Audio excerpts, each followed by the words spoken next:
of those issues, the inexperience, the pressure, that seems set. And this is enough of a team to make things awkward. Let's see what Ascend do. It's all on them. He wants to know the best in Brazil. I want to know who's the best in this series. So let's kick it off to a break, and then we'll be back soon to decide this series.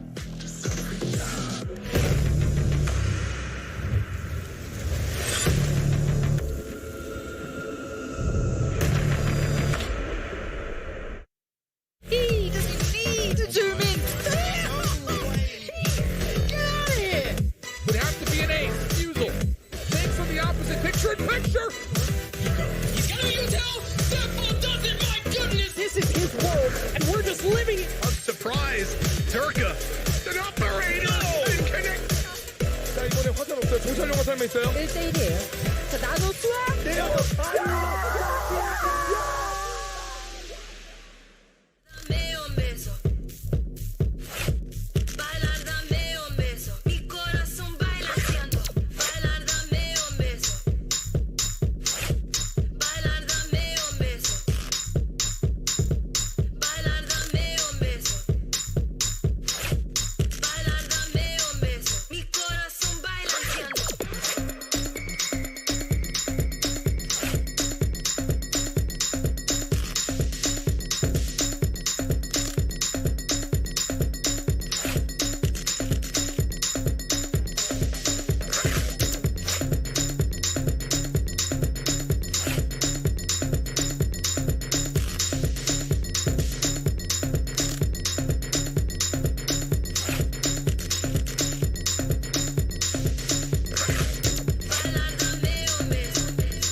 Welcome back to Champions, where we're going to 3, and it's Ascend who brings us there easily with a 13-3 bind. It wasn't a long second half. They just strung them together, and they're pushing us right along. I mean, we were speculating why Bind was even in the map veto to begin with, why it wasn't banned out by Vivo Keyed, and they learnt their lesson here. We've doubled down on the fact that, and I hate to say you're right, you know what I mean? Like, you don't need to turn around and go, oh, look at me, I was right, you were wrong. That's not a nice thing to have to say. Yeah. Because I think Vivo Keyed has upgraded themselves exponentially, but they took a really big fall here on Bind. Yeah, I feel a little let down because I became such a believer. I was like, surely I know. they have something planned. They're gonna do something a bit different. They're gonna pop on Bind. They're feeling confident. They leave it in. Now I'm wondering if maybe it was a little bit of an oopsie. They forgot to fan it away. I don't know.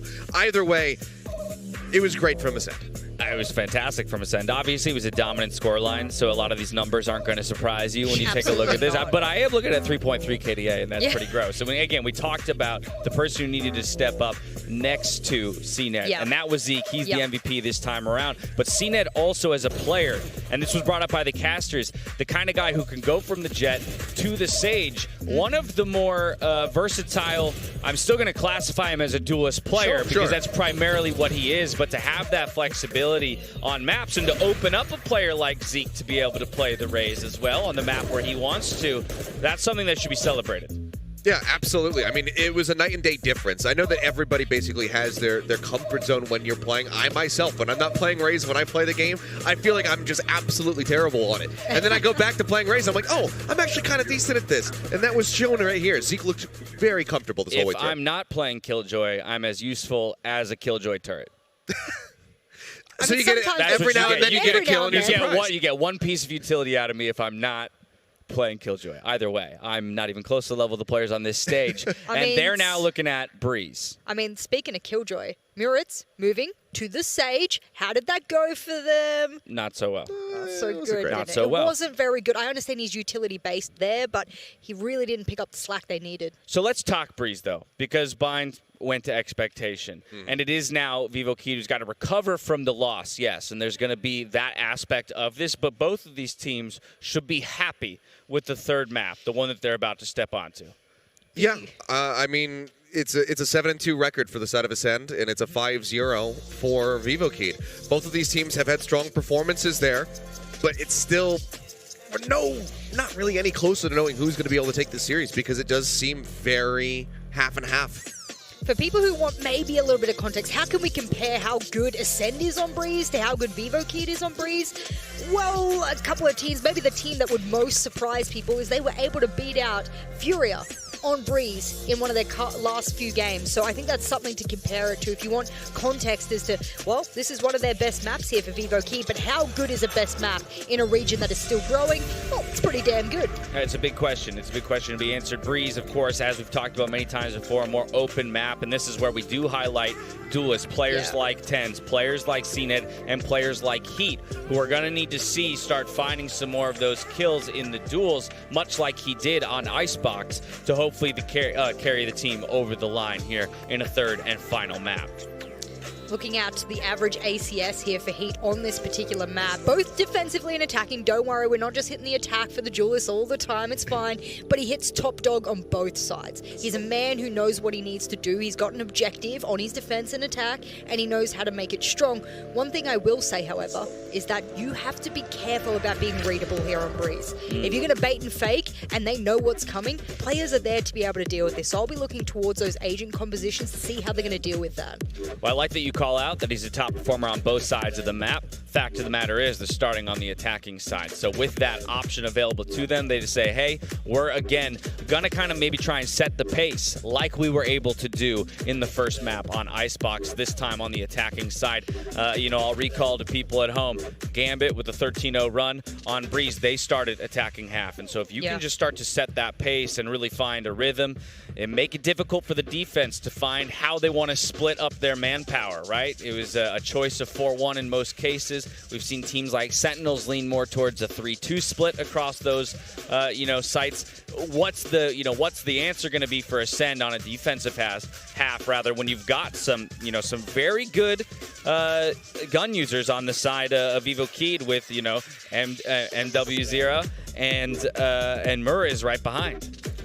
Yeah, it's a tough order for both of these squads, and again, trying to figure out who's going to be able to come in on top is really rough to say. But with that attacking start, you kind of do favor vivoKeyd to at least be able to finish the first half, maybe in an 8-4, 7-5 type of position. But we have to see what the agents are going to be. I'm curious to see if they're going to be changing things up from the last time they played this map, which was against Zeta Division. Well, you ask, the teams will deliver. We're diving into Prime Gaming Agent Select, and we have our answers. We got a KO over on the side of Ascend for Zeke. Looking at the vivoKeyd side, because I think that's where we have a lot of questions with MW0 in the lineup. He's back onto the Sova. Makes sense to me. And you still got Heat on the Jet. Looks like we're not going to see that Killjoy from the leader himself. He's backing it out. He's putting it back in. And he goes, you know what? I'm going to bring the Cypher. I asked, what were you going to bring to deal with the fact that there might be a bait and switch, there might be a flank, which on Bind, Ascend was the only team to flank. vivoKeyd didn't flank once. Guess what? You've got that on lock now. You know that's a problem. You've switched an agent in to deal with it. The flexibility of vivoKeyd. Joe now on that Cypher. You got Murray's on to the duelist in Reyna. The players are ready to go. It comes down to this, all or nothing on Breeze. Back over to Ryan and Tom. I am looking forward to this one. A chance for the Brazilians to truly upset one of these rosters. I feel like the Vikings' victory was somewhat expected, or would have been a closely contested one. This would be Brazil truly putting themselves on the map, and it seems like Ascend are not just going to sit back and play what they have before, Ryan. It's coming in a little bit spicy. Yeah, I think the cool thing about it as well is that we've obviously seen Cloud9 are in this tournament. They like to play KO on this map, to the point that Fnatic didn't want to play Breeze at all in that series, so there is... There is a potency to it, and it almost feels counterintuitive because Breeze is such a big map. The lineups from KO often more like isolating spaces, and you need to know the lineups properly. Otherwise, you're flashing more of your teammates than the enemy. So we'll have to see how that works. The double doors position makes a lot of sense for where the KO is going to be. Just re-peeking that entrance, almost like a Phoenix does on Haven with double doors. But obviously, very different ballgame with the size of Breeze. Well, yeah, I think that a lot of this is going to come down to the utility cycling of Zeke. Like, he's going for the early information to see where everyone is. And already, Here is tagged desperately low. Starzo, we're seeing him on the Viper. We didn't even really mention that, but that is not something we expected to see coming into this series. A switch up for quite a few different agents as the Sky goes missing on their side. And, well, we know that vivoKeyd, they like this more puggy style. These individual players looking to try and pop off. And this time it's Joe finding a couple. But again, it always seems to swing back into these 2 versus 2. The overhealed Murr is in a pretty good spot to try and find something here. Slightly whipped, but he gets one anyway. And now it's left onto those in-game leaders, facing off for who has the biggest brain, who can bring home this round. And Joe, he's in the spot to hold it, and he's going to find the headshot to close. 3 kills in the pistol. And vivoKeyd start things strong. Yeah, wobbly start, vivoKeyd. You clearly sort of see the style that they're going for. Very fast. Heat and Murr is absolutely sending it through a hole to try and get to that switch, put a lot more pressure over on that A site, and I guess most importantly, taking the KO away from that double doors. He can't play in that position if he's going to get crunched from players coming through cave, and suddenly that switch position. You're kind of in a rough old spot. So that's a good response for vivoKeyd in the end. And Bone Cold, it's a tough clutch to win in the end, regardless. But Joe, that's his first so far. Everybody's having their moments on VK. CNED does have himself an investment. And although a little bit of utility has gone in that direction, it's not really done anything to stop him, especially when it's Murr is taking those battles. We mentioned he's been on supportive roles for the last couple of maps at least, but in this one he's taking front and center stage, and we definitely know he has the ability to. On the other side, how can they make this costly? 1 kill already, it's not bad. Anything more, and you'd say Ascend have done well here. And also on the flip side for Ascend, with you sort of saying Murray is going away from the support agents to something more deadly, it's the opposite for Zeke. Like, he had the biggest performance on that raise. KO, you have to play a bit off of your teammates. You can't flash yourself in. Well, you can flash yourself in. As he flashes himself in. Just as I say that. But it's not like you can run him as the tip of the spear as a duelist. And when you have CNED on your team playing that Jet, you don't want to be doing that anyway. Or do you? Starzo trying to take someone with him, but it isn't going to work. Another orb towards the neural theft, although I'm sure they would have liked it to go somewhere else. Nonetheless, 2-0. You know what discussion we're about to get into? Neural theft is an ultimate? Average. Best in the game. No. Maybe if you're Matt or Kukuka, same thing. I think it's just something that we're all in agreement of in the EMEA. No. No, put words in Lofar's mouth. For sure, for sure. See, we were talking about the 70% Vipers pick. You had a 90% win rate whenever you use a neural theft. That's not a true fact. Just to be clear, we're joking. CNED isn't. I like this angle. It's just in front of where that lair's coming in from Murray. Is a good read so on close, how they he's going to get him in the end. Just to spam through. Obviously, this is the bonus round for vivoKeyd, but CNED has had enough of his opponents coming back. He's back on his jet, and he is slaughtering them.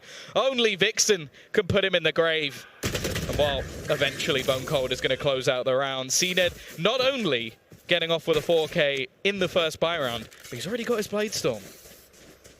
And it didn't really require all that much when it comes to team play. It's just CNED sitting on an angle that clearly from how the utility was used. Just standing in head of that Leah. Dashes out. Re-enters. Even if he doesn't get the kill here onto Heat, he does have that support coming in from Bone Cold, who has a nice little boost on his final kill. Would have been a nice little ace for CNED. And now that full buy is coming in, like you say, the Empress is available. I'm curious to see what Mures can do. He's going to be pushing into that cave position. And Keela's actually a Starzo even. I'm so used to it being Keela's on the Viper, to be honest. Only using that Poison Cloud, saving a toss of screen for a retake. I've seen a lot of teams start to do that nowadays. Yeah, sat back watching, leaving that open space for CNED to play with. And that is the thing with playing this combination of KO and Sova. You can clear 2 early angles with the utility that you have, and then you can have these sort of gamble stacks. It's something I've really loved with watching Cloud9 and being one of the best teams, I would say, in the world at the moment on this map. I'm not really against Ascend trying to sort of yoink their comp a little bit. I'm glad that you like best teams in the world on this map. I mean, they are one of the best teams in the world. They're pretty good. Yeah. There's a lot of room to grow as well. The potential is there. For sure. It's just maybe too soon for such a young squad. And this is a an important map. We sort of highlighted that as we were going into the halftime with the desk. It's just Breeze is going to be pivotal to whatever teams want to do well in this tournament. And CNED, well, he's happy to keep on farming through. CNED has just put them in the ground again. 4K in the last round, looking to at least try and match up into this one. Heat has finally been able to shut him out, but there's only 20 seconds left. It's already turned into a save, and you can see Killers looking to try and come in on the flank. They want to remove this operator from Heat's hands. The fact is, though, Ascend, as we saw mentioned, doing so well with the information game to find out where their opponents would be, but then they also just had utility like the fragment denying them, splitting them up as they move into the site. Then you have some isolated by the utility holding them back on that poison orb. And so they basically had to try and take individual duels versus CNED with a Blade Storm, which... Not really not surprised it went the way it did. Yep, it's almost like a gladiator going out into the Colosseum. It's just a, what's going to happen? And yeah, CNED is one of the players that we have been highlighting. And I also did want to say, whilst we have the chance, a year ago, these guys qualified for First Strike. And a team called No Penky. You got to rep the 0.5. And it's the same with NBS, the coach Zeke, going from No Penky to G2 and then back to Ascend, kind of. And this time last year, we didn't know really too much about Bone Cold as a player, for sure. Keyless, these were not the Ignition Series players, right? They were just sort of picked up from trials, and that's the exciting thing about this squad. It's not like the big names from CS. Those have the big Twitch followings to be brought in for various reasons, other than, of course, just being good enough to play professionally. Here. These are some of the diamonds in the rough. Well, this round at least... pistols and the 2 safe guns from the last, but it's already kicked off in at least a pretty solid way. He is going to find that kill onto Zeke. A lot of that information will be quelled, but more so it might give them that little bit of extra space, and I think Bone Cold realizes it already, looking to try and even up the tide, timing everything, but the headshot angle is perfect, and he's not going to overfight that. He can. Just because, like, you lose that KO, like, you only have the intel information with those utility. Like, he has the recon dart ready, didn't want to use it there because he didn't want to give up the nice sneak up. And Keyless, he's prepared, just anchoring onto this site. Obviously, he can get information himself, but not to the same level as Sova. And that gap has been exploited from Murray's, but luckily, because Bone Cold did back out, he maintains the trade. Well, they're committing a lot into this round. The Viper's Pit will go through to give them that little bit of extra space, deny the aggression, and more so Heat is looking to try and play around the other side. Now, if he falls, this becomes a little bit more difficult. And actually, they really want to hunt him down, forcing him to dash out of position, at least clearing that right-hand side. And with Joe dropping, this becomes a little bit tougher. Now, Vixen's desperately low on HP, and he's kind of got stuck in his own ultimate. It's going to be left all onto Heat. Now, at least the pit will be dropped. He survives on 1 HP, but Bone Cold continues from his early aggression and closes it. 3-2 in favor of Ascend. Just from start to finish again, just not using utility to go for some coy plays to catch Viva Keed on the rotation. I like that right here. Keed just kind of went into this position where they take out Keyless on the Cypher, all that utility goes down, and then they dedicate the Viper's Pit. In situations like this, it was probably not intended in the end. Flicks through, I mean, I feel like it looked like some sort of like VCR tape there.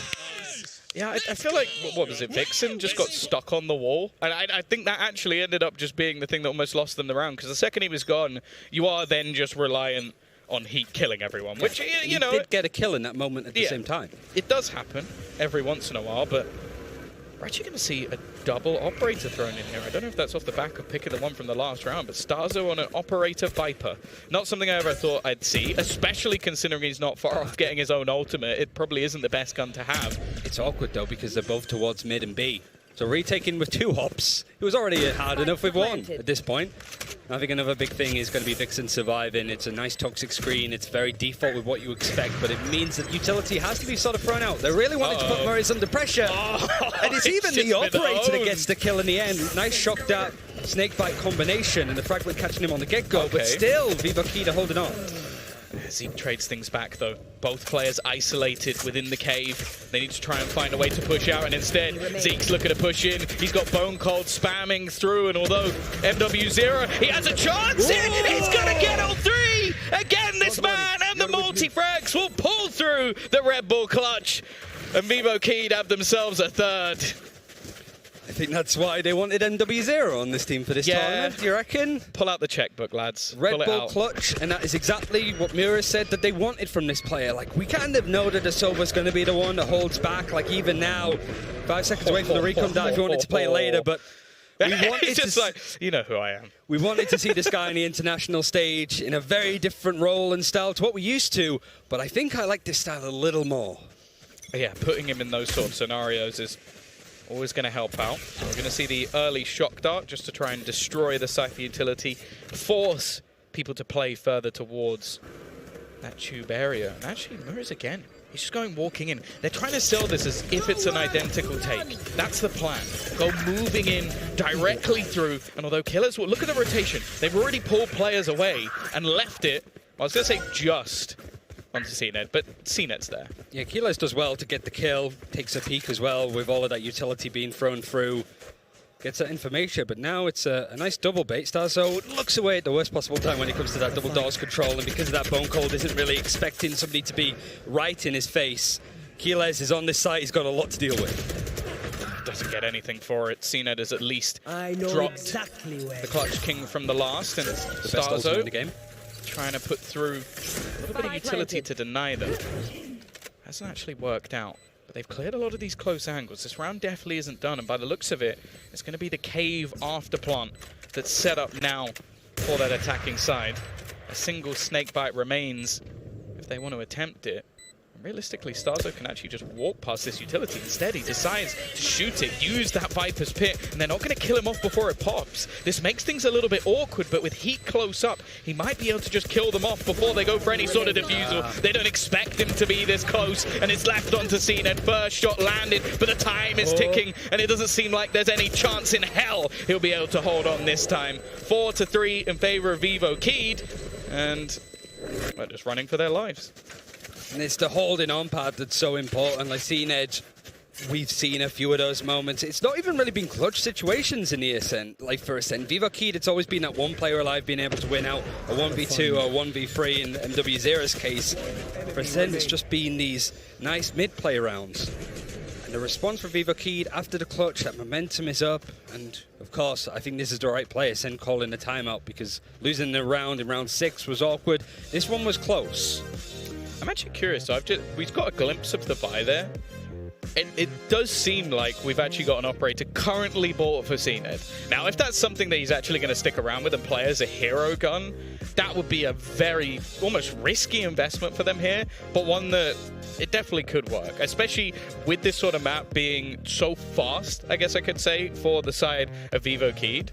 If you just lose the site, he just saves. If he pushes your site, maybe CNED kills them all. Is it worth those kind of gambles? I mean, it would be if it works. It's not only just the fact that it works and it keeps the economy stable, at least it's also Ascend just trying something and having that magic to make it happen. Because I think that's the aspect that was missing, really. Like Gambit, in a lot of these cases, you think of like the Shados 4K on Bind. You don't really see that from Ascend, at least nowadays. The CNED was just the title card, I suppose, with that opping. But I think that a lot of people have a good read on it. It's not like Ascend don't have that ability. It just doesn't show up when it matters in comparison to other teams. And certainly in this series. Yeah, I think we've seen definitely bits of it, especially with, I think Starzo clutches is something that I used to love watching, especially within EMEA, like the 1v3s. Have we seen any of them? I don't think... I think there was a round on Icebox where he managed to just multi-frag aggressively inside the Killjoy lockdown, but I do get what you mean. Maybe the frequency has been reduced a bit. And also on a different role. I mean, is he going to be like Nats overnight on the Viper? Hard to get a gauge. And also, it's just a mix of like Ascend feeling much more fundamental in how they approach stuff. And they have a mental coach as well, which is probably one of the things that they spoke about, of just like, it's not, you don't need to be the one that has these clutch out moments from Vivo Keyed, for example. But it helps. It surely helps at this point, and especially if confidence gets knocked easily from Ascend. You gotta wonder what it could do. Not the start they were hoping for. CNED, he's there on the cross, but the screen is not going to allow him anything. And again, they can just fall back and play these sort of after-plant scenarios. Now, for Joe, realistically, he's wasting their time, but he doesn't want to die here because they don't have any other rifles excluding the one that's currently on to CNED. So if he can just make sure that he's causing them issues while surviving, that's going to be enough. And every other player slowly being picked off. Now, CNED has to try and avoid the majority of the other players while saving this operator, because if this goes down, he hasn't actually earned enough kills. Now, if he gets 2 kills in this round and then dies, he gets himself the Blade Storm. So that's why I feel this investment actually came through. He's got no kills so far. No. And it also feels like with ult economy, it's been few and far between. Have we seen a null command yet? We've not seen one have impact, at the very least. Well, he's got it now. So that, but again, yeah, I do feel like so far it's been a slightly quieter performance from Zeke, especially in comparison to the last map. Yeah, he's currently got 1 kill. And it's a concern when you bring out an agent like that. It's not a case of, you know, you need to bring out the KO and then top frag. That's not really what it's for. But this just Cypher killed. Love it. This position has been exploited a fair few times for Vivo Kid that's playing from. We spoke about it as we went into the first round, like double doors, mid control. But mid's not really been on the cards for Vivo Kid. Maybe now that we start to see a bit more attention put towards these extremities, and that's exactly what's happening on A. Oh, it's a game of chicken. Bone Cold already garners a little bit of extra information. He's got his teammate watching the angle. And they already know that Bone Cold has pushed the threshold. The plan here from Ascend is just to be that a little bit more aggressive. And well, they've almost scared Vivo Kid off. But with a couple of players being spotted in that direction, I almost feel like they think that this B site is safer than maybe it is. Yeah, Starzo is also such an aggressive fighting position. Again, just that Poison Cloud in that spot. I mean, it works. It catches Vixen on the way out. Not really an angle that you expect a Viper to be playing from. It's not quite ratty. It's out in the open, and Starzo, that's the kind of, even from his personality, he's that good at it. Now it's just a full rotation coming in, then the null command. Now suppressing abilities, but it's not really affecting Joe, and on that Cypher, he can maybe face a little bit more. Oh, this is starting to fall apart, but Zeke finally steps up to the plate. He is still landing shots, though. Lightning fast reactions, putting this into a 2 versus 2. 30 seconds left. 30 seconds left. Got to try and clear out Zeke. And, well, the Blaze Storm going to be popped. They want to try and isolate this duel. The timing going to be everything. And Heat lands the shot even while slightly blind. Bone Cold again. It is left into this 1v2. But they are planting in the spot for Heat to just hold the angle. To clear this out is going to be incredibly difficult, and MW0, I think, has already spotted him, just trying to bait him in, maybe not expecting anybody to just be holding this cross. He gets the information and the tag through, but he, again, connects. Even on low HP, this man pulls off 4 kills, and Vivo Kid head to 6. And it's another situation where Ascend start to come back into it. Zeke with the null command really declaws Vivo Kid on this execute utility, not being able to be used. If there was a Poison Cloud thrown down on the Vivo Kid side, it was gone and it opened up the site, but this is opping again. Zeke caught out in this spot, just timing down, and Bone Cold yet again. You like the idea, it almost takes down, but it's a difficult position for him to be put in. We've seen a few of that before.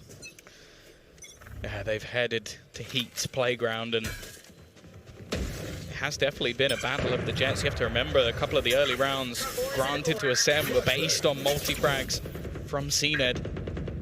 Zeke attempting... No mid at all from Vivo Kid, at all. This hall is exploited, and so is Zeke. An easy pick. Again, it's pistols in this round, not really anything to play behind. I think CNED was hoping to try and get the early ultimate orb to turn this into some sort of competition. But again, after early presence in one direction, the full rotation comes through, and Vivo Kid just back off. They walk away. The mid-round calling, I have to say, from Joe, it's been far superior to what we've seen on the other side, because the amount of times they've either walked into a weaker site or an empty site, it's starting to worry me. When you have such a big map like Breeze, and you have 5 players up against 4, you really want to stretch them thin, and this is just a little example. It is up against West Weaponry. At least the trade is going to stop it from being a flawless round. And the retakes were okay on the A site. Awkward. He's going to be likely the same this case. Oh, the 145. the most painful thing in existence. He's going to do damage, but grant absolutely nothing from it. And again, a lot of low players, but still 3 standing for vivoKey. They hit 7. This half is already a victory, and I'm waiting for a response for SM, because sure, I still think both teams are going to be better on the attack, Ryan, but well, they need to give themselves at least some wiggle room. Well, that's what I wanted to check. In regards to this tournament, we've seen Breeze played 3 times, and 70% attacking win rate. So it's basically 9 free halves on the attack. Whenever you say 70% I can't trust you anymore, because that's become a well, meme. technically it's 69, which is even nicer, but okay, works out roughly to be 9 free, 10-2 half. I mean, obviously, you've got Gambit 12-0 on that side. It kind of inflates it a little bit more. But you're right. Like, vivoKey want to be running Riot with this side of the half, and I imagine his KO is very much going to come online on the attack, but so far in the defense, it's left a lot to be desired. Oh, the pace change. They want to go walking straight into CNED's lair. The operator in hand already, dropping 1. Oh, they've actually got the Hunter's Fury trying to do some damage, but not really finding anything from it. It's at least forced them back, but as said, I think these mid-rounds have looked a lot better on this map in particular from vivoKey. They're going to slow it down. And there is a fairly aggressive spot from Killers that they do have to watch out for. He'll have heard the footsteps. The flash is solid, and he is gone. Killers just holding on to this column position. Toxic Screen actually being used to more control at A site. Really, the retake positions that Ascend have been in have been such down to a player disadvantage that it's not really useful to hold on to those toxic screens for those moments. So I do like the fact that Stazo is changing it up a little more. Utility in various places, more anchoring towards A. And that's just because CNED is getting so much success with this operator. Can make it fall with the Recon Dart coming in nicely. Vixen is the last to go, and really if you needed a hero for a Prime Gaming Flawless, it had to be CNED. Yeah, there's been too many rounds that have just been won by him, though. Like, I feel like, what, there was a 4K to get them their first round, what, a 3K to get them their second? He's now got himself another 4K to close out another, like, we don't want to talk about this team being like CNED and friends, but that is what it's starting to look like, at least in this matchup. Sure, Bone Cold had a moment or two, but it has been this battle of the Jets throughout Breeze so far, and, well, in the majority of rounds, they've either just completely avoided CNED, or there's been a Jet on the other side to shut him down. Yeah, similar sort of setup on this defense now in the last round of this half. CNED, though, changing up in the position to more check holes. It's a place that if vivoKey want to rely on anything, it's just bombing it down there. They've caught a Bone Cold a few times. They've got to that switch and that pistol. The B setup has pretty much been consistent with Keyless. Stazo still having a toxic screen in hand. It's just going to be that poison cloud in the entrance again on that choke. And right now, Vixen's held on to his toxic screen as well. Not giving away the plan. But I assume as soon as it goes down across the A site, which is where exactly vivoKey are leaning, then they're going to be prepared. They are going to try and recheck that whole position though. They have left it for a while, and good timing at least, as soon as that toxic screen comes through. And look at this one as well that's set up from Stazo, allows him to play a bit more deeper. Maybe one they won't be expecting to play against. Managed to find the tag onto Zeke, but he won't go down. However, Bone Cold has fallen, and because of that, we might actually see a switch up. Heat has found a pick on the other side as well, leaving 30 seconds just a left. few players remaining. Not in the worst of spot, but they're going to be pincered in. CNED can only land 1, and Zeke just trying to survive. They have been isolated 1 by 1 from the side of vivoKey. A solid attacker side round. And what are the chances here for Killers? Completely out of position. A rotation versus a Viper's Pit, and 4 players waiting. And we were saying, like in the other series, the round 12, Ascend were the ones that were bringing out little curveballs. That's the first time that we've really seen vivoKey presence in mid, getting that kill. And again, the timing to go through. This is now interesting. It's not done and dusted on the side of Ascend, but still, that's a lot of momentum, and this is going to be a very important pistol coming through on the second half. Yeah, I think, again, we've got to mention that we expect this map to be attacker-sided, but I almost just feel like this was the dismantling of the side of Ascend. Like, that was impressive in the half for vivoKey, like the way that they were able to pull back in a lot of scenarios, not overextend in most of these cases. So I'm now curious to see what the desk are going to be thinking of this one, because right now, vivoKey are in the driver's seat. Thank you very much, Tom. It was Achilleos who said what they could ask for was an 8-4 on the attacking half, and vivoKey delivered just that. Squarely in the driver's seat here on map number 3. I think curse aside, they probably would have preferred a 9-3, just especially given that had no weight whatsoever, no bearing on bind. But 8-4 still really, really strong. If this ended up going 7-5, that looks a lot rockier for Key to be able to try to close out this map. But this is very strong start for them. This pistol round, important for both sides. For Ascent trying to get ahead, but also for vivoKey to further stretch this lead. It's not even just the lead. I want to highlight something that Ryan said. He used the word smart. That's what I felt about vivoKey there. It wasn't the gun game that we were prefacing in previous maps. How many rotations, and these were minute rotations, some were full site rotations, sure, but how many IGL calls came from the leader of vivoKey, which swapped them in split seconds from their push to somewhere else, and Ascend, they were too slow to be able to react. And I know we got into game just before we were able to talk about it, but Joe back on the Cypher, right? And we were critical of the Viper pick on the map prior, but you find him in a comfort pick, and he pops off early for the team, not just as an IGL, but as a fragger as well, already in the double digits. That's what you want to see.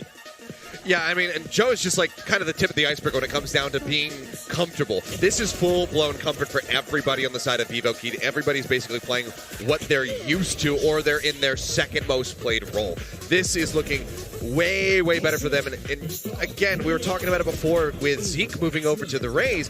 When you go back to those agents that you're so well versed on, and you know the lineups on every single map, exactly how to play moment in, moment out, you can see the difference. And that's part of why we see this very strong opening here for vivoKey. Joe had that 3K to kick things off. He's been leading like an absolute pro. The other person I want to call back to is the new addition, MW0. Had the 1v3 clutch that we can't ignore. When you talk about getting to that 8-4 scoreline, every little difference, every little action makes a difference round per round, and he came up big. Even in that post-plan position, that 3K you were talking about, in that position, you can get panicked and you can push up and you can put yourself in the firing line there. Or you can hold calm, cool, collected as he did. He held back. He knew the cloud burst was in his face, but he wanted to play time on that. And I think when you pull a player in your roster and they've got a lot of pressure on their shoulders, sometimes they can try and make hero plays. And in that moment, he didn't necessarily have to, and he played it perfectly. vivoKey have set the bar at an 8-4 attacking half. They flip to the other side to see if they can hold off Ascend, and we're back over to Tom and Ryan for the call.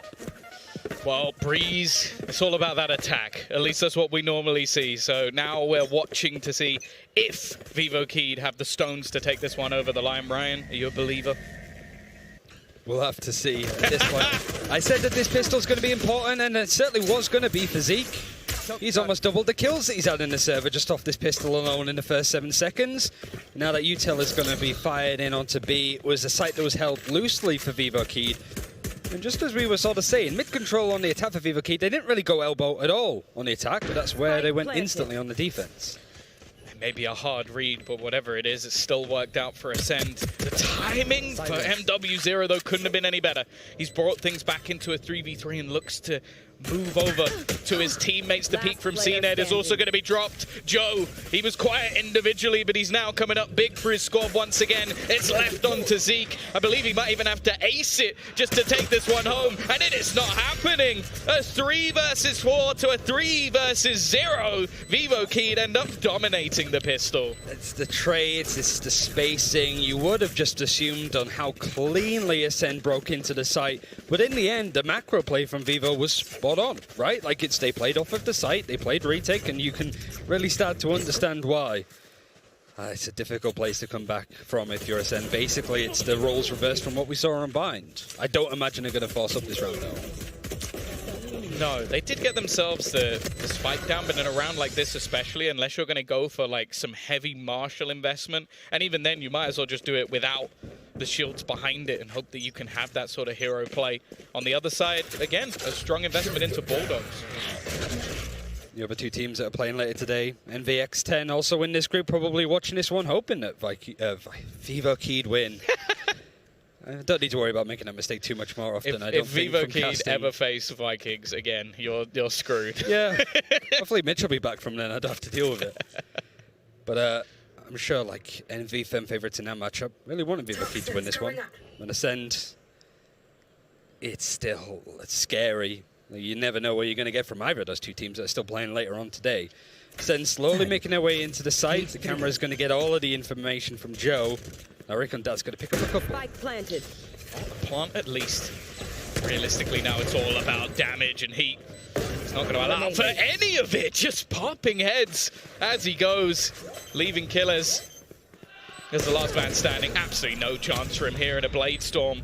Very nearly online already. So this is a terrifying prospect now for Ascend. In fact, I think they're actually going to give him that extra diffusal just to make sure that he gets it. He can drop that Bulldog over to a teammate, even having a little bit of fun, just baiting them with the diffuse. So 10-4.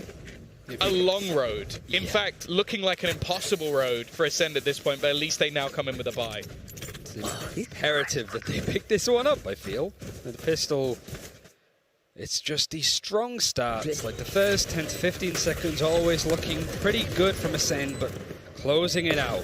It's almost like watching Fnatic of sort of stage 3, right? It's just the kind of like the decision making, the play. I don't even say you could just say like it's choking, it's just playing off of each other's paw. In a couple of those situations, players looking in various different directions and not trading off each other. It's a scramble, and that's not good luck from Ascend. Here is that Blade Storm. Aggressive peek out. Heat not quite managing to escape. So at least the start that was wanted. Spam through. There was an attempt.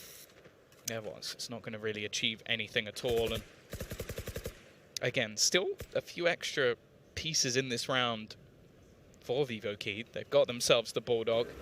A little bit of range added into what is mostly Spectres.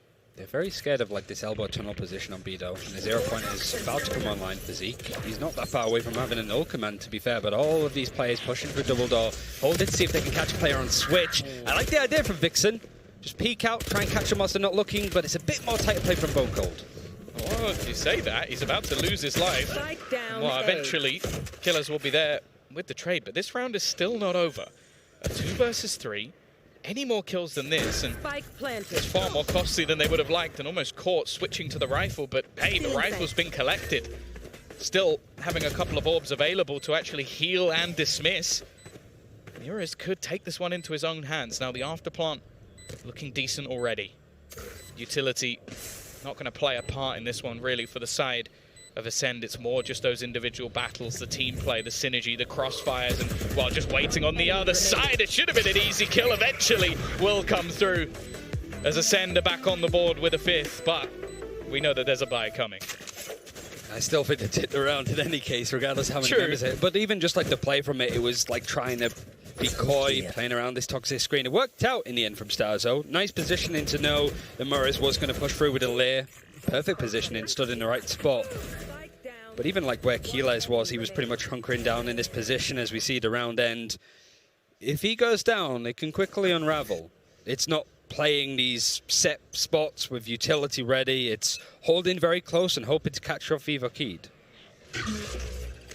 Again, early knife to clear any of those aggressive positions, and straight away with the null command, just going to go running into the site, removing the dash, but he's managed to reposition just off the edge of it. Still going to be caught and actually just take Zeke down straight away, of course. Opportunity to get rest, but never mind. Already the headshot coming through. Joe desperately wanting to add to his kill tally as he's just spamming through, and eventually they will kill him off. Nothing more for Zeke in this round, but he might have done enough trying to spot people early on the edge with the dismiss. But they have to watch out. There's a flank coming in. Killers could end this round in its tracks, but they're getting aggressive enough that they might be able to kill a few of the players before they come through. Vixen will land the shot as they wrap back around and leave this now onto just 2 players. The flanker, but more importantly, CNET. He's the one with the angle onto the spike, and he gets absolutely nothing. Just 1 player down, leaving it all onto Killers. He finds the burn, but he cannot close out Mures, who ends this round with a triple. It's the fact that vivoKey as well, that Viper's Pit goes down on the side for Ascend in the plant. They actually kind of go in towards the back of the site to avoid Keyless coming in through double doors. They didn't even know he was there at this point. It's just kind of expecting that crunch to come through. They almost used the Viper's Pit to his advantage. Yet again, it forces Ascend to try and play up, play forward. And Vixen, well, we were talking about these other like duelist players finding those kills, finding those frags. Now even the support players are doing the same thing. Yeah, we have now seen those pop-off moments from literally everyone on the side of Vivo Keyed, and this is the map that I would say they've actually looked best on, even considering the Icebox was into the pool, maybe picking it just because they didn't think they'd get it later. And Heat, he's taking no liberties, pushing all the way forward. Now, they've heard the Blade Storm popped. It's CNED having something at least a little bit extra, but hiding in this corner, it's not going to be checked. It's a freebie, and now he can just back away, wary just in case someone's going to try and peek up and trade him out, but he'll escape before anyone will be able to respond. It was also just a 50-50 decision. Making a recon that was in the hands of Bone Cold to try and clear him, but they decided against it. Like, in these scenarios, they're not sure what they want to do. Protocols have been better, and now Muris can sort of go to town with mid control. Starzo lurking late, even if he gets pretty far, there is a tripwire to stop him. Joe playing in this switch spot, kind of knows it. Go away. Not today, thank you. Starzo, well, being literally shut out of this round. Shock darts to weaken him up. It's been looking a lot more disjointed in this map from Ascend, but the fact is Vivo Keyed have isolated those individual duels and they have won the majority of them. With 2 players remaining, it's forced into a save, and realistically, it's going to have to be a 7-round streak for Ascend. Otherwise, we are going to see the Brazilian team head into that upper bracket match. And across, like Vivo Keyed in this series, the mechanical skill is there, the firepower, we knew it would be. But just the team play, just the ideas, the defaults, the executes, the post plans, everything is a lot sharper. Now, this looks like a Brazilian super team. Yeah, this is what we've been waiting for, and while Starzo, there's no escape. Every gun removed.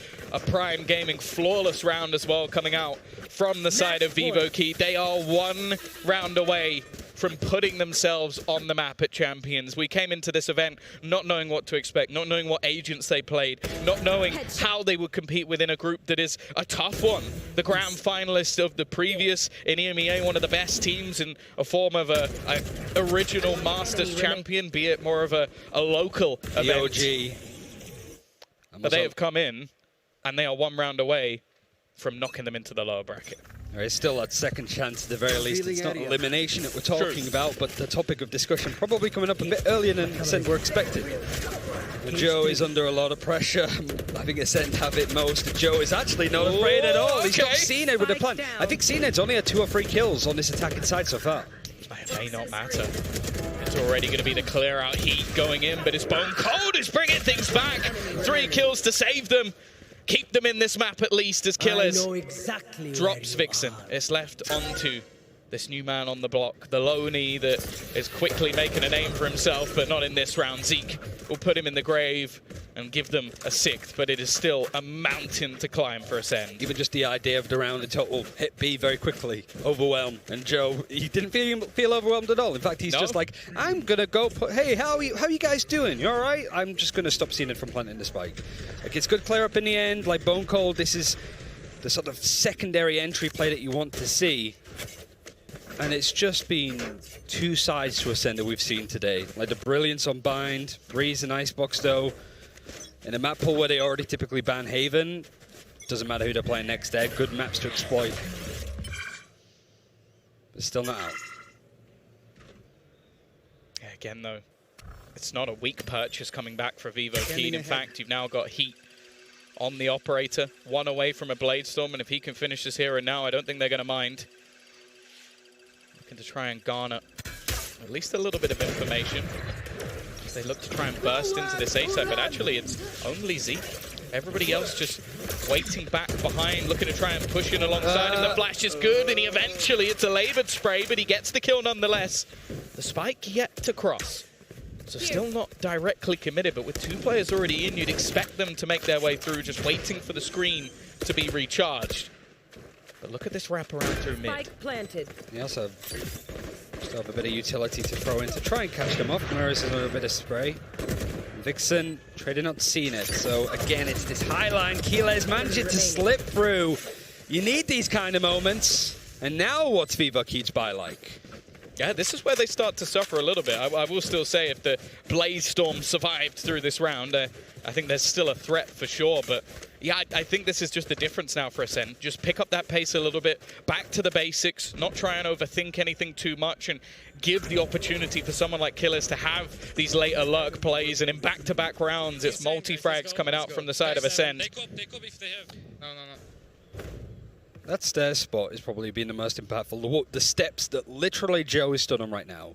Even in the round we saw the recon dart coming through. It lands on sort of that main platform bit on Switch. And Joe is just sat a couple of steps down. It doesn't catch him at all. Then the Hunter's Fury gets thrown out, roughly in the spot that Joe's in. It's too high. Like, he has not felt pressured in that position at all. It was only when Zeke went for that hero play to catch him out. Keyless is then able to get through to Switch and then get the triple kill. So it's actually kind of impressive how structurally integral Joe has been on this defense from one position that doesn't seem the most obvious to control. Yeah, I think as well, just the night and day of the agents that he is playing. Like, moving back over to that Sentinel has, well, made him look like a completely different player. So I wonder if, like, going into the future with some of the other maps, we might see some adaptations in composition just in this tournament. Yeah. Just to try and move away from going, okay, this is the best comp we can play, to this is the best comp we can play for us. Yeah, even watching Gamelanders throughout certainly the start of the year, and then also even just bits in like Masters 3, this is the best that he has personally looked. And Vixen as well. He was on Vorax. He was one of the most sought-after players on that team. It feels. Now it's all starting to come together and Ascend. If they can get their confidence up, you know, there's maybe some mental break, mental boom that Vivokeed can come into. But really, I haven't seen that at all, other than the map that Ascend have been dominant on versus everybody, and that being Bind. Here, it's just been responses after responses. Early aggression. Already Heat looking for the opener, but again, I think that's 2 Blade Storms he's popped that Zeke has been able to deny. Already earning up the null command in a round of eco. Might be something they want to pop just to try and make things a little bit more awkward. A couple of tags coming through from MW0, and actually a fair few low players now on the side of Ascend. Still an awful lot to do for the remainder, but they can make this one costly. Left onto Vixen. They need something truly heroic to close this out, and it isn't going to happen. 12-8. Ascend slowly grinding these rounds back, and maybe hoping they can do to Vivokeed what 100 Thieves did to them. Yeah, at least the rest of Ascend are sort of coming together now a little bit more. CNED really not having the money to certainly buy up an operator. Now he's got it in hand. Just the fact that you have 3 ultimates on this defense, the buy is there. There is a null command, but the other ultimate's not likely to be online unless Keyless and Starzo pop off a little bit more. Maybe again, that's one of the reasons why they're going to be, and from all of the hits we've seen, it's been so high tempo. Yeah, I assume this is going to be fast as well. The fact that Starzo has the operator means that CNED's probably about to just launch himself straight into the site and look to put the pressure onto Joe, and he's already gone. So much utility just forcing them back, although there is a trade. The Hunter's Fury actually finding a couple of tags here and there. Heat has managed to get another one, and this leaves Zeke isolated on the site. The remaining couple of players just trying to hold from the backlines. The wrap around from Bone Cold could be absolutely everything. Yeah, that elbow control is going to be so important, but they really need to help out Zeke in this situation. There's an important kill for Bone Cold. Zeke is still holding on, but Heat is putting up the pressure. He's starting to try and cook the KO alive, but Mura is actually getting behind. Zeke. One more, a 2 versus 2 scenario, and they have to clear this man from the flank. It's left all on to Zeke to try and close this one out, but it isn't going to be happening. It is Vivokeed that head through into the upper bracket, and Ascend have already faltered in this tournament. They had a rough time when they came to Berlin for the first time, and it looks like they're having a rough one again. But on the other side of things, the Brazilians have proven that they can fight versus the best. Yeah, that's super team power. We were looking for that upset early on in the tournament. We saw a couple of glimpses, but today it's finally happened. Ascend going down to the elimination match. This is exciting as well because, well, I don't want to spoil anything, but the chances are I think Envy are going to be the ones heading into that upper bracket, and we know that there was at least a close map within that series. After this, I have no idea. But the problem is, for Ascend, this is the big story point from them after Masters, is how's their mental going to do. That was against 100 Thieves. They are really good at that. This is another very inexperienced and young team. This is a scary team to lose to. because then it's that weight on your shoulders, and also for the future of this team as well. I do wonder, you sort of mentioned it to me in the break, if they ever came back from that moment.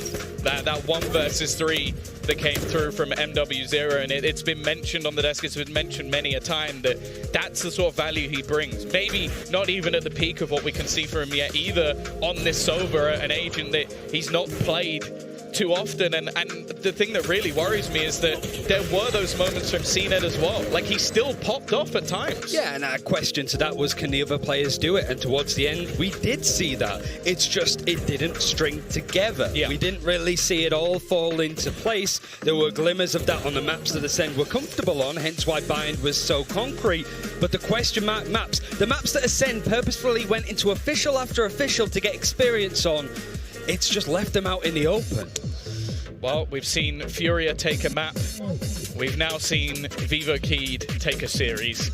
We've got Vikings winning their matchup as well. It was a 2 out of question 3. whether or not that Brazil were going to come to this tournament and perform to a decent level. That question's already been answered, and we're only just getting through the opening matchups. There's a couple more still to come today, but realistically, this team is now a threat to anyone in this tournament. And as said, like, that upper bracket matchup, I don't care who gets through. Even if they're up against El Diablo, I think that there could still be some competitiveness, especially from Heat, who again is at that top of the board. He has had an incredible series, and honestly, I've seen some people put him very highly on their list of players in this tournament. I think if you didn't before, you definitely do now. There's a chance that we see vivoKeyed now in playoffs. Seriously, like, that's the beauty of it, I suppose. And a region I almost feel has been, to an extent, ridiculed for not being up to speed with everybody else, especially when it comes to the meta. Here, the agent picks on maps like Icebox and Breeze were fine. They didn't go overboard. They just played it better than a team that has so much experience and gained more as well throughout the last couple of months. Well, that is a victory for the Brazilians. They have taken down Ascend, and now we're going to head into the Prime Gaming post-match highlights to show you once more what they have just done. Ascend versus vivoKeyed. These are teams that are familiar with each other. They've faced up before. What did these teams take in terms of learnings from that previous matchup? What kind of special sauce is going to be brought to the stage today?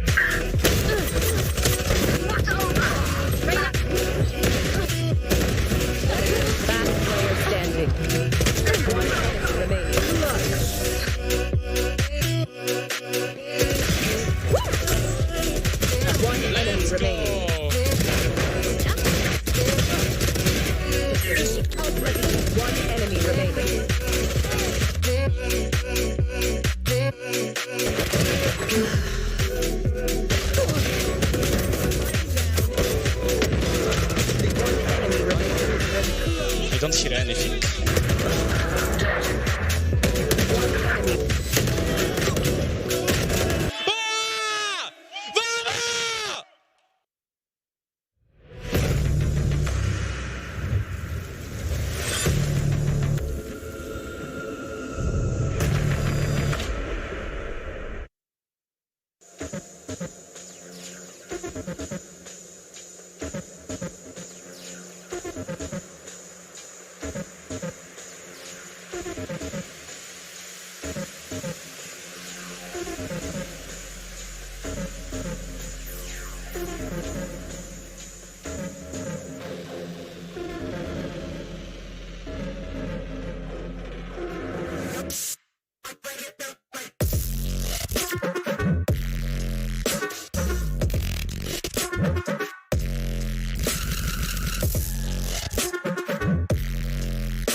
Welcome back to Champions, where we got our first big upset of the tournament. It's vivoKey taking it in 3-map fashion over Ascend. And Jess, we said they had to get to Breeze to get it done. They do just that, and they lock it up. Is it kind of hot in here all of a sudden? Because I'm feeling the heat. I'll tell you that much. Not even just I'm feeling the heat. You know who else likes the heat? vivoKey, because they're now completely undefeated on Breeze. They have a flawless record on this map. And if you're Ascend right now, you're kicking yourself you didn't get rid of this before the map veto. I mean, look how close they ended up being here. Both of these MVPs for either side. 1.8 to 1.4. 1 ACS differential. 2 kills at the end of the day. But yeah, Heat... Again, we've been running that highlight clip of him getting that ace with the Marshall on Breeze. We know that's a bit of his stomping ground, and he showed it here again. And I know we have been popping off all day long over Heat, and rightfully so, as a top performer for the team. But I'm going to call it the guy who's in second place there on the scoreboard this time around, Murray's. Yes. Swapping over to the Reyna, right? Again, it's the flexibility that this roster has shown today is so cool. Unreal. He played Killjoy, he played Sage, he played Reyna, and when he needed to be the backbone of the team, he was there to do it. It didn't matter what he needed to get done. He knew on every map where he needed to be. This is an unreal player. I know that we were speaking about Heat. I know that we are rightfully going to talk about MW0. But God, if you needed a man who knew what his job was on every map, it's Muritz. And we were talking at the top of the day, Ascend, okay, it's CNED. And then on the side of vivoKey, it's Heat. But how about you add 1, 2, 3 people behind him? Kajou as well showing up back onto that Cypher and as an IGL. What an uptick in performance for him from Bind to Breeze. Yeah, I mean, it's a night and day difference. You could just tell the comfort was not there when he was playing the Viper. Still trying to really work out the kinks on that one. But going back over the Cypher, his most played agent in the history of this game, he just looks so much better. He's communicating a lot better, getting more information for his teammates, and they're playing off of it well. And just before we get a word from the victors, I want to touch on one more thing, because it is Ascend dropping, and I'm already getting some inklings of Masters and the inexperience we talk about and maybe the mental. But as well, while we criticize that Viper pick on Bind, I think people are going to look to the KO this time around, where Zeke was a top performer on the Raze on Bind and then swaps to KO, and it doesn't really net them anything. I feel like I haven't seen a really good KO play since we began this entire tournament. Teams are taking KO and saying, well, this is our pocket pick. This is what we're doing because we're trying to take teams off guard. And they're almost taking themselves off guard. You played yourself by bringing the KO. And I feel like every team's done that so far. So please, boys, you got to learn. It's not working. Ascend already finding themselves in an elimination match, and it's vivoKey that puts them there. We said it at the top of the day. It's the group of Jets, so you know who we have to talk to. It's Heat, and he's standing by with Riv in the Verizon post-match interview. Minha boca tá toda vermelha, né? Thank you so much, Dash. And yes, we over here, we've been laughing, just hearing heat on the analyst desk, and we even get to talk to him more. I'm with Heat and Marina now to chat a little bit. Thank you so much for translating. At the end of that matchup, I saw Muriz look to the top of the event center and just kind of the sigh of relief. What does it mean for vivoKey to be able to pick up that first win against Ascend here at Champions? No final daquela partida, eu vi o Muriz olhar pro teto do cenário e só agradecer e respirar de alívio. O que significa para vocês estar no topo desse momento, ganhar da Ascend nesse primeiro jogo? Cara, eu acho que naquela sensação que ele estava ali naquele momento, acho que de alívio, que seria que... alívio, literalmente. Tipo, a gente treinou durante 3, 4 semanas aqui fora, então acho que acabando aquela partida e ele olhando para cima e sabendo que deu certo, acho que é incrível. Então, essa é a sensação. I believe the feeling that was the most strong at the moment was relief, because we came here like 4 weeks ago and we practiced so hard in our boot camp, and we were looking forward so much to this. So the only thing that I can say that can define the moment is relief for winning that time. And I have to ask, a lot of the other regions were given the time of day, as Brazil, at LATAM even, were kind of considered to not be able to compete with these teams. Do you think that made you stronger? Do you think that gave you a little bit of an edge, knowing people weren't giving Brazil the time of day? Muitas regiões não estavam dando muito crédito para o Brasil, achando, até mesmo para a Latam, achando que vocês não iam ir tão bem. Então, o que você acha que agora eles vão começar a respeitar melhor vocês depois disso? Eu acho que o Brasil em si é bom em todos os jogos, então todo mundo sabe disso. Então não tem muito o que falar. Era só questão de tempo, então a gente está se mostrando agora. E a gente não está nada satisfeito. É uma vitória como se fosse qualquer outra. Claro que tem uma sensação boa, mas a gente não está satisfeito. A gente vai continuar seguindo em frente e é isso. As Brazil is good in every game, actually. So I don't need to worry about too much what people say. We just needed our time to be able to show our game and to show ourselves. And this right now is just a win. It's just one game, and we have a lot ahead of us still, and we have a lot to show you. That's a great mentality. Now let's talk about the hype. Let's talk about the heat. It's a win. Let's get some smiles on our faces here after knowing you've been through all that and the victories are a result of your hard work. How does it feel to be competing in this group of Jets, as everyone says? Are you excited to be able to see and show your competition to the rest of the world? Agora vamos sorrir um pouco e falar um pouco sobre essa competição, sobre o sentimento todo que está aqui. O que você acha então de estar aqui, no grupo das melhores Jets do mundo? O que você está achando disso? A sensação é incrível. Tipo, o Cined é um cara que eu assisto bastante, então é meio que gratificante ter ganhado dele. Mas como eu já falei, vai ter o passo a passo, vamos jogar mais ainda, então não acabou o campeonato. E essa é a sensação que eu sinto, tipo, muito feliz e só que não contente. It's an incredible sensation. Cined is someone that I really like to watch play, and to be able to win is amazing. But again, as I said, it's just one win, so we have a lot ahead, and we have a lot to do still. And I have one more for you. I'm sorry to keep you so long. The crowd, the world wants to know MW Zera now on the team. What does he unlock for Vivo Kid? A gente quer saber agora, nesse Champions, com o MW Zera no time, o que ele abre para vocês de oportunidade de jogo? Eu acho que, além dele ser um cara muito inteligente dentro do jogo, ele passa muita tranquilidade e confiança dentro do time. Acho que isso é como posso falar? Acho que é a melhor coisa para se ter no time. É a confiança e sentir isso, saber que o cara do seu lado, você olha para o lado, você confia nele. Então, é muito importante para a gente e a gente preza muito por isso dentro do nosso jogo. Nosso time no jogo. To have him in our team is amazing because he's an incredibly calm player and he's very confident. So when I feel a little like too hyped, I look at my side and he's there and he's so calm. And this is like impressive and like this is invaluable to have in our team, not just beside me but in the team as a whole. Awesome. Heat, thank you so much for the insight, Marina. Thank you so much for translating. What a game. All of these series going in unexpected ways, and expect the unexpected for the next one too. We've got Fnatic versus Vision Strikers coming right up. You are not going to want to miss it for Valorant Champions.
Here's a question.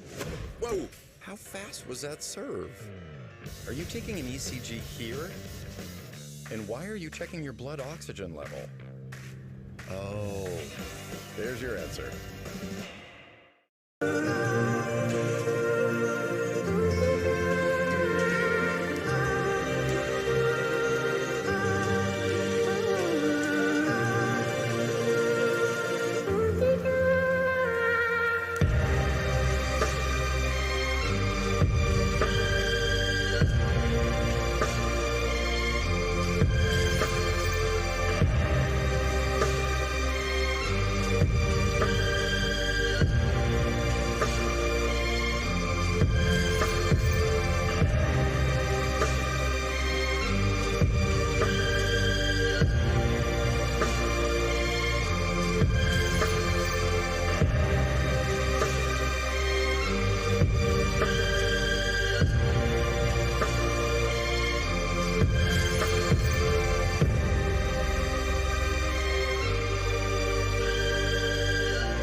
Well, one EMEA team has taken the stage already today, and it's time for another one. Fnatic, they're going to be facing off against the Vision Strikers for the first ever spot, you guys, in the playoffs. Whichever team wins right here at Kilios, they're going to go straight to the quarterfinals. Yeah, I can't wait to see Vision Strikers get it done.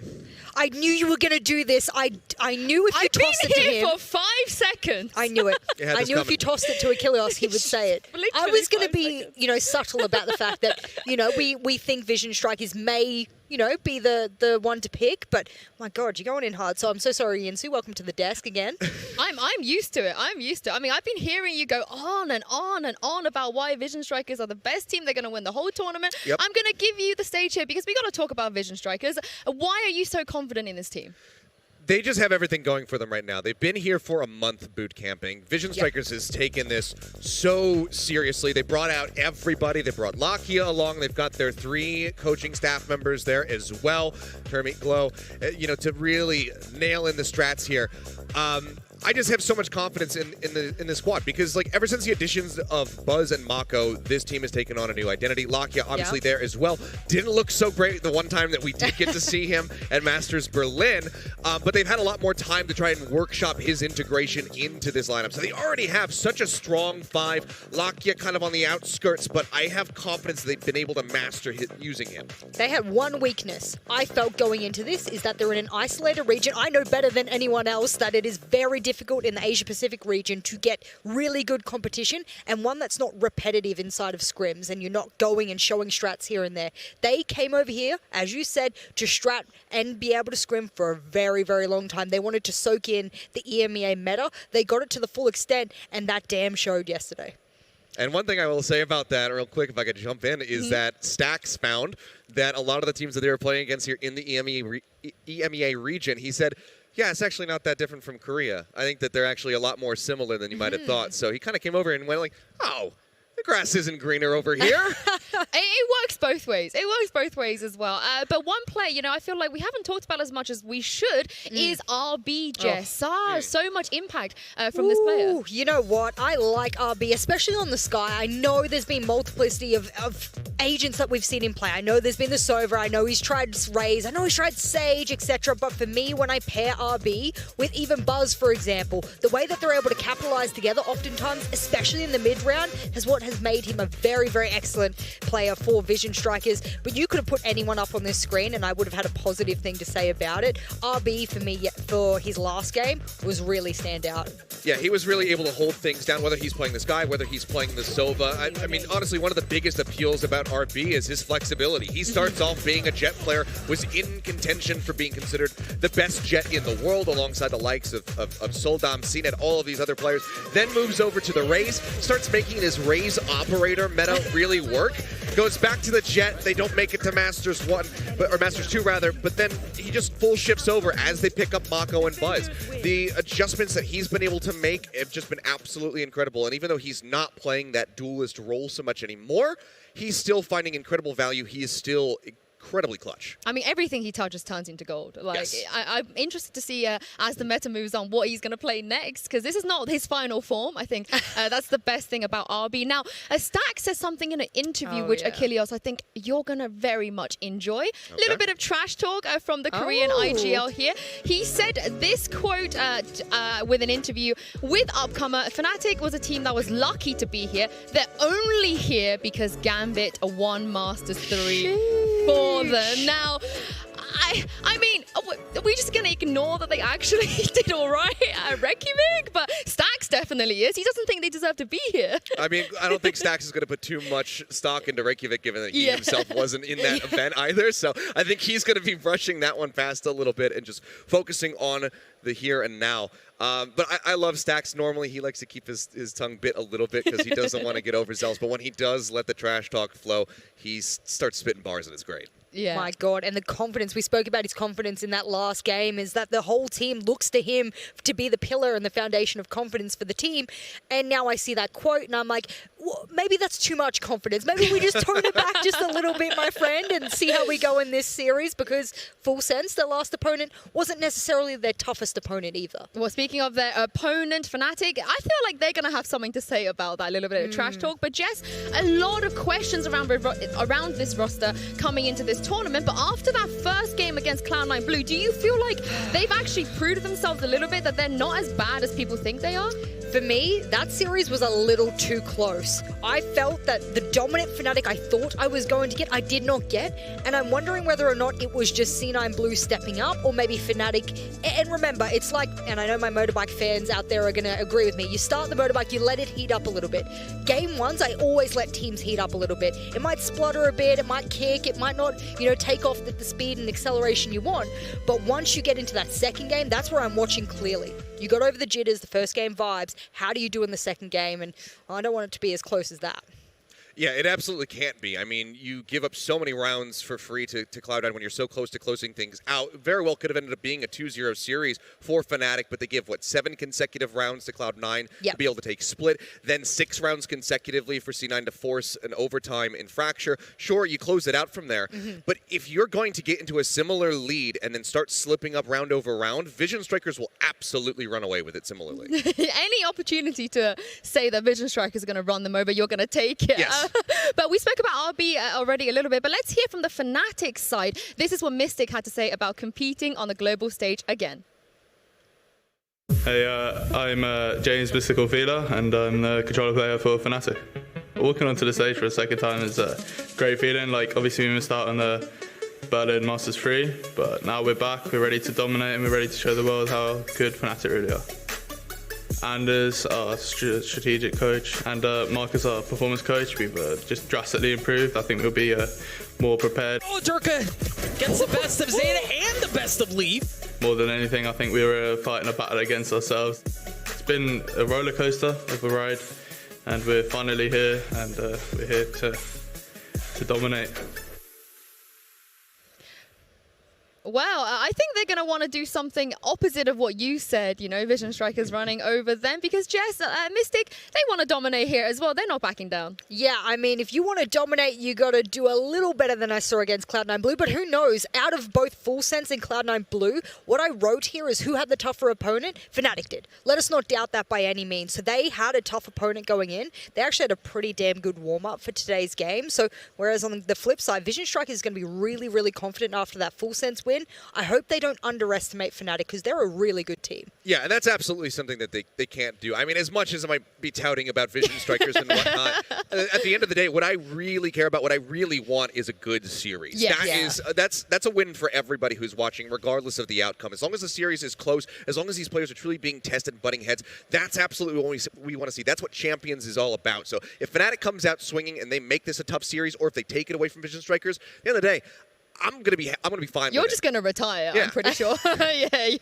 You're not gonna be happy with the EMEA guys here, at least. And speaking of a good series, we need some good maps. So let's take a look at the picks and bans for this game and see which 3 maps we're gonna be heading to. Of course, both of these teams, they share a pretty similar map pool, but they've already played Jess, and they've already banned out a couple of maps in this tournament. Yeah, look, the big thing I'll be looking for is the first ban from Vision Strikers. Do you get rid of Icebox? No. Do you get rid of it from the pool, or do you go, you know what, we're pretty good at it too, let's do that? Do you target, or do you go comfort? I think that Vision Strikers is absolutely a team that is so confident on that map. They only have 2 losses career-wise. Sure, One of them is to Gambit. The other was to Cloud9 Korea all the way back at First Strike. Breeze is actually going to be banned away by Fnatic. That makes sense. I mean, it was the same map they banned out against Cloud9 Blue, so maybe this is their permaban right now. I think that, maybe they just don't want to go that way, but maybe Vision Strikers is also going to be feeling pretty good about their win over Full Sense 13-5 on Breeze, because it feels like they might have just gotten a ban off the board for free. But this is where I was going to go. Ascent. Vision Strikers, while they are good at this map, while they have a strong win rate, they don't prefer to play this map. This is one of the ones that will happily take off the board. Okay, because that was going to be my question, having seen that popped up in red. And speaking of question, if you don't get rid of the Icebox and you get to have Fnatic pick it, and it's their best map by far. This is both of their best maps, though, right? We're starting off strong. I mean, I know you're going to lean towards Vision Strikers, but after their performance against Cloud9 Blue as well, Achilles, this is pretty good for both of them. Yeah. I think from Vision Strikers here, you're either going to go Split or Haven. Both of them are very, very strong maps. I mean, Split, they were undefeated on for so very long. Had, I believe, 27-0 win streak on that map before it was broken by F4Q forever ago. So either of these picks is going to be strong, and it's Haven. The reason Haven doesn't strike me as anywhat surprising is because they're actually pretty damn flawless on it recently. I got a 9-0 here, and I think the last date that I've pushed it all the way till is like July. So they're pretty flawless for many a months now on this map. This is what I wanted to know about this map, Vito. Do you target ban? Do you comfort pick? Do you comfort ban? What is it that each of these teams are going to be doing?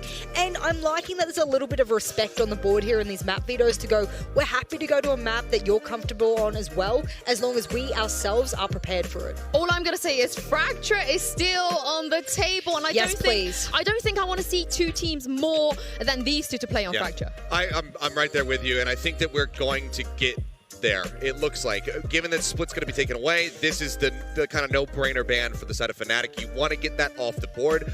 Bind, while, you know, Vision Strikers are actually going to ban it away from themselves. They were leaning towards this pick in the past, but obviously it didn't do them many favors when they did have to go up against Gambit. The Locky experiment with this map in particular didn't really work out, so I'm not that surprised to see them stray away from it, so Fracture will be the decider. It's funny, actually, because now that we have the maps, and now that I'm thinking to myself, wasn't it Stacks that said in the interview that we won't see Lakia on Bind, but we will see him on other maps? We haven't seen Fracture, and we didn't see that Icebox.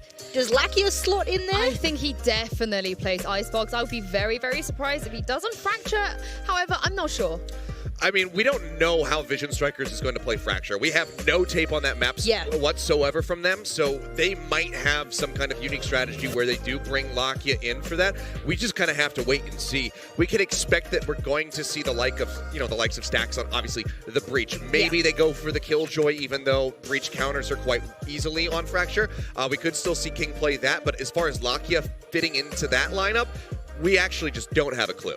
I'm not going to lie, guys. Looking at these three maps, I feel like this could potentially be one of the most competitive series ever. Both teams are playing on three maps that they're both completely comfortable on, Jess. It's not like you have a map where your opponents aren't quite sure about. These three maps, I can't call it. I don't even know who it favors. I'm liking the map Vito because if you just tuned into the last series, you'll know that the last map was Vivo Keed's flawless map of Breeze, and you kind of knew that if there was going to be an upset, it was going to be on that map, whereas on this one, we can't really write the script for you because this one is going to be an even battleground. So I'm so glad it went that way, and I was worried about a couple of the picks, but it went well. Yeah, well, maps have been locked in now, but we are going to take a quick break here. Don't go anywhere because Agent Select is on the way.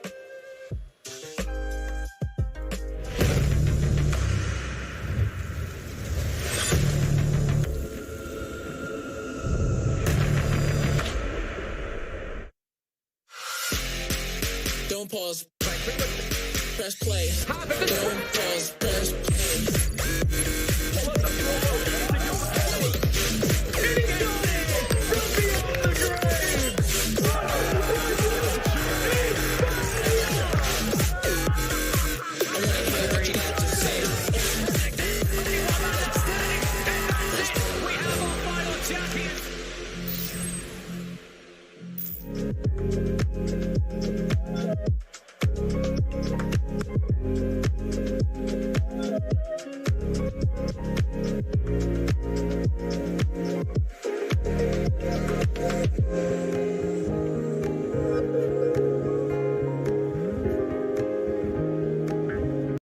Here's a question. Whoa, how fast was that serve? Are you taking an ECG here? And why are you checking your blood oxygen level? Oh, there's your answer.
Well, a quarter-final spot is up for grabs here between Fnatic and Vision Strikers. It's time to get into our first qualification game.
Well, this is the group of death, and this is going to be the highest pressure both of these teams are going to feel so far in this tournament, because winning today means a quarter-final spot is guaranteed. Jess, it doesn't get better than this. Ooh, I love qualification games into the playoffs, because not only does it show us which team is ready to stand under immense pressure to get out of groups, but it also shows me which region might have a little bit of domination over the other. And when we got an APAC v EMEA, I mean, I'll sit on one side of it. I'm a fence sitter on this, because I'm technically half EU, half APAC, so... You've already put your friend for the whole tournament in here. There's no fence sitting, Jess. I mean, I had to. Then maybe. Yeah, I got to also point out, you know, we saw a little bit twerking on the side of Boaster, but we saw a little bit of flossing on the side of Vision Strikers from Lakia, Yes. which means Achilles, he is 100% playing Icebox. That he is. So Lakia is going to be starting here on Icebox. I'm wondering if there's going to be a little bit of a different setup with him. Otherwise, this could just be Lakia continuing to play Sky, which is basically what I'm leaning towards. You know what? He actually played with the roster once on Icebox. I have it. And he played Sova. That is also true. It's between those two, obviously. Yeah. You know, the Sky or the Sova, both of them are going to be high value when it comes down to Icebox. It's just whether or not they want to run that in the comp, because sometimes you do see teams stray away from it. It's a little bit less common. This probably is actually going to be him playing Sova, though, which is hype. Yeah, I mean, we'd all want to see him play Sova, right, Kilios? If he is going to be here, it makes more sense to put him on an agent that he is actually comfortable on and known for. Yeah, for sure. And that was one of the biggest kind of criticisms that everybody had, myself included, when we saw Lakia get brought over to Vision Strikers and then they put him on something different. It's like, okay, why are we doing that necessarily? Why not just have him play what he's so damn good at? And obviously we'll wait for the agent select to come up just to hard confirm it, but it does feel like we are trending in that direction yet again. Well, on the side of a Fnatic, you know, Icebox is one of those maps where you can't really shake it up with the agent comms, Jess, but was there anything that they did last time that you want to see them do again here? It's hard to say, because I think there were multiple times, and Achilles really pointed it out there, where they crumbled under the pressure and they let really easy rounds get ahead of them from their opposition. What I would like, and I know it's only been, you know, a day, but they've given the opportunity to rethink how they respond in those situations. I think there are strong leaders in the team. I think if they stand up, step up, and get the cool, calm collectedness of the team, then we will see a more confident and, what did Mystic say? Dominant Fnatic. Yeah, I mean, that's what they would like to see. Well, we are into the Prime Gaming agents lane now. Keep your eyes on Lakia. And we're going to have a KO on Stacks and Lakia on Sova. I'm sorry. Stacks, hello? Is he okay? Is this correct? It is correct. I have confirmation that it is correct. Wow. For those who are wondering why we're just like wowing 120,000 times, I've never seen Stacks or even this entire composition on Icebox play this way. This is a brand new composition. You just don't do this. You just don't do this. I know teams are trending towards the KO. On a couple of maps, I have said some negative things about KO over this tournament. However, within the last 20 minutes. Within the last 20 minutes, you're right, absolutely. Well, I'm going to get you guys to predict who you think is going to win this. I'm going to go to you, Jess, first, because I feel like I was about to say, I feel like it's the less predictable one, but okay.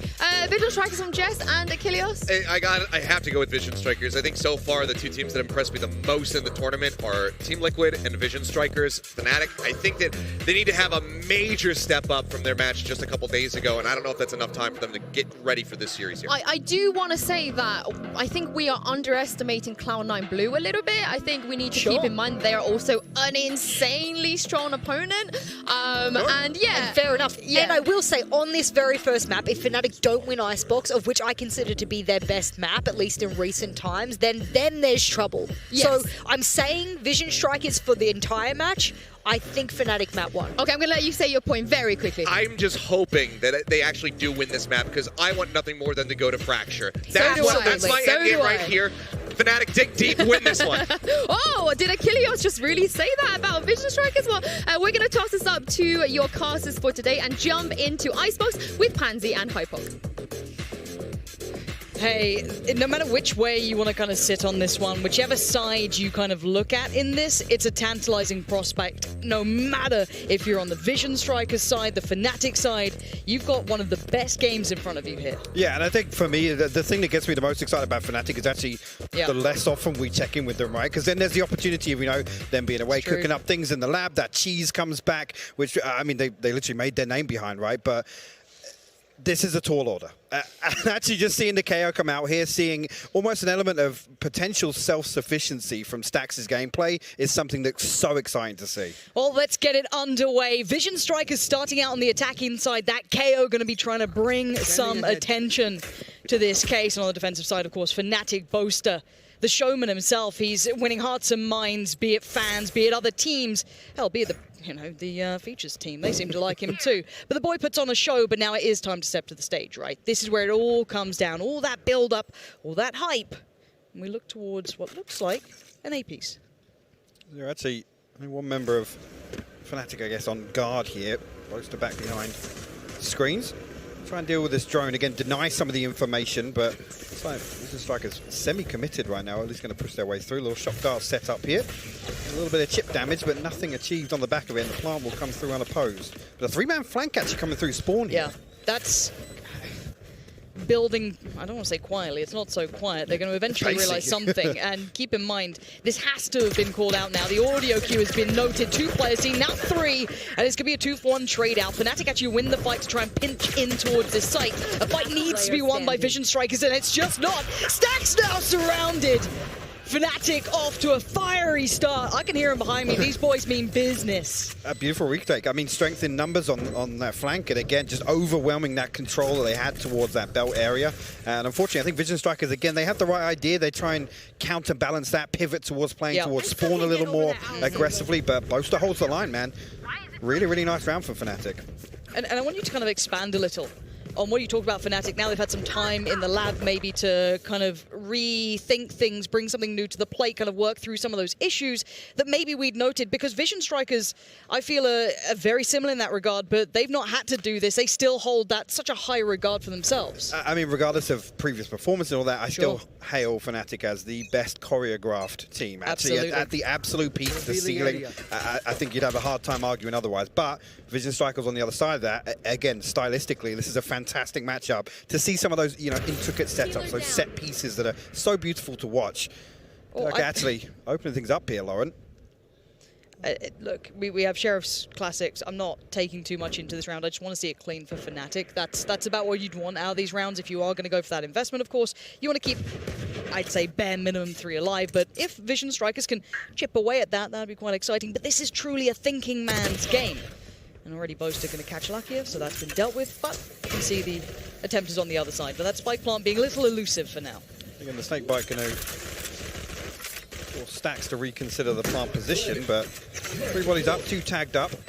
Should be too difficult for Fnatic to handle this one. Again, playing pretty cautiously. They didn't want to give away a kill, give away a weapon, and strengthen this position of Vision Strikers at all. Again, Durka and Boaster actually going to come through the spawn here and shut down Marco pretty much immediately.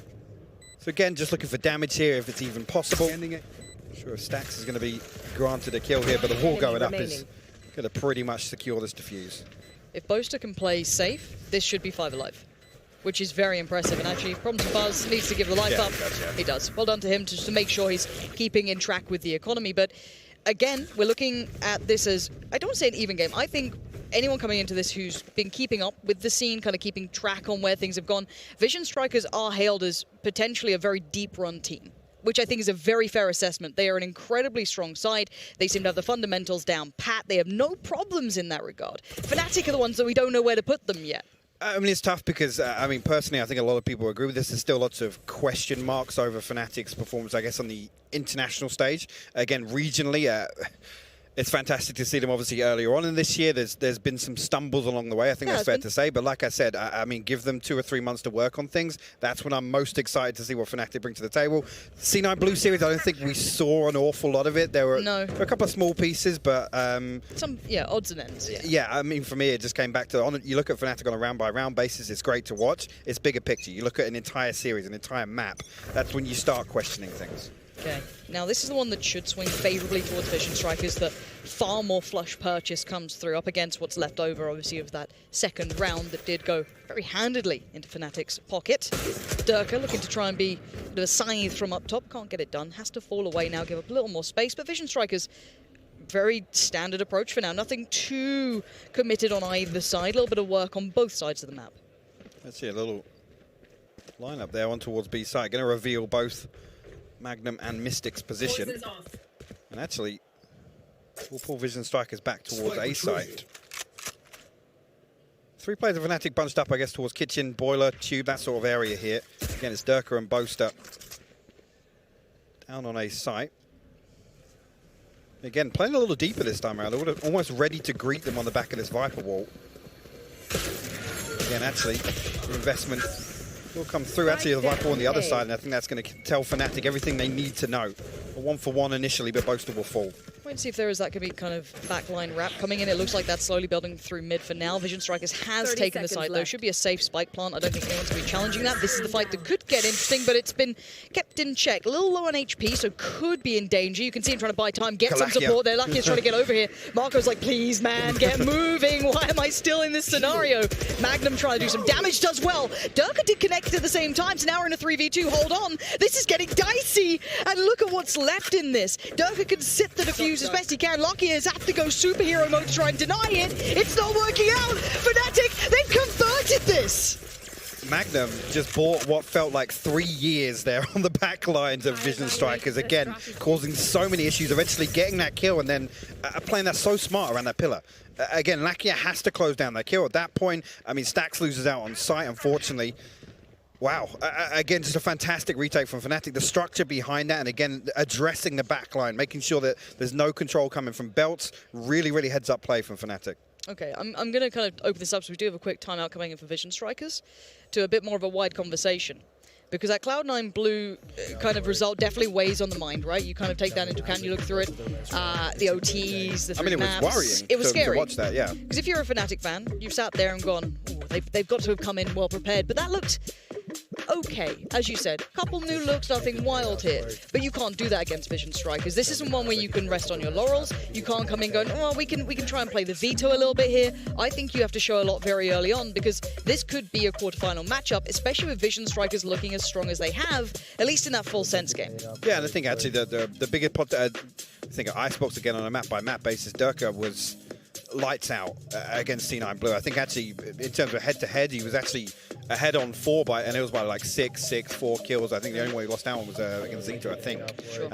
But again, going to need him to repeat that performance once again, because that's the sort of thing, it kind of breaks apart the structure in some of these rounds for Vision Strikers, where they will sit pretty deep in a default, wait to receive some information, and then it's always a stack up towards one side. It's never this kind of, there's a lurk through somewhere and somebody capitalizes on a first blood. It's strength in numbers for Vision Strikers.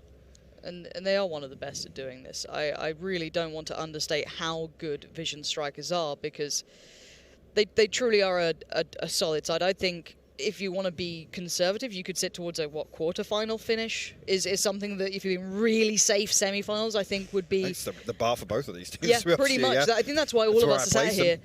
Yeah, I'm pretty much with you. So we'll have to see what Vision Strikers have adjusted here, coming back in on this purchase now. It's going to have some rough edges around it, but for now, Buzz going to take that first stride towards middle. Here. Do with the turret as well. Doma now, you can see him on the X-ray. Drifting beneath boiler.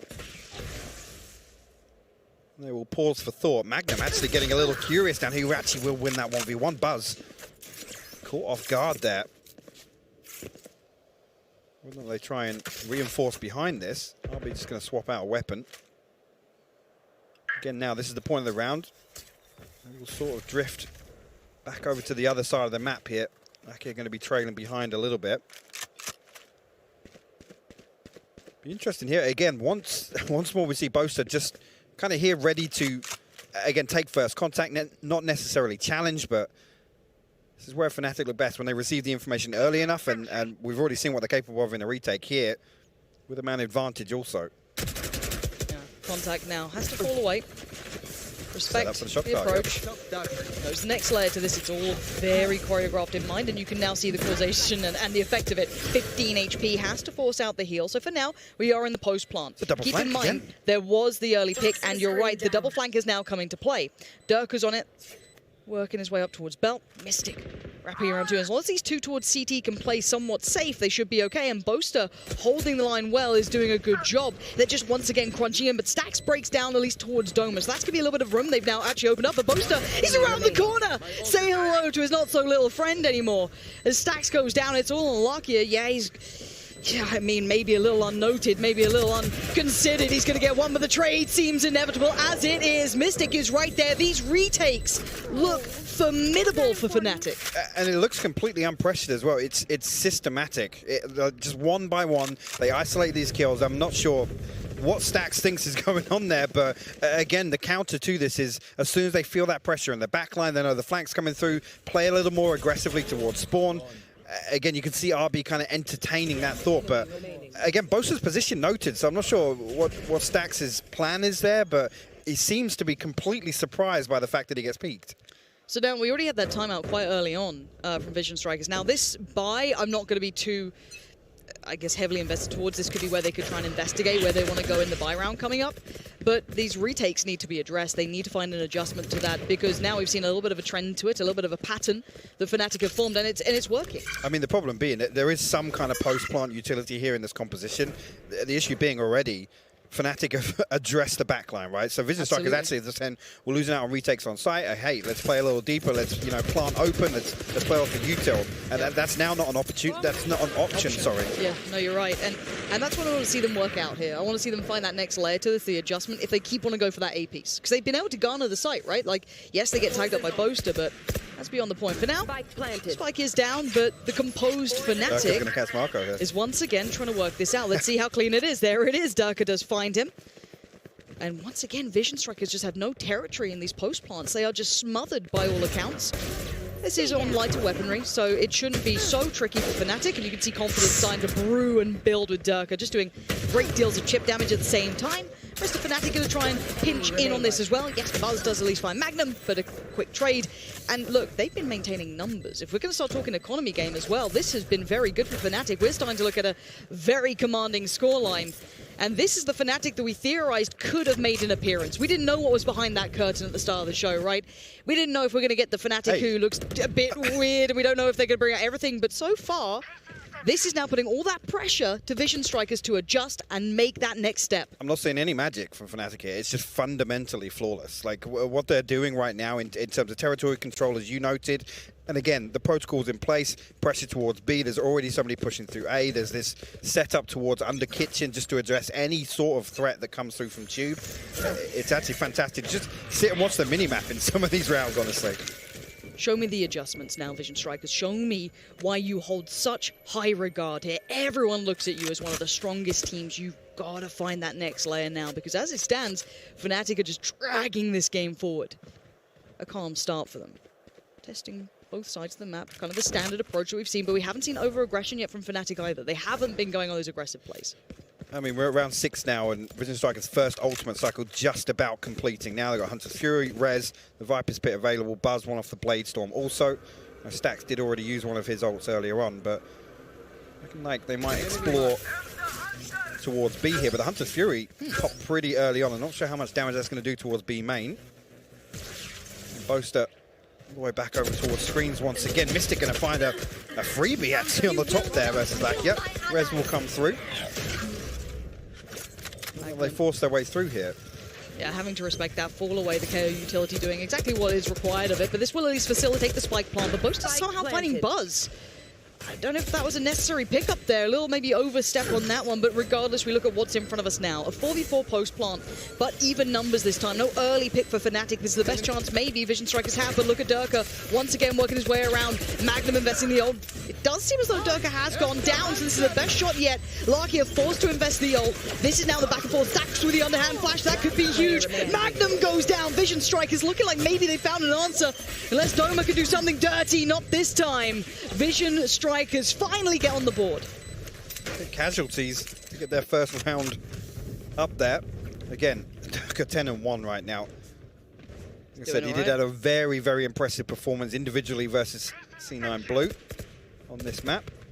Now on to the operator. So again, a different set of obstacles, early round protocols that Vision Strikers have to adjust to. Two ultimates invested. They do now have the Blade Storm online, the Viper's Pit as well. But let's talk mind games a bit here, right? First round that worked for Vision Strikers was that B fuse that came through. Surely you've got to think they're going to go for this again and again and again now. I mean, the concern is that they don't, because Durka now can just float around the map and he can address a couple of different angles to shut down a B split or just hold B main like he is now. Again, what's interesting though, no drone invested here, so they've spotted the operator without investing some of this crucial utility that obviously technically other than Stax' flash, they don't really have much to figure out where Durka is in the early round. And once again we see that similar form starting to build. 3 players towards that A site, a little bit more committed towards the site this time though for Fnatic. This is different from them. You can see them playing in front of 410. It's going to be Doma. Beautiful. Swing from Boaster, good combination, but a better trade comes back out. But then there's Magnum. Trade comes back in from Vision Strikers 2v2 now, but it's the flank coming out in. Now you've heard the ult get popped. They've got a little bit of cover to play under, and Durka, his vision, he can't see it for now. They start to close the gap. Marco's steps being heard here. Mystic going to be closing in slowly but surely. Back of the site, Stax trying to play around this. Surely in the back of their minds, they know that flank has been present so often. Marco looking for a bit of timing here. He's going to hear those shots coming through. This is beautiful. This is a really good concept. Could catch Mystic. Hands down he has. Durka, though, still alive, but looking less likely to do anything with this one. A nice hold there. Vision Strikers again. Fnatic almost conditioning to be so paranoid of the flank there. Like I said, they actually fight to the death on site, which, again, the two solutions, dig a little deeper just as that plant comes through. We'll see just after it comes through, pushed back towards spawn. But I love this swing through from Boaster again on Doma's contact. Really nice setup on the back of the wall there. But it is the first time we've seen them actually commit towards the fight front site. They've kind of been falling back CT. Exactly. Yeah. We've seen Fnatic kind of sit back CT, let them take the site, let the pinch come into play. This time that push-up seemed to at least... I guess it worked out better for Vision Strikers in the regard of how the round went, but it still was exceedingly close. Actually, I mean, considering 5 rounds on the bounce, look at the purchase here from Fnatic there. Blade Storm, obviously in the hands of Durka. They're going to try and isolate RB here. He's under a lot of pressure here, but... How did he just get... How did he get away with that? No trade, no nothing? I mean, look at the setup here. Everybody else on Vision Strikers was so deep outside A main. No chance of that trade coming through. Now Durka will roam back towards B, anticipating a rotation, but see here, Vision Strikers will creep back towards pipes under, I guess, no pressure right now, but the Boaster once again in that same position, expecting to just try and do a little chip damage or prevent this spike from being planted for free. Do a little damage now that there's no heal. Will RB off the board. First big intention shown now by Vision Strikers to end towards that A site. Spike being ferried through, and Boaster this time does slip towards CT, looking towards that top side of Rafters. Should at least allow for a spike plant to come down. Is there any damage to come from this, though? That is the thing. Vision Strikers should be able to now kind of dig their heels in. Don't let too much slip, but this time 3 players on the way back around. So this puts so much strain towards Marco, who's been dealing with this. He's going to hear the steps. He puts down the utility, trying to buy time. The only one here to hold on to it. We'll find Doma initially. Magnum, the one with the rifle. He's going to head up top, see if he can Off Marco here, but Marco good for a second here. Mystic will fall Lark here as well.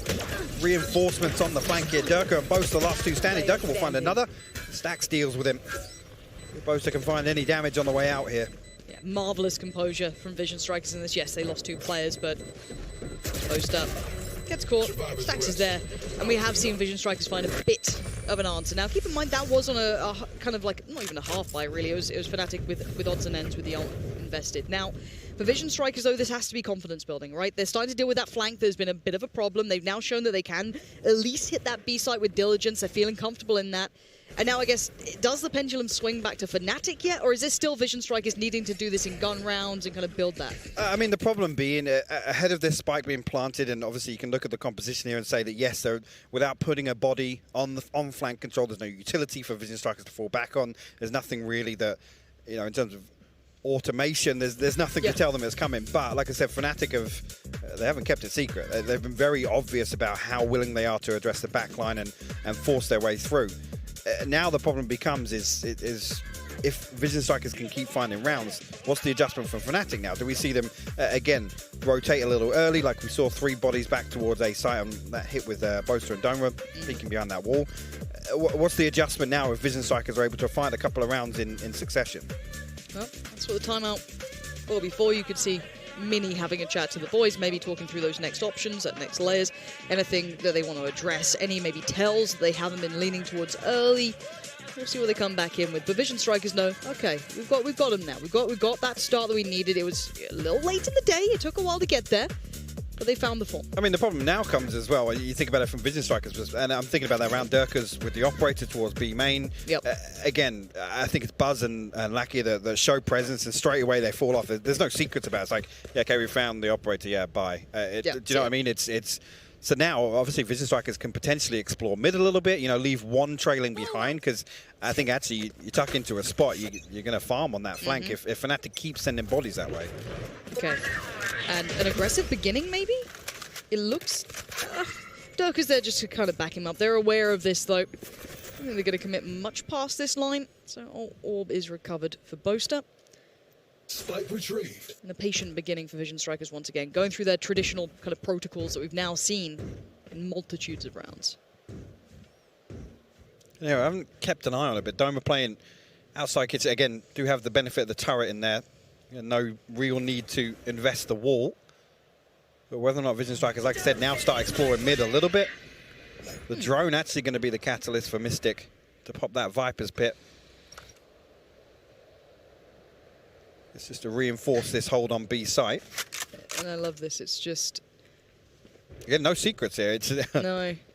It's interesting, though, the utility exchange with not necessarily threat to life yet. It's just that, okay, we'll show a little here. Okay, of course, the ult. Back and forth we go. Now, Durka's not left this spot. He's been pretty much posted up here the entire time. He now knows someone is there. Takes down RB, falls back, but not that far. He still wants to linger around on this. Could be in danger, though. Has to keep peeling away now. Boaster keeps his drone so late, and it's always at the time they find contact elsewhere. 10 seconds pass, he invests it and finds everything they need to on A site. Strikers will get the plant. Spike planted. Again, now they're going to try and reset away. They want to address this flank now. They want bodies back on their side of the site to hold on to this. But look at Fnatic. With that ult popped, you know that already Mystic's going to be later on this rotation anyway, and they don't have that same presence on the flank just yet. This is a new-looking retake coming back in from Fnatic. Already Magnum going to be the one first to step towards the site. Needs to try and take down that backline. You've got Stax waiting patiently. You've got Buzz right there. Flashes galore. Buzz going to turn in on this one. Sprays in. No one's on it for now. It's just a touch trying to draw out that utility. But Boaster does find Buzz. Going to push himself forward. The showman himself can't quite make it happen as Marco is on it. And now we trade out to just Fnatic alive. But time, it's not on their side. It's unfortunate. Again, this is the sort of round that you think with this composition, there's so many opportunities for... I mean, Vision Strikers just on numbers alone have the ability to buy like 18 seconds in this utility, right? And again, the wall being available late, already noted about that not being invested towards Tube. The concern now is, again, if this is the plan, Fnatic still kind of made Vision Strikers sweat here. Again, they push in, they find kills pretty early on. Like I said, it's just... it's a scrappy investment of utility. It doesn't feel comfortable when you see around like everyone dies. It's like, well, yeah, they haven't got time, but everybody's got to repurchase. If you're stringing rounds together like that, it never feels good. No, and the resilience, though, being shown by Vision Strikers here on map 1, which a lot of us has touted as kind of the, not necessarily make or break, but a bit of a tell for how the rest of the series could go, and so far it looks like a damn good game is about all we're able to take away from this. But I love the ability to see that these guys took that time out, addressed the issues, and come back in and looked incredible. But Dirka's going walkabouts, and he's lost. So Stacks there, beautiful catch, and once again the patience paying off. I'm not sure this is the adjustment you want to see from Fnatic as well. Like, you don't want to see them go, again, res available. What's the value here? Again, Boast has been fantastic with his utility so far, so I'm not sure what the confirmation is there, what exactly is gained by Dirka going walkabouts. And now, actually, post-A site aggression, Vision Strikers will drift towards B. Mystic just missing this cross, but now with the Viper's wall invested, no secrets on the way in here. No. Already Buzz, though, working the way through. Wall goes up, and actually brilliant spot there from Buzz. Takes Magnum away, which was kind of the man posted up closest to site, so now everyone else is kind of forced to peel away from this. I was looking at the two players kind of hitting that flank coming around, and instantly looking a little more sheepish to go for this. We're considering the res, actually, just thinking better of it. And again, with Stacks' ult there, it's difficult for Magnum and Mystic to even contest that coming through. Again, completely suppressed, no possibility of mollies or the smoke coming up. There's really not much for them to do at all. See, here's 3 members of Fnatic going to opt to hold on to their weapons. Vision Strikers will actually tie things up. It's 5-0, it's 5-5. Vision Strikers adjusting accordingly. Honestly, I feel like they've probably learned a lot more from these first few rounds than Fnatic did in terms of indications or tendencies and whatnot, because like I said, that seems like a little bit of a misread in terms of Dirka drifting through A there. Yeah, I don't know if that was just Dirka saying, let me try something. I don't know if it was a coach call or... Potentially Vision Strikers showing the early presence deep on B as opposed to on A. That Dirka thinks, actually, if I push through, we found RB previously. There was no trade there was nobody behind him. Can I find one kill like that again? But it's a little deeper than I would have liked to have seen. Yeah. Fair enough. Let's see if he goes for it again, though. Man's on a mission to explore, and Buzz now knows it, but he's not on his own here. He's got support. Dirka is not on the island alone. Not necessarily shipwrecked just yet. Larkia trying to get that jump peak just to ensure no one's going beyond that line that they've drawn. A bit of denial of information as Dirka only showing his presence and attendance once again, but they're willing to fight this one, Vision Strikers. They're not completely sitting back here. Dirka happy to contest it as well. This Fury comes through from pretty deep. Whether or not Dirka's going to try and follow up on this. See, Bud's going to have to burn the dash to get out of that. Instant rotation. And again, I think Vision Strikers think, hey, that's the guy that's usually solo on A. If he's in position to find range on towards B main, maybe there's an opportunity here, a window of opportunity to find space. Wall goes up. They still need to be careful just in case someone's ratting away somewhere, but that's not the case at all. And actually Buzz looking to try and get a little cheeky with it. See if he can catch someone out of place, but no one's offering anything up right now. Spike is going to be planted. Wall's there to facilitate, and now Dirka looks for that opportunity himself. Once again, no one giving them quarter at this point. Wall now gets broken, though. But Dirka, look at the HP. 10 is all he's got to play with here. Then 2 snake bites available. Stacks has thrown his nade on. All of this buying time here. Fnatic still got numbers. Come through. Actually, RB finds Magnum on the push. Yeah, and another one as well. RB is now feeling himself. Goes in as well. Gets the third. Can fall away from this. Leaving Boaster, the only man alive. And I think he knows this one is done. Oh, Stacks! Right in the face. Boaster trying to replicate a knife kill once again. NT, we respect those. They do, you know, don't bring a knife to a gunfight. Yeah, I think that's how the saying goes. I think so. Yeah. Didn't look great there, did it? But another round where that one felt a little more comfortable in terms of, I guess, Vision Strikers hold. And obviously, I mean, the big thing, Boaster once again has the owl drone available ahead of that plant coming through. It gets denied ultimately by Stacks having his ability back off cooldown. Get out of my way. Last round coming through, and it's it's scrappy on the side of Fnatic in terms of inventory. 3 rifles if you call a Guardian and Bulldog in that equation. Oh, Marco. I feel like Dirk is about to get done. Look at the damage on the way back through. Trade-off, actually, yeah. Dirk a little worse for it, but he does have at least the ability to get himself topped back up to a decent amount of HP. Falls away from this, but they're trying to poke and prod into this Vision Striker side, but this default is really showing its validity here. Yes, indeed. Remember this lockdown, whether or not Fnatic are leaning a little further away from sight. Just to rely on that, but lucky with the Hunter's Fury, it can't be the be-all and end-all for Fnatic in this retake. Utility's dealt with, and actually Magnum will be suppressed there. Actually, he's got to pull right back. There's be a little time created on the back of that for them to reset. Marco. Look at this, Magnum. Oh, the shoulder check just at the right time. Mystic through the wall. Get out of there. Takes down Marco, but while all this happens, the spike is down. Time is favorable to Vision Strikers here. No Poster. way. The timing on that. The timing. How has he gone away with this? Larkia gonna take a face full of it, but Stax has got his number. Stax is just beating down Boaster right now. And already, yes, the ult's invested. RB plays the game and he wins it. Swings so perfectly. But it Stacks now in the 1v2. Diffuse now coming in. Mystic does not want to get off this. He's going to try and sit this as best he can. Stacks! Oh, that could have been everything. Durka, though, going to keep this one as even as it could be now. 6-6. Wow. I mean, again, this was always going to be a close-fought battle, but with how that started to the midway through that half, Vision Strikers pulling back rounds. What an ending here. And actually, RB completely challenging just ahead of this lockdown here. Unfortunately, goes 2 for 2. Stack's just a little bit disconnected. I'm still conscious of that flank. And like I said, credit to Fnatic's conditioning of making them so paranoid of that. Yeah, that was a resounding answer back from Vision Strikers, though. It was, what, 5 on the trot for Fnatic, but the answer was loud from Vision Strikers for this first half.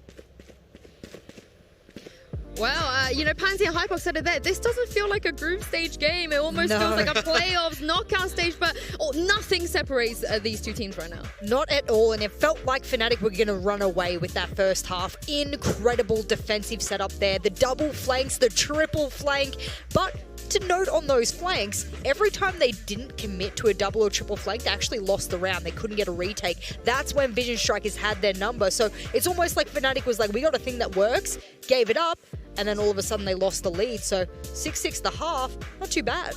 Could have been a lot worse. Yeah, it absolutely could have been. I was sweating a little bit at the beginning, but they managed to run it back 6-6. You know, for Icebox, that's a little bit concerning for Vision Strikers getting ready to flip sides, though. Fnatic very well still could walk away with this one. I like, though, that I'm kind of coming around on the KO a little bit more here from Stacks. The post-plant setups with this are looking really, really nice. I was definitely shocked because they've never run this before. I'm not necessarily fully a believer in this, and I think that this might be an Icebox only pick, but we're seeing some neat stuff from it. The defense side is going to be interesting to see what other stuff they have from the KO. I mean, we saw some lineups, we saw executes that kind of ran around Stacks there, but I really quickly want to talk about Durka, you know, coming into this tournament. A lot of people were really critical of him. I saw a take, I believe this was Platch, I'm going to call them out again. I believe there was a narrative that he was the worst duelist in this group. Who said that? Who said that? Get him up here. And I think he probably isn't. He probably isn't the worst. Yeah. Not at all. My God, was he hitting his shots. And not only that, he would even commit after his presence was detected. He would commit to the gunfights, sure that his positioning was the valuable and the most dominant positioning, especially when he pushed up aggressive over towards A. And, of course, his buddy and Boaster are holding down the site alongside of him. He could be rest assured that Boaster would drone him in. He could get the pick. We know when he pulled out the Blade Storm, he did, and he pushed on. Wow, Durka has done an amazing half. Yeah, and I would like to say, just I guess a little bit of in defense maybe of my colleagues, if it was Platchat who said that. Being the worst duelist in this group of death is not even necessarily that much of a slight against him. Yeah. There are some incredible players, obviously given full senses, a little bit of a stumble in their first series versus Vision Strikers. He's definitely not the worst. He's putting up some fantastic numbers so far. Well, let's see if he can carry on doing that into the second half. Back to you, Pansy and Hypo. Let's get back into things. I need to see how this game unfolds because it couldn't have been closer. Both these teams going on some absolute mad tears. But the question is it enough now to weather the next half coming in? Durka straight away heading up towards belt and just a little bit of a lean towards A, to say the least. Everyone's in attendance. Yeah, and I'm glad that the Des did touch on Durka, because this is the one that eyes on now on attack to cause some problems for Vision Strikers. In information garner, you can see the adjustment here straight away on the back of that information from Stax. And I think not pushing through just yet. Being conscious of any mid-aggression on the back of that, or at least trying to catch a rotation maybe, because I think they've anticipated exactly the same thing. Looks like an audible will be called, and Marco will actually spot, I think, 2 sets of legs crossing that. There's the rotation. It looks as though that's exactly the case. They've responded pretty swiftly to this. No damage traded off just yet. 45 seconds left on the clock. Fnatic stacked up towards B main. Again, the Viper's wall will confirm what they already believe. Molly will buy a little bit of time. Snakebite will force off default. Again, a deeper wall this time around from Doma. Really nice. Look at, wait, Fnatic is pushing deep CT. Look at this fight already brewing. But it looks like Buzz was all but aware. Mystic the next, maybe on the chopping block, but Buzz trying to do the dance, get out of dodge. He still stays alive. Takes Poster with him. Stacks down next in line. He's still going to thrive against Mystic. We're down to just Doma, and it's all falling to pieces, Vision Strikers. Wow. What a way to handle Fnatic's pressure. I love that little set piece from Fnatic. Honestly, that first kill, Buzz onto Durka, is probably the whole thing that shuts that entire round down. And again, Stack's desperate to try and come and help him, but wow. I love that. Again, this is the sort of thing I was talking about with Vision Strikers, again, with that addressing the backline sort of thing. Oops. Again, digging a little deeper, forcing towards spawn. These are the sorts of things you want to see when, you know, the early and mid round is so passive, and neither team wants to give away that first blood. Neither team wants to give away the opening. That sort of thing from Fnatic, I think if they can continue that trend, actually, it's going to be really interesting to watch. It probably won't be this round, though, will it? I mean, I'd love for it to be this round. There's a sheriff here. Yeah? Go on, Durka. Go on, Durka. No, I'm not. Do you know what? Prove me wrong. I'm down to be proven wrong. Not a bad start for the young Finn. Looking solid, but this should be, as we always say, clean for Vision Strikers. That we look at, keeping as many players alive as you can. Player standing. As it stands, that is exactly the case. They've done exceedingly well here. No overstepping, no giving away. Yes, Dirk is still alive, so there could be something. Keep in mind, it's been dealt with. Lovely work from Vision Strikers. Clean as you like. 4 alive. Not too many threats building. Never looked like they broke a sweat. Again, initially, Fnatic find the first blood there. It's a miracle, but holding pretty deep. And again, the setup, actually, the Viper utility making it pretty awkward for Fnatic to even open some sight lines there. First buy round comes through. And whether or not Vision Strikers make any attempt to capitalize on these SMGs, it's not looking as if that's the case right now. And again, I look towards Buzz and see his positioning. Might just play close contact here alongside Stax. And Fnatic slow in their approach initially as well. Just, I mean, actually, almost anticipating a little aggression here, but Hey, the Striker's not going to show their hand. No, and it's not a massive assumption, is it? You've got Spectres across the board. Like I said, yeah, but they want to close the distance ultimately. Yep, it's not a bad shout. And if anything, you just hold a default a little longer. Keep in mind, you could be coming up against a stack, something a little, out of the ordinary. If you're trying to convert a Spectre round, don't mind it. I mean, the thing is here, again, Stax and Lakia benefit off this 30-second lull almost because their utility's on cooldown. Again, if anything, they can maybe confirm something here. As you can see, Lakia's Recon Bolt back online now, just waiting on Stax's utility as well. And actually, Lakia finds Mystic through the poison orb in mid. Must be nice. Yeah, it must be nice to be able to get away with that sort of thing. Flash through the wall, and away we go. They push right on in. I like that concept. Beautiful. But so does Magnum. Still good for 2. And Buzz looking for another victim. I think it just saw a pixel out of place. It looked like he got a tag on him, but I don't think it was a headshot in the end somehow. But how is Buzz still here? Getting away with murder. But finally catches the case himself. As now it's just down to Marco left in a 1v3. Spike yet to be planted. But is there a gateway, a window, a chance? It doesn't look like it is. Slowly but surely being closed by Fnatic. Boaster wanting to deal with it, and he has. Boaster shut it down. And 3 survive as well. Crucial here on Fnatic's first purchase. Durka a little further away from the Blade Storm than you'd maybe like, considering that I don't think the purchase is going to be comfortable here. But a couple of armors needing repurchasing. Again, I love the setup here from Vision Strikers. Unfortunately, Magnum in one of the few positions to really shut that down and eventually finding his third on the round also. Well, we'll see what Mystic settles for. Struggling a little bit. Does have the opportunity to flip back over to light armor, but actually find a Phantom as well. So not an awful lot left in terms of finances behind this. Back it, no way. Not again, man. And it's Mystic. it's the controller. It's the smoker. It's the one. Oh, they're just can deny all this information now. This is horrible. This is really horrible for Fnatic, but for Vision Strikers, you know they're grinning on this one internally, just knowing they've done it. And RB wants to just really make it hurt. Take that space. It's going to be relatively clear. You can see Boaster lingering around a little longer. But the second he crests that corner, hey, they ain't here. Get ready towards A, maybe. Be careful. See what's left for Fnatic to make use of here. Still don't have Doma's wall.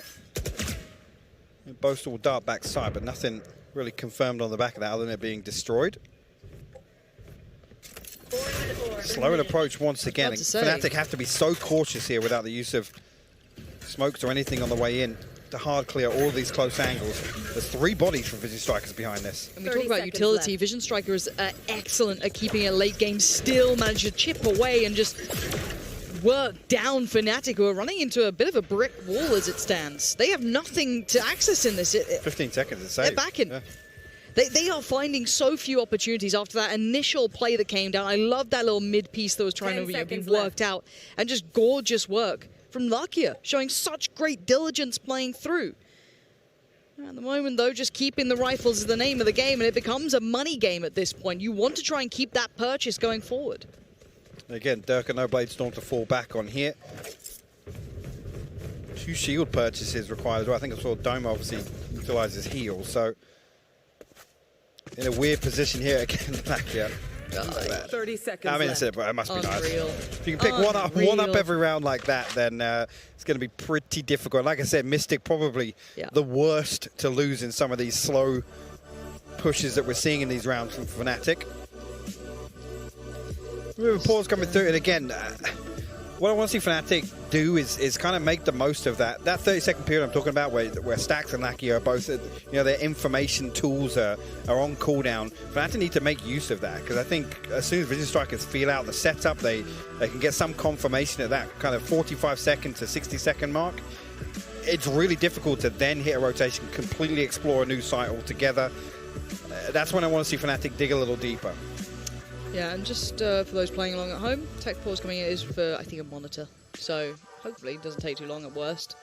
Switch it out. So I feel like this is starting to worry me, though, because Fnatic have yet to address the initial issue, right, that they've been in. And now Vision Strikers have got a good gap between it, and we've already shown and we already know the Vision Strikers can adjust well. They can identify as there is a problem and they can adjust to it. We saw that in the first half.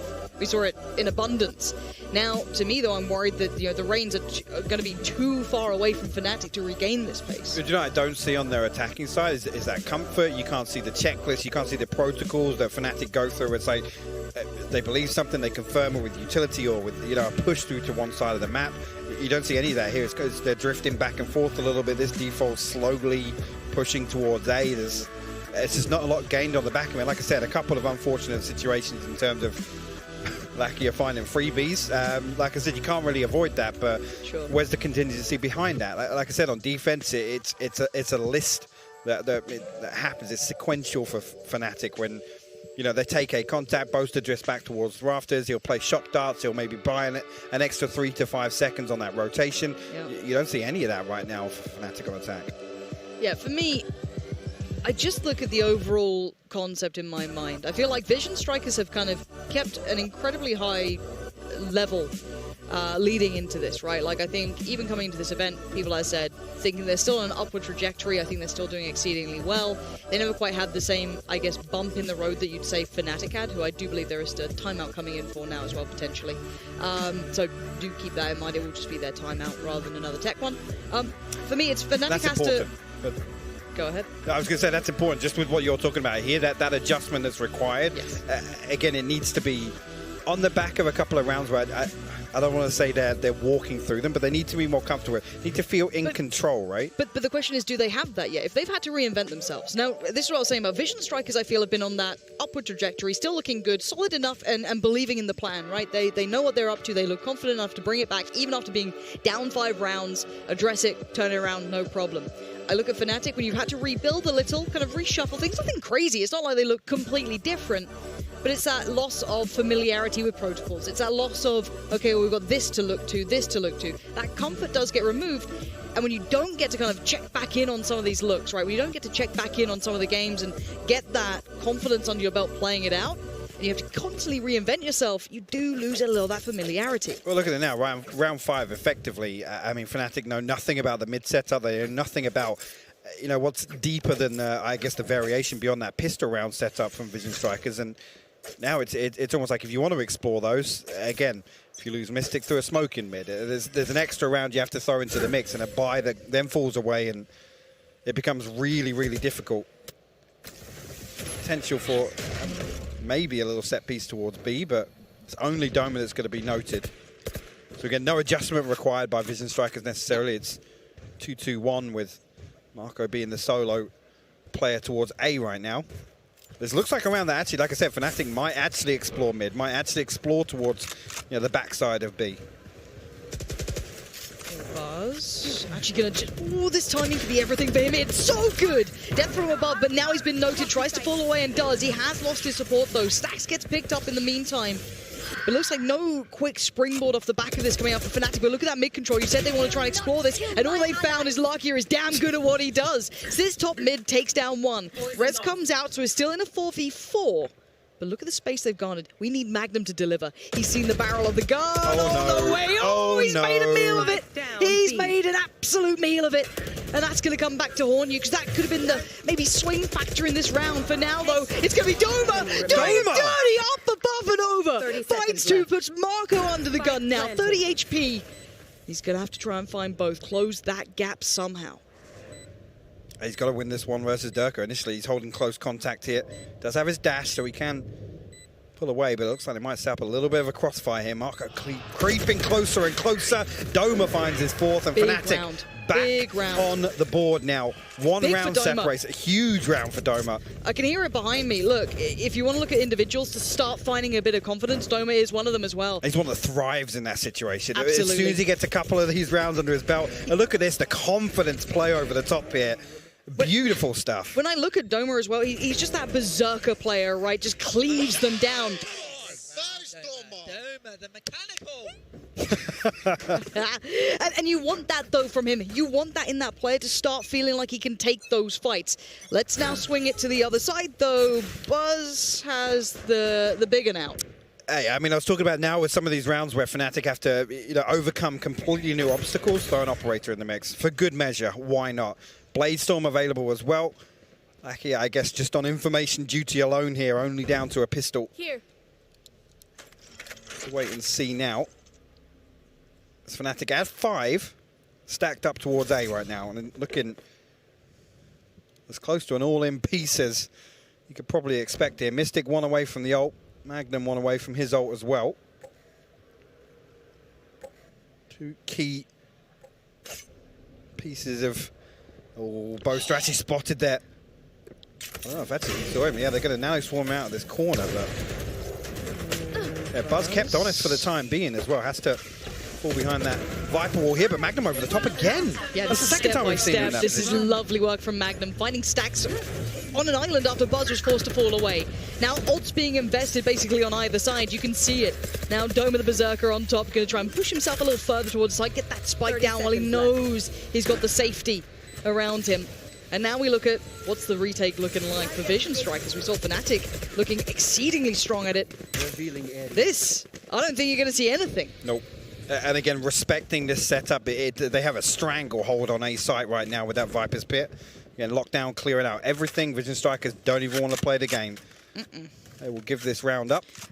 I think this is such a telling sign, though, of these two teams, right? That we've seen a 5v4 full-on save coming out, basically, from Vision Strikers. Mutual respect.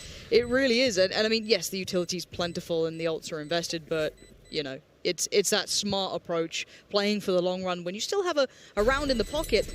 But hey, we were saying, do we see Fnatic have that depth? And they've shown they actually do, even with, you know, the adjustment of Buzz coming out on the op. That's now been not necessarily given the opportunity to sing like you'd imagine it would. No, and I think also just with the way Fnatic will play, I almost don't want to see Buzz tucked into backside on A. I almost want to see him explore a little deeper, play the way Durka did up towards Belt. Maybe just try and find that first blood.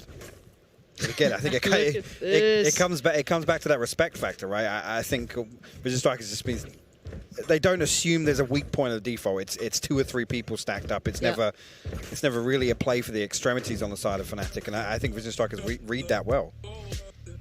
And these two, you're going to expect them to run the timeouts as much as they can. And this is quick from Vision Strikers. This isn't letting Fnatic get 1, 2, 3, 4 rounds, you know, in the pocket, really start taking the lead away. No, this is after, what, 2 rounds that they've been able to finally answer back just before they potentially close that scoreline in. This is a quick timeout being called here from the coach coming through. So maybe time to just keep in mind, okay, what's changed in the last few? How do we keep up to that? How do we address this? Where do you want to bring that up into play? Plenty of things that they can now start talking through themselves. I think potential for Buzz to go exploring a little bit. And again, it's difficult in this scenario because I think now Fnatic ultimately have the upper hand. They've shown a little presence towards B now. They've shown a little more aggression, I guess a little ferocity in terms of the execution now. I'm thinking back to Doma's play over the top of that box here. It's a little scrappier than maybe, you know, Vision Strikers are expecting. They're seemingly caught completely off guard by it. But now, as you do see, Buzz rotate across towards B main, and Fnatic lent that way initially, at least in the buy phase. Mystic gonna roll the dice. Looks like he might walk mid again, Lauren. You love to see it. You love to see it. I really don't want to see another one though. I really did. No. Really? No. Huh, weird. He throws the smoke and runs the other way. Okay. Okay, I'm liking what we're seeing here already. Is that 4 confirmed on the back of that? I think it's got to be. Look how close they were towards this. Buzz still going to be sitting around, though, over towards Yellow. You're going to see him trying to play this out. What can he get done with that op? It's finally in play. Maybe this is his moment to do something to deny Fnatic, to try and take this scoreline away from them again. He's still alive, and he's still got a pixel to play with, but it looks like Dirk is aware. Not going to fall away completely, though. He still has some support on his side, but he's just being cut away from having viability in that round, so has to fall on back. Wait, and so Fnatic. Taking a second. Pause for thought. Didn't over cook the pot on this one. I'm just waiting for this toxin to build back up, give them a bigger window of opportunity. Again, just about now. So they do deal with, so nobody going to be suppressed here. So wall goes up. Will force their way through. A deeper wall once again from Doma. 30 seconds left. Nothing really here in terms of pressure towards this plant on the side of Vision Strikers. And Buzz has been denied so much at this point. He's been forced away. Utility work from Fnatic has been lovely to watch. They've really made him just completely lost in this. He's not found a pick that could work him at all. So, a 5v5 retake coming out for Vision Strikers. This time they look like they want to commit to this one.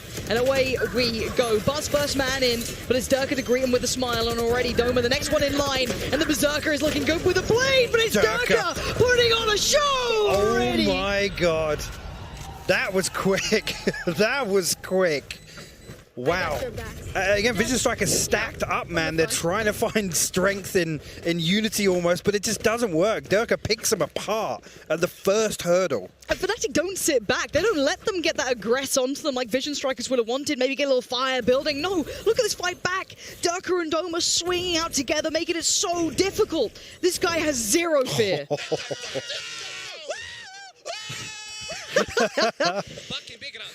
And again, it must feel so good after how these last few rounds have gone to get around like that. Again, get a big confidence builder back in the Fnatic camp. And they know they've broken the money. That's the huge part of this. They've broken the economy of Vision Strikers. This should be 11 on the board for Fnatic. And this has been mind games galore. This must be so strenuous to try and work back and forth here. For now, though, Fnatic leading towards that A site. 3 players stacked up towards middle, though, for Vision Strikers. Maybe looking to get on those back lines pretty quickly. I think maybe on the back of confirmation of presence here. Yeah, as soon as the Owl drone comes through, you can see that creep towards mid, but Alarm Bot going to give them away. Mystic actually playing underneath Belt as well. Magnum actually going to open things up once again. Stacks will fall. Buzz actually swings ahead of him, finds 2 headshots. He will be dealt with by Doma. Where did he just pull them out of? Buzz just light years ahead of them. But still, the issue is there's 3 rifles here. We've got plenty still to play with, but he has at least slowed the roll, right? Like, they forced Fnatic to fall back for a second now. 30 seconds, Res invested. They've got some belief in this round, but Mystic might just erase that. Dips through the smoke, says hello. That's 1. That's going to be maybe the follow-up. No, Stack still stands. And it is a 1v1. I can't use that. He's got his res, though. He does. You're going to see him pause there against Stacks. 11 HP, no chance of him pushing through, but there's 10 seconds left here. Time! How the hell are they going to do this? Stacks can do so much damage in this one. 5 seconds now. Stacks 11 HP. Has to deal with a full HP Durka. Time is everything! No way, man. What? Again, I don't understand why Stacks isn't just bailing. Ow. Getting the hell out of dodge there. Wow. There's a second where I think, oh my, don't wall off. Don't wall off for the res. What are you doing? There's only 10 seconds left. Fnatic claw their way back into this round. Mystic, again, seemingly on the best lurk, actually, the Fnatic have found. And shutting that one down. He knows. Yeah. Absolutely knows it. That's a gutting round for Stacks. It's tough again. You're in the moment. Yeah. You don't think clearly. There's so much pressure on the stage between these two. Standing ahead. But that is going to be one that stings because they could have genuinely turned that round. There was 2 opportunities, I'd say, wholeheartedly in their favor. But back in we go. We have the buy coming out for both sides.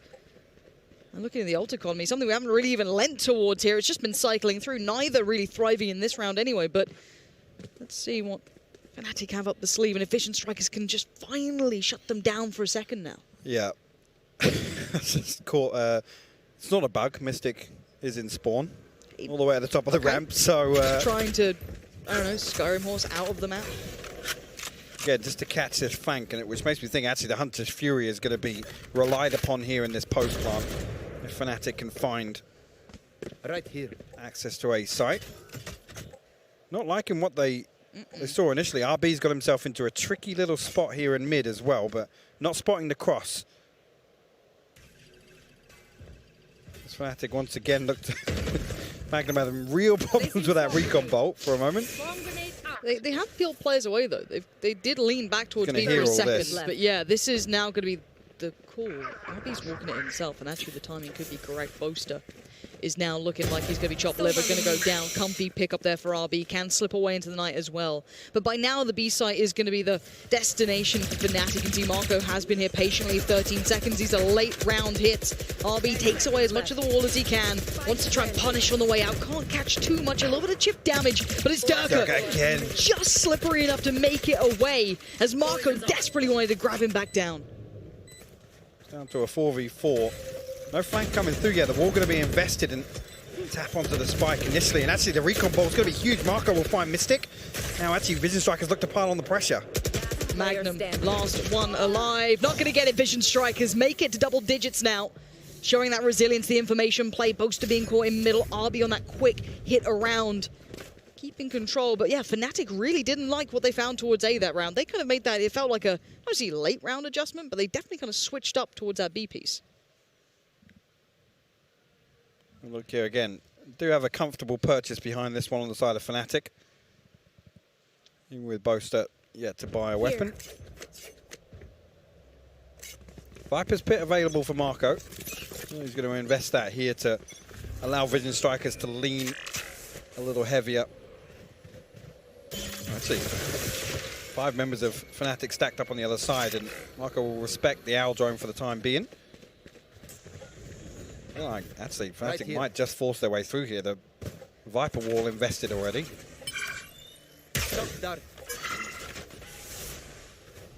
Scanning ahead. Poster going through the motions, but... Ooh, Marco. That's a nice start. That is nearly gets him wallbang. Is he investing? Oh, he is. Okay, so this is still being contested enough for now, but forced to back away. It gives them full control of default. Again, the snake bite will keep them off the plant for the time being, or at least pushing through towards They've it. still got 50 seconds if they want to toy with other concepts, but... There's no control elsewhere, though. That's That's the true. problem if Fnatic do drift away from B. We have seen Fnatic as well push CT, keep in mind. They have been happy to kind of push down to where Buzz is, but that wall going to keep them locked in for now. But it's pause. Not necessarily thought, but ult. As Marco still going to be a problem to try and clear out of this corner. 25 seconds. Ult gets popped. He's forced to back away, and there's that CT swing again. Mystic this time does find Marco. Boaster watch Buzz out of the air. And now Stacks and RB faced with a really improbable scenario. RB trying to do unthinkable things, but it's just Stacks. What is this round? I don't know. It's in. I'll leave you to break this one down unless Stacks can somehow dismantle Fnatic. It's looking very unlikely as he's trying to find a little bit of safety for a second and dip away. Let's see if that rifle will stay within his clutch. Fnatic literally paused for 20 to 25 seconds behind that. Again, the wall almost hindering them in terms of kind of countering that Viper's pit, but I don't know what happened off screen there, but it seemed like just with the flip of a switch, straight away Fnatic forced through. They find Marco so quickly on the back of that. The Hunter's Fury all the way to back spawn, again, creates this kind of pocket of pressure where Fnatic are able to push through to spawn once again. I'm not sure how that fell apart for Vision Strikers. It looked like, honestly, Fnatic were misplaying by staying that long behind it. It's 12 though. 12 now for Fnatic. But it just feels like Vision Strikers are constantly so close to finding the answer. But I wonder what the money's like for Vision Strikers. These rounds have been rough. For it. Yeah. I'm really worried about what the purchase is going to be here. Let's see, this is Mystic. It's the recon bolt again that finds Marco. That's so unfortunate. Again, the problem being with the Viper's Pit, if you can't effectively deal with all that utility, the drone, the bolt, obviously if you're playing outside the ult and just trying to tick it over and make sure that it stays up. Rifles across the board for Vision Strikers. Some utility missing though. Yeah, a couple of gaps in terms of the utility. Armor as well for Lakia. Here. Fnatic slow in approach once again, and now I think actually it leans back. Mystic bravely and walked mid once again. We'll find RB as well. Buzz though. All the pressure on this man's shoulders if he does want to stay around this sort of spot, keep that map control in his favor. Stacks knows that he's getting more and more isolated here. This map's looking a little diced up, doesn't it? Now Magnum, the timing's everything. Lakia is completely unaware. Audio cue will be heard. Mystic! Oh, the turn of events as Stacks does get Mystic, and now the turn from Fnatic. Looking right back around. Maybe just to the back of Magnum being pushed up towards middle, he can punish the rotations. They have free and safe passage towards the A site, and it's all because of Magnum's positioning right now. He's keeping them all locked in. This is actually devastating for Vision Strikers because Magnum's here. Again, if he can just find what he spotted out pretty early on. Time. Ahead of this plant. And again, you're absolutely right. He's going to try and buy plan, but he's picked off here. Didn't love that. Looked like he was desperately trying to get back to the pack, but now it puts it down to 2. Durka and Boaster. The brains and brawn of Fnatic. Boaster, though, takes the swing, takes the life of Buzz. Once another can't get it, Stacks denies. And now Durka, the brawn of the side, the muscle, trying to find one. Vision Strikers clawing onto this round as best they can, but he's found a cubby, a little bit of safety. Marco, you wouldn't expect it. Durka's found him, and now the 1v1. Durka's got him! Dead to rights, clutches it out. Wow. That man, again, he was heating up through that map. He comes up huge there in the clutch for Fnatic and closes out. Again, that felt so exhausting on both team sides there. It was a war of attrition here on Icebox, but Fnatic closed things out. And I got to say, once they kind of stabilized, found their footing on attack, it looked so much better after that timeout, Lauren. What a beautiful game that was. Let's look at this Red Bull clutch again, because I love this from Durka. That composure, that kind of like classic finish approach, right? You know what I mean? Never gets flustered, looks totally calm in these moments, and then there's that just eruption at the end. The man knows what he's done for the side, and that was an incredible matchup, and I want to look towards both sides of things now, right? We have Fnatic, who did a great start. It looked fantastic. It kind of, you know, maybe kept us thinking, okay, this is why we're looking at Icebox. This is why they're confident in this game. But then there was the answer from Vision Strikers, who I think undoubtedly looked very strong, but lost maybe their answers towards the end of the game. Yeah, I think that's fair to say. The biggest issue, again, the reason I didn't want to talk about the veto at all is because I think we have a very map-by-map series on our hands here. Again, Icebox ticking the box for me. Again, it's the one that you would hope Fnatic are going to close out, right? Again, I think great adjustment, great composure demonstrated here, but we go to Haven, and I got to be honest, that's why I do put it into Vision Strikers. Having the advantage there. I'm praying we see Fracture now. With this going already now, 1-0 Fnatic, I'm praying we see Fracture. Hey, this is the story that we said it could be. If you want to get to the third map, you needed Fnatic to pick up their map choice, which is, and was, Icebox. Coming up after this will be Haven, which will be Vision Strikers. So it does make sense that we actually could have that third map here, potentially, unless Fnatic have something completely new up their sleeves on that second map. But you cannot look past or underestimate Vision Strikers coming back in. These boys will be fired up, and honestly, I want to see what they bring now, coming back out of that loss. Yeah, absolutely. I think, again, it's important for a player like Durka to obviously carry across that momentum as well.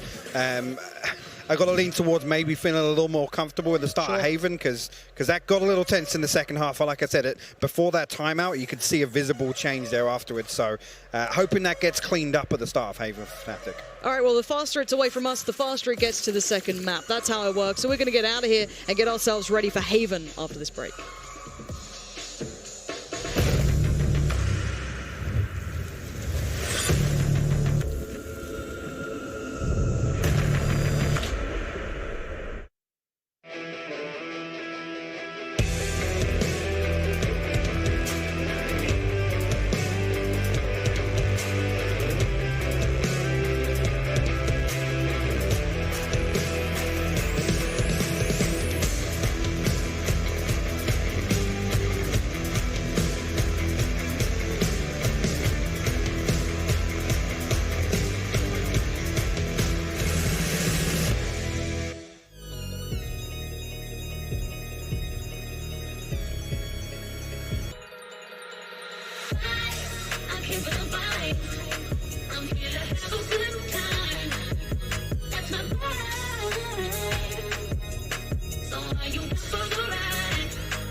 It is a fantastic start for EMEA's Fnatic as they go one map up against Vision Strikers. I'm back on the desk with Jess and Achilles. Oh, they were so close. Vision Strikers, they came back, they took the lead again, and then a couple of, I would say, uncharacteristic mistakes, right, Achilles? Yeah, for sure. I mean, Stax is not, just running away. Taking that fight, in the one round just to, for no reason, when they're running out of time, that could have maybe turned the tides. You never really know that butterfly effect, how that one round win may have affected the overall score. But definitely some uncharacteristic mistakes here. Lakia, though, coming back in. you know what? So good to see him. Yeah. So good. I mean, we only really expect him on one, maybe 2 maps. We don't know what Fracture has to show us, but on the one map upon which they want to clearly put him in, he's the MVP. Doesn't net them a win, though, and that is the recurring story for Lakia, unfortunately, is that every time, bar that 1-13-0 in their own league on Icebox that he played, he has not seen much of a win in this team, even for a team that had over 100-match win streak, and Fnatic, well, they win their map pick. Yeah, I mean, it's tough when Durka does this kind of stuff. Like, what are you supposed to do when he's having that kind of game, Achilles? You die. That's really all you can do. You just deal with it, yeah. He was absolutely fired up. Doma as well had some wonderful rounds, and we were kind of talking about this off cam. Doma's flexibility and whatnot. He's been impressing in the last 2 series, but Durka was really able to hold it down here for the side of Fnatic. And if he's not popping like that, we're probably looking at a Vision Strikers win. So it's good on Fnatic to deliver that 3rd Icebox loss ever to Vision Strikers. Absolutely. I will be looking forward now, since that was a close series, and okay, maybe it wasn't going to be to begin with. Now I'm looking for the fact that Fnatic, they brought it close on their own map pick. We saw this the other game against Cloud9 Blue. Can they hold it together in the dying seconds? That's what Fnatic needs. Yeah, that's going to be very crucial for them if they want to win this series. Now, we have a big brain game, and who else can we bring in that has an even bigger brain than Fnatic and Vision Strikers? That's right, it's Sean Gers over by the Telestrator Wall. Indeed, Yinsu. So here I have 5 rounds. I'm going over 5 retakes in the first half of this game. There was so much to go over, but I wanted to talk about the different looks Fnatic gave on the retake and how Vision Strikers started to counter that through the half. So this is the first gun round we see of the entire game.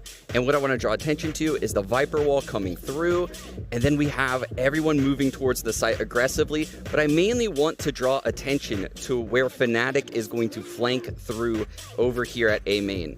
So you can see the Viper wall goes up, the trades enter the site, and if you caught it, there's a recon that goes here, and this is just the standard Vision Strikers A execute. The 0 point hits the center wall, and then they back off. And you can see at this point, it gets a little awkward, right? So what ends up happening is Mako takes that fight, wins that fight, and here Magnum is actually scaling on him really aggressively. And he ends up getting this frag onto Mako, then just stalling the Sova RB for long enough to allow this defuse to come in. Now, this is the very next round. So let's see what happens on this round. Again, Fnatic is going to try a double flank. Here's that same A exec coming in. We have the Viper wall coming out. This time on the other, though, we have the Sage on Vision Strikers putting the wall back sight. And let's see what happens now. How is Vision Strikers going to deal with this? How are they going to change things? They 0 point the aggressive screens and Raptor's location right there. And watch this drone that you're going to see out of the Sova. So they recognize the flank is coming through. They hear it from Mako, who tells them that the flank is coming. So the Sova drones aggressively through this screen's wall, and they start pushing out. The Sage is going Raptors, Stax is going out screens, the Sova's with him. Unfortunately, they end up losing all of these trade battles to the flank. But this is the last retake that Fnatic ends up winning, because the next round, again, here we have, the 5-man A take, the same wall, everything's looking the same. The 0 point comes in, we're in a 2-on-2, but how is this different? They have the Viper's pit, so now they can just chill in this pit in the 2-on-2. This is the first A round Vision Strikers has won, and every round so far has been different. The next round, it's literally round after round, the same stuff. So this is actually an eco where RB gets picked off early. The team's set up over at A. The same wall goes up. And you can see again, Mako's keeping distance, and he actually asked for RB on the Sova to come back. I'm sorry, Lakia to come back. And Mako is going to end up jiggle peeking the flank. And watch, what I want to draw attention to is Lakia up here on pipes and how he eventually turns around the second Mako makes contact. So he's about to make contact right there, and you can see RB turns around and is going to pick up the belt, and they lock down the flank. And then the second to last round, this is another round of an A retake. So you can see they're taking this B main control right here, and it actually triggers an ult out of Boaster over here on the A site. So the ult comes into B, and watch how quickly Vision Strikers reacts here to this A exec. So the ult will be popped in 3, 2, 1, and immediately they are running to this A site. The same exec is going down. The wall goes up at the last second. The drone is coming through in the site. You can see it right there. And they are actively moving towards the site with 2 people still watching the flank down there. 0 point in the site is going to actually get 3 to 4 people, if you include the jet back there, and the round is literally over. And to add on top of it, they did a front site plant, which is something they hadn't even done up to that round. This breakdown just shows how many different plays Vision Strikers has and what it took Fnatic to win this game. It was one of the most impressive wins I've ever seen a team have in Valorant so far. Anyway, I'm curious what you guys have to say about this back on the desk.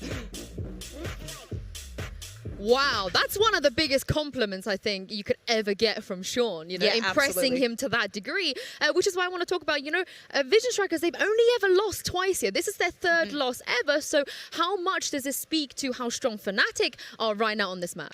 I said that Fnatic would have to win this map because I feel like this is one of the most confident maps we have out of Fnatic in their entire map pool. And, well, they did narrowly. So I think it doesn't say much for me at the moment because I expected them to win their map pick. I do expect in the next one for Vision Strikers to win theirs. But what I will say, it just goes to show that the ones I pick, like Vision Strikers, to win the entire tournament, they have some serious competition in their group. I feel like it's impossible to impress you guys right now unless mean- they're Vision No, no, no. Strikers. Whoa, I mean, Sean just whoa. threw out that. Come on. No, I absolutely was impressed by Fnatic Okay, here. good. You know, while we said like we're hoping that this does go to Fracture, and I'm very glad that it is, there was a part of me that said like it might end up being a 2-0. So I am impressed here by Fnatic. Overall, the teamwork was really good. Again, can't give enough credit to Durka for the efforts that he put forward there. yeah. So this was a very well thought and well deserved win for them. Well, the boys behind us, they're getting ready for the second map. Let's take a look at Boaster focused in the aim lab shoot around. Now, we can't show you Durka because, you know, that's going to be giving away the trade secret. We got to let him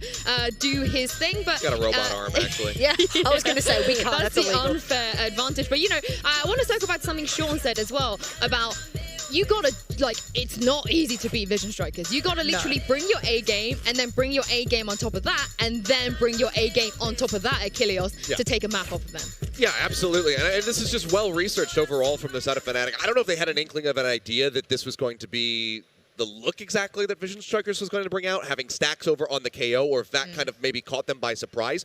But if it did, they handled it really, really well. Those initial post-plant setups that we were seeing from Vision Strikers were absolutely excellent, but we didn't see as much value coming in from the KO when they had shifted over to the defender's side. And we also, again, saw those uncharacteristic little trip-ups from the side of VS that allowed Fnatic to really run away with it. Well, we're going to move on to Haven now. And Jess, as you said, this is Vision Strikers' pick. It is. So how confident are you in them to be able to bring this back? I mean, we were talking in the last series about undefeated maps for teams, whether or not other regions outside of EMEA and North America have maps upon which you can't really crack. And you were speaking about Fnatic being able to crack Vision Strikers in the first map. Well, this is a map that is going to be oh so extra tough to crack here. Haven, that is literally the Haven there for Vision Strikers. Yeah, I mean, when you look at their all-time records on maps, Haven is their most played. 53 times they played this, and that's 47 wins, 6 losses. Their win streak being able to push over 100 games consecutively, Haven was a very big part of that. It was very much a repeat map throughout that streak. Even though this used to be their #1 pick, and that's kind of fallen off, it's still incredibly good for them. I mean, the crazy thing is, to add on to your stat, since stage 2, they've only lost once. One time since stage 2. The last 9 times they've played it, flawless. Which is insane. We are going to head into Prime Gaming Asia Select. On the side of Fnatic, we haven't seen them play this since September, and this is a different look. Durka moving away from that jet, Kilios, onto the race. Is this a good idea? I mean, given the way that he's playing, I'd have full confidence in him. Put him on whatever. If he told me that he wanted to play Omen, I'd be like, sure, screw it, go for it, why the hell not? But this is, you know, also worth mentioning. Lakio's, of course, stepping away. King is going to be coming in to pick up that Killjoy. Ever so important to have that Sentinel role on Haven, so this is fully unsurprising. We're just seeing a stock standard composition from the side of Vision Strikers. Yeah, well, Fnatic, they are in the lead right now, which means Vision Strikers, they have to win this next map if they want to stay in this qualification game. Pansy and Hypog, over to you. Okay, the bar is pretty high now, though. Like, let's call it what it is. This is going to be a tough scenario to come into. Even if you're a Fnatic fan, yes, this is an okay map for them that we've seen occasionally, but this is very much a stronghold in my mind for Vision Strikers, so surely my expectations lean that side. Yeah, and I think as well there's a couple of blips. Obviously, I know Yinsu's talking about obviously back to September. There are two kind of glaring losses, and this was discussed heavily within the EMEA region. The reassuring thing, and I mean, we were promised it, there's a little bit of a change here on the side of Fnatic again. Hey, I still get nervous. I see a Jet go to a raise, right? Same. My mind goes tens, it goes split. I get nervous. I'm like, okay, Exactly, if you've worked this out, that is fine. I'm all aboard. But if it goes a little wonky, I get nervous. So yeah, again, look, the comfort carries across here. Agent aside, Fnatic set up for a C split pretty early on here. Again, Vision Striker is actually going to back away and respect this initially. This is King staying a little closer than you'd expect, actually. This is super quick. Straight up towards C, pinching through Garage. Magnum finds Marco. It's going to be King towards the back of the site, gets overwhelmed. Fnatic have just swarmed that C site. Stax does at least find Mystic, so it does create maybe a step on the way back in, but Spike now down. Doma's going to do it. And now we look towards that retake, 3 of them standing. It's going to be difficult here with the utility available as well. There'll be no flash just yet. The fault line 15 seconds away, and Fnatic tucked in one player all the way deep on long as well. Boaster set up here, and he does have his recon as well. The dash comes through. Actually, nothing found on the back of that, though, but a 1-for-1. How dare I doubt Durka. He's done okay. It's given them a chance in this 2v2. Magnum's still alive. But he's got a... bit of a tag there towards Stax, who's trying to crest that corner, but there's still the backline, there's still the safety net of Boaster playing it out, and Stax tries to do what he can, but Fnatic get away with the first. And that was pretty brutal, I'm going to be honest. There wasn't much up the sleeve there. That was that 3-2 split straight in on C. It was pacey, it was confident, and it was comfortable all the way through there. Magnum, again, running rings round Vision Strikers, and around there buying some much-needed time. That spike to tick away. Again, a confident approach here. Again, initially, actually, RB struggles with the second, but finds Durka at backside, but too much damage done here. Magnum eventually finds his third on the round. Vision Strikers, again, same setup as the pistol, and seemingly pretty similar from Fnatic as well. Looking like a little bit of focus towards Garage and C-Long. I'm going to clear out all these close angles. Again, no secrets made here. The Astra utility invested really early on here by Mystic. Actually, a load of information on the backside of window here as well. Straight onto site already, Lauren. Fnatic winning pistols, looking very decisive, quite aggressive. What year is it? Yeah, I don't know where I am. But hey, this is what the new look is. More power to it, but there's now a gateway and opening. RB's going to find Durka, but we do talk about these rounds. You want to keep about 3 alive is good enough that you can reinvest around it. That's a tick in the box. This is... okay. I'm going to just take a second about this, because if Fnatic get a confident start here, right? They get the pistol, which is already a big deal for Fnatic. I know that sounds almost toxic, but I don't mean it to be. They can bounce in off the confidence of that last map. This puts a lot of pressure back towards Vision Strikers now. It does indeed, and again, you could talk about the composition change and how much it's anticipated or prepared for. I don't think it's a huge one that requires some anti-strategy. No, you're not going to, oh gosh, pause now, we need to address this. We're going to raise, let's rethink things. Yeah. But here again, initially, I think the pace is what's going to catch Vision Strikers off guard, because it's uncharacteristic for Fnatic, and now they've planted the seed of you've got to find value in this early round. Well, we talk about conditioning, don't we? They have now conditioned them that 3-2 split could be on the cards. They are happy to play at a pace that we did not expect. This changes the dynamic. And actually, straight away, first buy round, we see the adjustment from Vision Strikers. Now, King has reinforcements over towards Garage and C. The Fnatic drift the other way. Be Buzz forced off by this owl drone. Information nice and early, though, so one player already in the form of RB rotated towards A side. It's still mad amount of space. Love that double swing towards long, though. Gonna absolutely destroy Mystic. Now, the spike's going to be left. They could get wrapped on, though. That's, I guess, the other side of the coin, and timing's everything. RB does very well to find that frag towards Magnum, so that keeps his buddy and Buzz safe. And now Doma, really, you're not going to have much in this one, are you? This should be dealt with, and it is. Vision Strikers with the perfect answer back with the Prime Gaming flawless here, and showing once again that diligence, that approach that we've kind of come to know them for now. And again, it's talking about it being uncharacteristic so far. I don't think Fnatic carry this across into all their buy rounds, but like I said, it makes Vision Strikers consider the possibility it's going to be the case. Buzz finding Boaster and Durka there on the back end of a spray. But I do like what they did there. They got aggressive even while the hit was kind of coming in, right? They almost not necessarily ignored Met them at the front door. Exactly. Absolutely. They double stacked towards long, hit that swing, and it just instantly cuts Fnatic off at the knees. Spike goes down. They have that control. I really like that. So now we look towards what this round could be. We have the buy coming out for both sides. This now changes things. Now we have to see, is there adjustments either side, or does Vision Strikers come in with that same mentality, that same approach? And Fnatic looks like they're exploring something similar here too. Start round RB already set up with Buzz on A site. Turret retrieved from double doors actually, so the intention here from Fnatic is to end up on A. Doma nearly actually catching Buzz there. The Seeker's invested, only going to confirm what they already know. See if Vision Strikers once again go toe-to-toe with Fnatic here, but somehow Durka slips the net. Yeah, RB just seemed completely unawares, and the lovely timing from Doma's going to at least take down RB, but now Stax is on the side, overwhelmed, outnumbered, but not quite outgunned. With Marco still standing, there's still a chance in this 2v2. Ooh, that could have been dangerous. Just a pixel could have been the difference. A tap of the spike, but not the full plant. Trying to pull King in. Boaster looking towards heaven. Magnum gets his ult off this plant as well. That's a very good point. And now noted, the timing's perfect from Vision Strikers working back in. Magnum, how big can you go? Oh, he's got the first. He's got the tag and the follow-up as well from Magnum. Absolutely huge. Maintaining composure in the post-plant. Boaster just being ripped from his side, but he still managed to hold in that 2v1 essentially at that point. Beautiful stuff. Magnum leading the charge right now. 7-1 wow. for Fnatic. And again, a couple of really huge scenarios he's put in to deliver. Yep.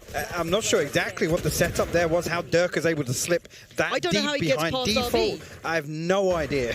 No idea. I was looking at it, I was thinking, well, he's playing anti-flash in the corner there. I think it was Buzz actually tucked into Graffiti, but wow, yeah.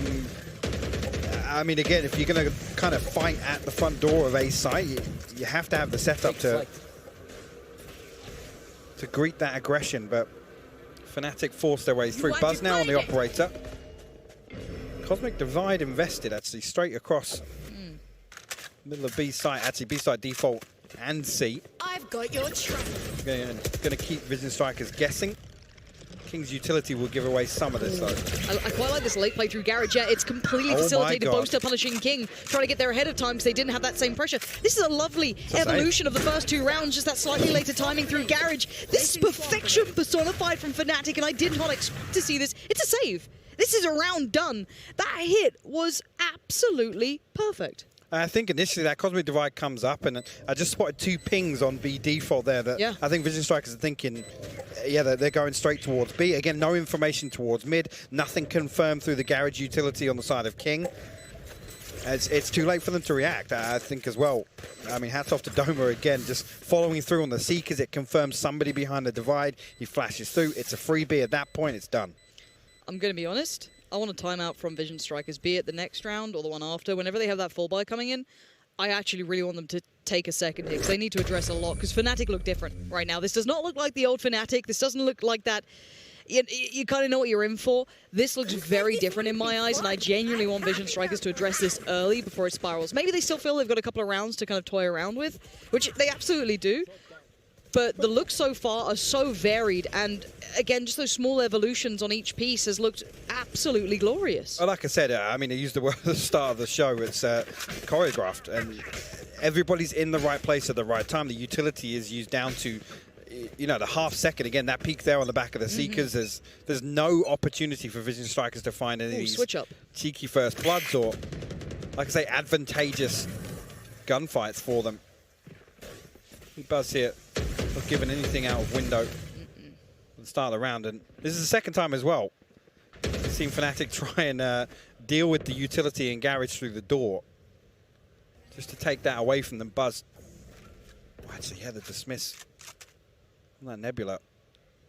Going to allow Durka to tuck into the corner here. Oh, this is both of the They're rifles. wise to it. They seem so aware of this Durka. Wait.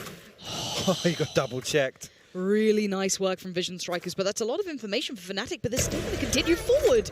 This is madness. Buzz is going to wait with this. He's not going to be forced off this angle at all. Magnum might have slipped the net, but I still go towards that spike in Mystic's hands. Buzz, his patience, does it pay dividends? Ooh. Confirmation of attendance might be enough, but the reaggress now towards Sewer. It's going to be RB and Boaster. The barrel shows. RB tries to spray, doesn't get what he wanted. Just a tag. Beautiful follow-up there. 30 RB seconds closes left. out that kill onto Boaster. This is huge. It is, yeah. Mystic and Magnum still left up in A lobby with not an awful lot to do left on this. Find themselves in a 2v5, 18 seconds left. Look, maybe it's me, but I do get a little confused that they've gone towards a site that we know both of these players with those weapons have remained on. 10 seconds left. And even after confirmation, they continue to work forward. Now they've retaken the space here. Stack's going to post himself up, get one of those rifles that was left on the ground. But Magnum and Mystic have been patient themselves. Hiding out here, waiting it out. The round will conclude. And it looks like Mystic, does he keep the gun? Yes, he does. Okay, so we'll take that through. But hey, Vision Strikers, if you're going to look at winning a round or converting a round like that, I'm happy. That's very well done for them. But I've got to say, Fnatic, a little headstrong maybe to keep going this way. There's an RB on that double check there. And again, I think you're absolutely right. As after Buzz and RB have shown already in the other round that they're happy to meet Fnatic at the first point of contact and fight for it. It's a little weird to see that not considered. And actually, considering Buzz started that round off on the top of B side with the operator. Adjustment spot on from him. This time around, he's tucked into Sewer here, and nobody from Fnatic drifts through A lobby. Looking again as if the focal point will be Garage and C-Long. What's the utility like in the way? Deploying drone. Maybe a little bit trickier now when we come into these better purchases with the KJ utility in place. Going to make it a little bit tougher, I'm sure. I want to see what they do. Did he just catch a shoulder? I'm not sure. Don't know if he saw King there. Again, different pace, down to a minute already. Durka looks like he's setting up for a showstopper here. Wants to be the tip of the spear for Fnatic. Again, not liking what they saw. Maybe just waiting 10 seconds, anticipating a rotation on the side of Vision Strikers, but and Durka's the one to really deal with that Killjoy utility as well. Stacked at the top of C-Long. But there's two members to deal with this side, so he has to choose one or the other and then adjust if he wants to keep his life. Because that's a piece, and Durka is away. Ult popped. Oh, he catches King. Now the site's his, but can he take it completely? Still players towards the back and one towards CT flashed up. Durka still trying to find his way around that Spectre. Yes, a little weaker, but in these close quarters could do well. Doma works his way around. They're pinched again. Look at this split through CT. Stacks does everything he can, but 10 seconds is all that remains. And now the 1v1. He still knows exactly where it is. Time. It's run. It's absolutely run out. Mystic can do nothing about this one. Composure absolutely converts it here for RB. Actually, we'll retrieve the operator as well. Fantastic hold. Stacks going huge for Vision Strikers in that round. And the ultimate invested comes through, follows through himself on it. And actually, like I said here, Durka, even with the fault line, he's able to find that one kill and readjust, I guess, towards safety. But like I said, Stacks, man, this third one.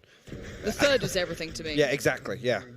The first two, obviously, you'll take. You're not going to be like, nah, actually, I don't fancy that. But the third, look at that pinch through on CT. Like, that was almost tailor-made to counter that position to make them super uncomfortable, but it worked so well. And we dive back in.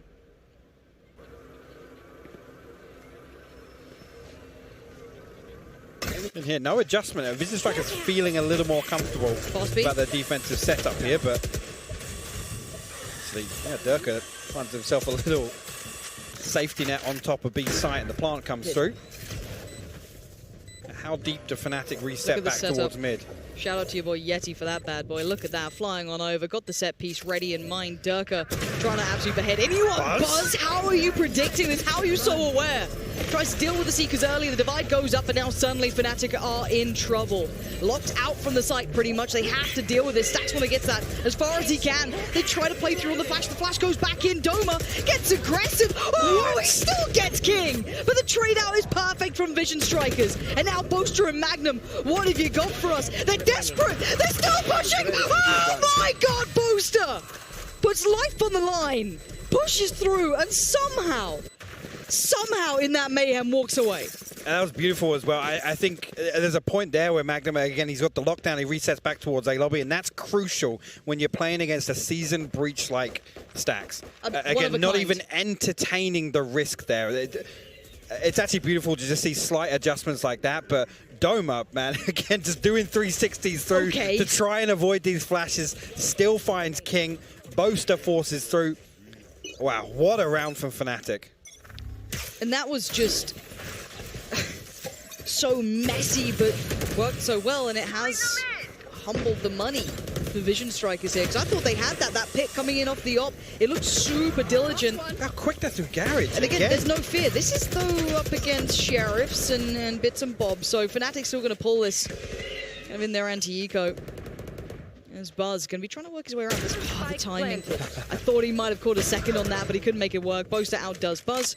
We're down to Stax and RB to try and maybe get a gun away, do something. Find a little way. The Dirk is looking pretty much immovable back here.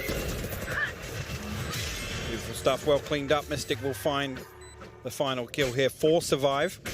An opportunity for Fnatic to build up a little bankroll. See, ultimates wise, actually. Not sure how much Vision Strikers are going to have to fall back on here. Lockdown available, Rolling Thunder once again for Stax.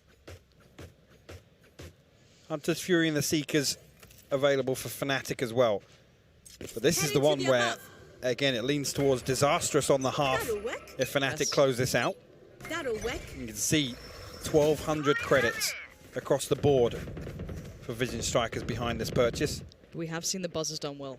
We have seen him and RB being the backbone of at least a couple of these rounds. I mean, Fnatic have done well to avoid him as well. True. It could have been way worse. This one, there's a chance he finds something. The drone going to force him off this initial angle. Durka and Doma will try and find the space behind it. Actually, Buzz forced away. A swing and a miss on that one.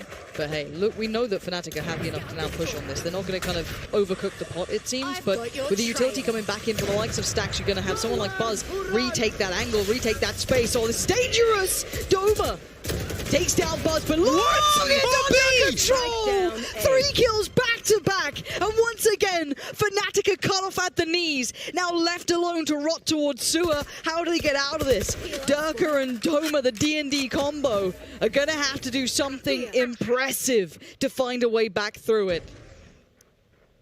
Doma tucks himself into cubby here again, just in case somebody from Vision Strikers gets curious, but discipline. 30 seconds left. Shown here, the flash comes through. It's actually good. They will find RB, so still an opportunity for Fnatic. Find it, Stax though. Finds the first. Durka trades it out. Marco thankfully cleans that one up. After all that work from RB, imagine dropping that one. I'd be gutted. Holds the line, man. Really, really. That's me.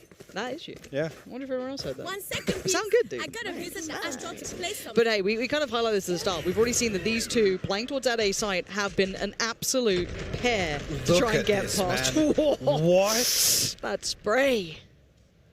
Oof. So actually, yeah, Paper Thin tweeting out, I was like, why are Vision Strikers using Phantoms over Vandals? I've got a clip for you, Clinton. Yeah? Yeah, why are you doing him like that? Because Poor guy. He's living his best life. He doesn't... Does he need it? Hey, I mean, it's a positive for Vision Strikers, right? Sure, I'm okay, so gassing you're like... up RB, so... I mean, you're gaslighting it's like a backhanded compliment, but... Yeah. Taking him out for a Big Mac after you've had an argument with him. Here you are, love. Have a cheeseburger. Nice one. But let's kind of roll it back and take stock of where we're at right now, because I think we need to kind of classify what we're seeing, because I'd say on paper, for me, whenever I watch this map, especially with Vision Strikers on it, I look as one of the teams who really set the highest bar on this map, who looked fantastic. Well, Sentinels had their own way, but this, Sentinels to me are kind of a little chaotic, but in a good way, right? They thrive in that. But these guys are just so beautifully scripted on it, how they play. The tactics are gorgeous, and they were the first to really show how well you can do this. But what are we seeing right now from Fnatic? How does that slot into this? Because they are doing much better than I expected. Yeah, and like I said, I think there's an element of catching Vision Strikers off guard with that early aggression in these first few rounds. There's been, like I said, it's interesting to see kind of Fnatic toe the line almost in which buy rounds they want to push a little deeper, play a little pacier. Again, the concern being if Vision Strikers find some comfort in a few rounds is how they adjust. So they dial back on the pressure. This is the birthplace of the flash and dash by these very people. So, again, you see A long control firmly in the hands of Buzz and RB. Again, this C split seems to be the go-to for Fnatic once again. King. Oh no, the timing. Turn you back. Yeah, you're dead. You're dead and gone. But still, okay. What is going on this round? This feels bizarre to me. It seems so out of sorts. It feels like there's no communication. Something looking like it went kind of wrong there for Vision Strikers. But Spike is down. And we are into a 4v3 now. RB, Stacks, and Buzz. Op is in play. Do have the ult as well for RB. And Buzz the first man forward. What? And he gets Magnum! Unbelievable. Seekers now come in. They've got to push with this though. Stacks trying to facilitate that off the back of the Seekers. Buzz going to step forward, sees the flash. Doma, he's seen all three. He only gets one. A target-rich environment, but a quick switch for Buzz.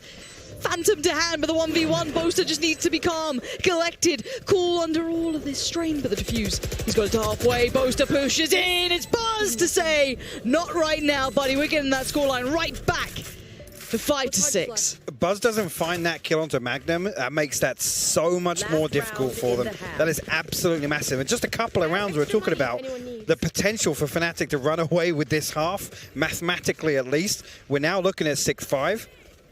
Again, I'll wait to see the ultimates. I'll wait to see the purchase behind this. I think actually it was a combination of King's Nano Swarm and something outside. Mystic caught outside double doors in it, but it's strange to see somebody completely turn their back on that pressure that Fnatic have, there's no secret about it. Time and time again, they've been splitting C. King what? Tagged up very quickly there. 21 HP. RB's going to have to get himself a bit of a wiggle on to get that heal up. Purchase a little funky on the side of Fnatic, but lockdown available again. Looking like they might actually revert back to this set piece towards B. Durka's ahead of it. Durka is definitely ahead of this, and for some reason RB, he ain't looking, maybe doesn't have to, because no, Stacks has his back. Doma plays through, still aggressive, still punished. Stacks is the line that will not be moved. Vision Strike is happy to hold. And the KJ ult does come down, now on both sides. So we'll trade off here. Again, a second or two separating them. Basically, don't be on B site right now. It's, just leave the map. Actually, Marco finds a little information there, and actually one detained outside B. That's Magnum. But they're not going to over-commit to dealing with that one. Boaster blinded. Marco takes him down, and now it's just Magnum. Not quite the upgrade he was hoping for, I imagine. There we go. Ooh. Yeah, not that one either. Not known. There we go. Better pick a mix. Doesn't know what he wants. 30 seconds left. Cola bottles were always the best. Fizzy ones. Oof. Bold take. Yeah, I know. Truly. Oh, well, more problems for Magnum. That's a little bit of an issue, isn't it? 6-6 as Marco does find Magnum, and there is recovery for Vision Strikers. Recovery, yes, but think back to Icebox. What did I say? Vision Strikers, when they have a chance to kind of get a grip on some of these rounds where Fnatic look a little fruity, they look a little funky and do things that you're not necessarily expecting a team like Fnatic to do, and actually we bring back to a scoreline I couldn't even imagine 5 rounds ago. Well, we've got a lot to be looking forward to in the second half, but let's hand it back over to the desk to talk us through the first, because there's plenty to be said. Thank you very much, guys. I'm feeling a little bit deja vu, Jess, Achilles. We've been here before, haven't we? Yeah, apparently recently it feels like. Yeah, a little bit of Groundhog Day here, but a little bit more of Fnatic showing that they are prepared for the opponents they're going up against. I'm going to use one of the words the Hypoc used. Choreographed. That is how it felt there from Fnatic, especially when it came to their Cosmic Divide usage. They knew that if they throw that up, they get the Sky Flash straight through it, they were going to get multiple opponents. It wasn't until that very last round that I felt the Vision Strikers understood the MO of Fnatic when that divide goes up, and that's many rounds into the game here that they've learnt that lesson. Yeah, I mean, they're getting a good read on, Durka's positioning. Likes to go forward on that B site, Stacks peeks in, he gets that kill. Buzz, a couple rounds before, gets that op across from the A link, so they're getting a decent read on it, but the one big issue that I'm seeing right now for Vision Strikers is one that I normally wouldn't call out. It's King. He is not having a good time right now. So he's 2-9 not and the 1 on the king? Killjoy. He is absolutely not. The crown is toppling off his skull as we speak. Yeah. That's a bit of a shame as well, because this is a map where King can do a lot of things really well. I mean, on the Killjoy specifically, I'm expecting some good things. Okay, the counter, you know, sort of lockdown and whatnot, sure, but you can't turn around and say that that's when King did a good job just because he used his ult. That's not going to cut it. Yeah, he's one of the players that moment over moment is typically the most reliable for Vision Strikers when it comes down to decision making. And he's just doing some really bizarre stuff, turning his back on Garage after he's been darted out.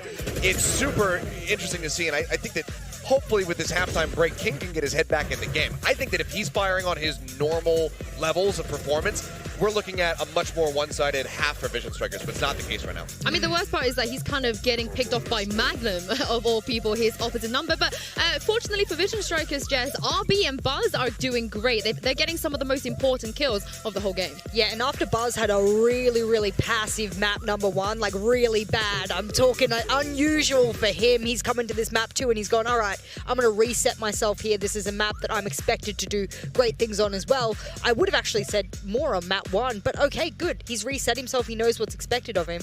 I will say, however, Magnum having a great game thus far. So if Fnatic can keep this up, I don't know. I didn't expect them to do this well in the first half. I'm going to say it right now. Maybe we don't get Fracture. Maybe we don't get Fracture. I mean, that would be a shame. But we will see. We will see. We're ready to head back into the second half now with Pansy and Hypok.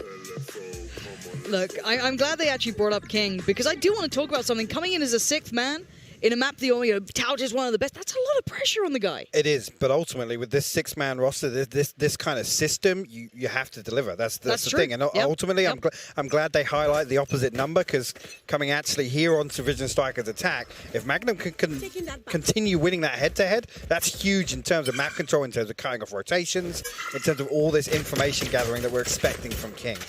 Well, we come back in at 6-6 if you're just joining us, and what a series it's been. Icebox got converted, surprising to some, by Fnatic, but they looked fantastic in doing it. But now Vision Strikers, this is meant to be their kingdom, their home, that put them on the map, that made us all turn attention. They've been held quite close, and Fnatic look revitalized, a little something new. They've come up with something in the lab, the mad scientists brewing away, but they're walking long.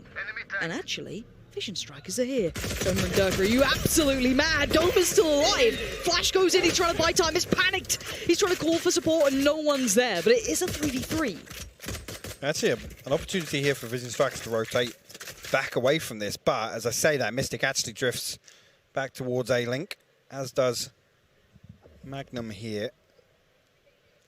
And again, actually, the walk back, Boaster's read this perfectly, might even catch somebody on the cross. RB's the last one. Does he spot it? He does. Oh, he even gets a kill! Boaster finding RB is huge. Now they have confirmation. They know where they're at, but King puts that crown back on, finds 2, and the game is still afoot here. Mystic, though, right place, right time. Does he get this perfectly? No Stacks way. on the cross. He spots him, but Stacks succeeds. Vision Strikers pick up the pistol. You could see the cogs turning there for Mystic. Didn't know which way to commit C or A, but comes back through. Unfortunately, Stacks, though. No caution on the approach there, but I love this again. This is the sort of thing I was talking about actually. I was talking about that cycle of utility on Icebox, and Fnatic making the most of that 30-second period. That's the sort of thing I wanted to see, right? The double walk C-long, yes, it doesn't work, but it keeps Vision Strikers honest, right? It makes them... It forces them to adjust accordingly, right? If they're going to play these rounds out slow, they have to sit in a default and they have to have contingencies. At worst, you buy some time with that. At best, utility potentially invested just to clear this in the future. Oh, that's a lot of players. Wait, Magnum gets the kill. Excuse me? Okay. Boaster, he might be in trouble. He might be a little in trouble here. He might be a lot in trouble. Nah, it's fine. Free gun. Absolutely fine. Buying more time. He's doing everything possible to slow this down, to allow for these rotations. But Vision Strikers are armed. They're equipped for this. At least they should be.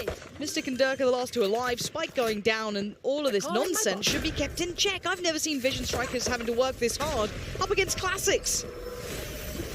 Yeah, actually, if Durka Mystic can find any more damage on the way in here, actually, Aftershock doing a lot of damage onto Mystic, down to 29 HP now.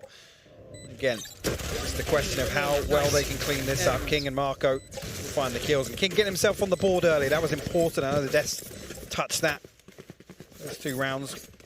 We'll have a little input here, and Again, I'm not entirely sure how they find that first kill, but immediately they hit the rotation. They're there almost to greet that. But again, just how precise some of the utility is that comes out of Vision Strikers to cut off there.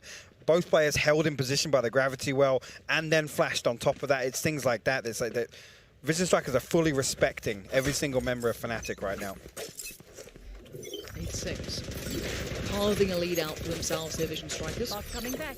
Placing swamp And grenade. you're right, King off to a good start. And this is something that could work well for a man who's just stepped to the stage, stepped in after a map loss, gets himself warmed up a bit here.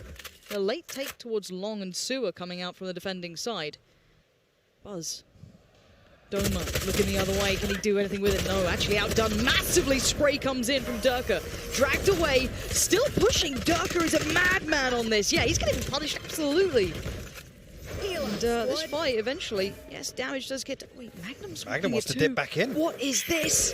Oh, and the flash, he's got to have been noted, but he still gets away with one. What is this fight going on? Look at this flank. Boaster's here so quickly as well with King's utility down. RB is on a silver platter right now. Trigger discipline to say the least. The quick push up towards Long though. Boaster still wants to identify it, but they're towards the site. There's a man towards heaven and Magnum wants to send them to hell. A tag's not going to be enough to deny it. Spike goes down and we're into the post plant. For Marco, can he make it work towards Sewer? Mystic on the other side, waiting on the timing of this one and a correct read potentially. Blocking vision. Fnatic approach this again, cautious for the time being. No aggression side on the side of Vision Strikers, but Marco got to be careful here. Mystic tries to walk from smoke and he's punished for it. And now there's rifles on both sides. They've got the upgrades. The flash is great towards Long, but Boaster outdoes him. Marco on the trade, and Magnum has got Marco. A little wave and a cheeky smile, but that was a rough round considering what they came in with. I mean, it cost them nearly everything here. Magnum's obviously forced to repurchase armor here, one away from the lockdown as well. Have to see how the purchase sits here. If anything, it's a bigger win for Vision Strikers. Yes. It is for Fnatic. Again, this re-aggression towards Sewer. I love this. Again, the timing of this flank is crucial, and the fact that they find King removes that turret. Vision Strikers none the wiser. Boaster, heads-up play there to thread the needle almost. Get through into that position towards A lobby.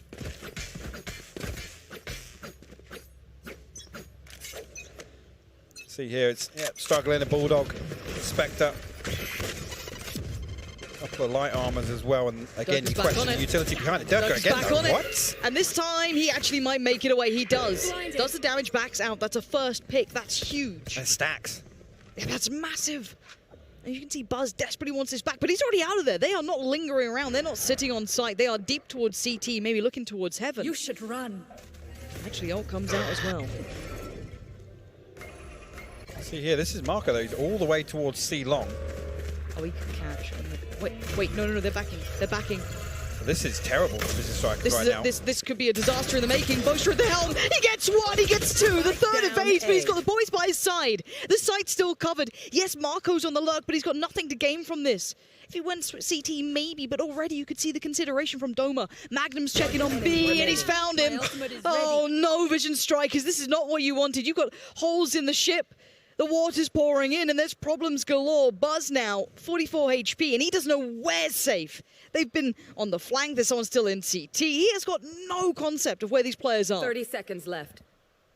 I'm not entirely sure what the game plan is here of why they decided to rotate, what they didn't like on A site, because I mean, as we know, again, benefit of seeing the top-down view. Fnatic backed away from A. I think they're anticipating that exact thing coming out, which is why they're so quick to flank. That's why there's already 3 people 10 seconds ready left. to address A lobby. Buzz here, 44 HP. Opts to try and hold on to the Phantom. Again, on the side of Fnatic with how the previous round went, don't expect them to go hunting. But yeah, a very, very strange round. And again, with seemingly no flank control, there's nothing there that gives away Boaster's position or the possibility of actually anybody else pushing through mid. Not sure of the exact range, but obviously he has to go towards sewers to invest that lockdown initially, but have to keep our eye on that again. Here. This round we have one rifle coming in for Buzz, the rest Sheriff's a Frenzy, and only really that light armor behind Stacks. Buzz, it's a quick piece. We saw Fnatic running something similar, and it looks like Vision Strikers want a bit of that. They like the way that look. Spike going down. Ooh, does he get the tag he wants? It actually gets more than just the tag. He gets the frag, and RP is now down. Boaster keeping them at arm's length, and probably rightly so. Dangerous if you get too close, but Spike is now down. That's a lockdown invested as well on the side of Magnum. I like that. Again, this is actually to force them away from C-Long and onto site towards spawn. This is beautiful, Lauren. Yeah, and Durka can keep in track if anyone's there, but Doma needs to be careful if he gets overwhelmed. He does have some players by his side. Mystic and Magnum are right there. And now the pinch comes in, and the rifle still stands. Let's see if Buzz can do anything. They want to break through towards CT. Buzz gets one. He needs more, though. 40 HP in a dream. The nades come out. They force him away. Durka is sitting this one. He will not be moved. He will not give this away. It may be down to 2, but it's a round conversion. Fnatic pull one round ahead now. And Vision Strikers make it costly. That's important as well. Lockdown invested, but it's the second time now we're seeing kind of an unorthodox placement for the lockdown here, and Fnatic have a game plan behind it, and that's beautiful to see. Explain it to me as well, because I again, for maybe those playing along at home, it does deny so much space that maybe Vision Strikers weren't expecting to have taken away from them. Absolutely. I think the stack towards C-Link and actually being in position to greet those players that are forced deeper into site, into these open sight lines behind default, towards back plat, everything like that. Again, Fnatic executed perfectly. Okay. Buzz is out early, though. Gets a little ahead on this, and Durka on the other side. Just going to show presence and then peel away, though. A much slower in approach from Vision Strikers. Look how deep Durka's playing towards A site as well. Does have reinforcements towards A link. So again, the emphasis being A site here, I guess, for Fnatic's setup. Durka's position will be noted as well. Actually, yeah, the smoke's come through already, so the Strikers will follow through. Rolling Thunder available, Cosmic Divide. Stack's actually going to be the one to get the plant, which is interesting. He's already actually forced away with these satchels, but once again the flank comes through. Vision Strikers have to be aware of it. Marco called upon, he delivers. That's actually massive. Boaster quick trade though, not going to let it spiral away too far. I want to see what they do with dealing with this RB. Going to come back through, tries to fight it. Mystic outdoes him, and now they're going individually. It's not looking pretty. Stacks has to be paranoid of the players coming his way. The flash is perfect. Beautiful. The swing is great. Another flash. You couldn't ask for anything better. Buzz goes down, and Doma! What is that? The butcher's in the house, just slicing them up. Again, coming back to that word, choreographed. It's absolutely clinical from Fnatic on the way back through there. Again, one trade on the flank. There's another 2 layers behind it. Boaster's in his drone. RB thinks there's a window of opportunity to shut that down, and it's beautiful to watch. And again, Doma, and I'm not even sure who the second player actually towards Spawn is. Initially, obviously, it was Durka, but they have so much pressure on them there to, as 2, prevent any aggression coming through, making sure that actually that setup from Fnatic doesn't ultimately become their demise, right? Because it's sacrificing players or bodies on the site. And they're having to fight for the space so early on. Durka, are you good? Are you? All right. Right then. Cool. Give me some analysis on that. Did he forget who he was on? I've got your trail. Fair enough. Yeah. Seeker's going to be following this one up as well. Blocking vision. And it's going to need to force the hand slightly further back for Fnatic as Vision Strikers do start taking the territory, and Doma does get revealed past it. Once again, respect this. Being chased out by the Seekers as well, the side is theirs. Now, we've looked at this on Icebox. These flanks coming in have been wild. They have invested KJ utility to it this time, however, as you can now hear and see. And there is that KJ on the other side. It being King, though. He flashed out, comes around, and they expect this many. It doesn't matter. King catches a glimpse just through the edge of that smoke. Finding Magnum, but Mystic gets the trade towards RB. So there is still danger here. Boaster right here. Just going to slip on through. Tries to keep himself quiet here, work his way back in. Marco is keeping an eye towards this, so don't think it's not being watched. The timing, you can see what they're trying to do. It doesn't work out for them. Vision Strike is trying to hold on towards his site, and timing is going to be a factor. Buzz succeeds towards CT, and Buzz takes the head of Mystic. And again, great adjustment there from Vision Strikers to address the elephant in the room almost, which is, guys, we cannot let them flank us 3 once again. So really, really good stuff from there. Again, that round-by-round adjustment, fantastic to see. And yeah, not sure what this was. I'm not sure if somebody avoided a flash or something at the start of that, but Durka thought he had a little breathing space to... I guess throw a spanner in the works, get a little weird on A-Long. It's enough to call the timeout. That's the first round since the pistol.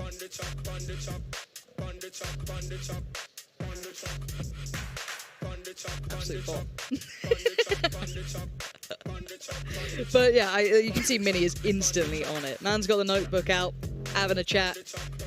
And to be fair, I don't know how much adjustment they need to bring out. Maybe a couple of different looks from Vision Strikers, maybe has caught his eye, but this still looks solid. The question for me is, again, if Fnatic keep repeating this kind of emphasis on addressing the backline, obviously these flanks and keeping King on red alert effectively, is when do they start exploring playing a little deeper towards spawn? Because once again, Doma is the only person to hold down the fort there. With Durka falling so early in that round, Doma effectively, he has to sit in A-Link this entire time. And he's got to wait for, you know, the green light from his teammates to come through and obviously join up with them on site. When do Vision Strikers then dig a little deeper? When do we see an adjustment of, you know, the spike plant placement and things like that? And look, they've got plenty of ults to play with. King's almost got his as well. You're going to have 4 potential options. I feel like Stax has had this Rolling Thunder since Icebox. It's been there lingering in a number of rounds, and that's the scary thing, right? You don't know when it's going to happen. Exactly. I think that's the paranoia in some of these rounds on A sites, which is why Durka's playing all the way back towards spawn. Doma's playing in A-Link. They don't want to give up anything on the way in. And again, Vision Striker's almost making the most of that space. I feel like that flash should have at least caught Buzz there. Does get himself out. And there's the early exchange. This time Durka not going to quite walk down in the clutches, but RB definitely wants it. Patience being shown from Vision Strikers to begin. And confirmation of 2 outside A lobby. And RB will actually confirm some information on the flip side of that. Durka caught with a tag and has to retreat now, but Showstopper available. He can play a little deeper. Maybe rely on that towards the spike plant. Magnum actually, straight away, look at this. The pressure's felt towards A. This time around, King playing so deep in spawn. And he does have that turret. It's got to be hard to deal with, but he now knows he's being aggressed upon. Does find Boaster, which is pretty important. The other 2 are still around that corner. Mystic and Magnum trying to flirt with the timing on it, and he gets it just right. King is keeping everything correct. This is lovely work from him. I love this as well, though. He's found 2 kills on the flank, and look at RB. He's already like, there's a third guy, so there's got to be. I know there's Where's another. Mystic? He's going to be around somewhere, and there it is. He has been found. The flash will give away his positioning, and that's gorgeous adjustment from Vision Strikers. I really like this. That's a lot of individual adjustment coming out from King, but he's done so well to dismantle what Fnatic really had in their pocket. So this is fantastic from Vision Strikers to get this game back on equal footing. It is, yeah, and I think this now potentially forces Fnatic to rethink things. Maybe see them, again, explore other parts of the map, but the concern being now, I think with this save in particular, with the Rolling Thunder thrown in the mix as well there, which is interesting, but I think this is the one that Vision Strikers know potentially they pressure the economy now of Fnatic. I'm fine with it in that regard, but to see what the switch up is here. See what can they get.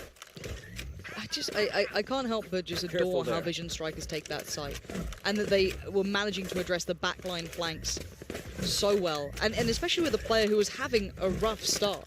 That's a lot of strain on an individual shoulders there. I mean, in terms of head-to-head with Magnum, but also with the way the Fnatic are playing this. Here we go. This is the adjustment. It's exactly what you want to see from Fnatic now. And what a weird adjustment this may be, but does Durka do anything with this?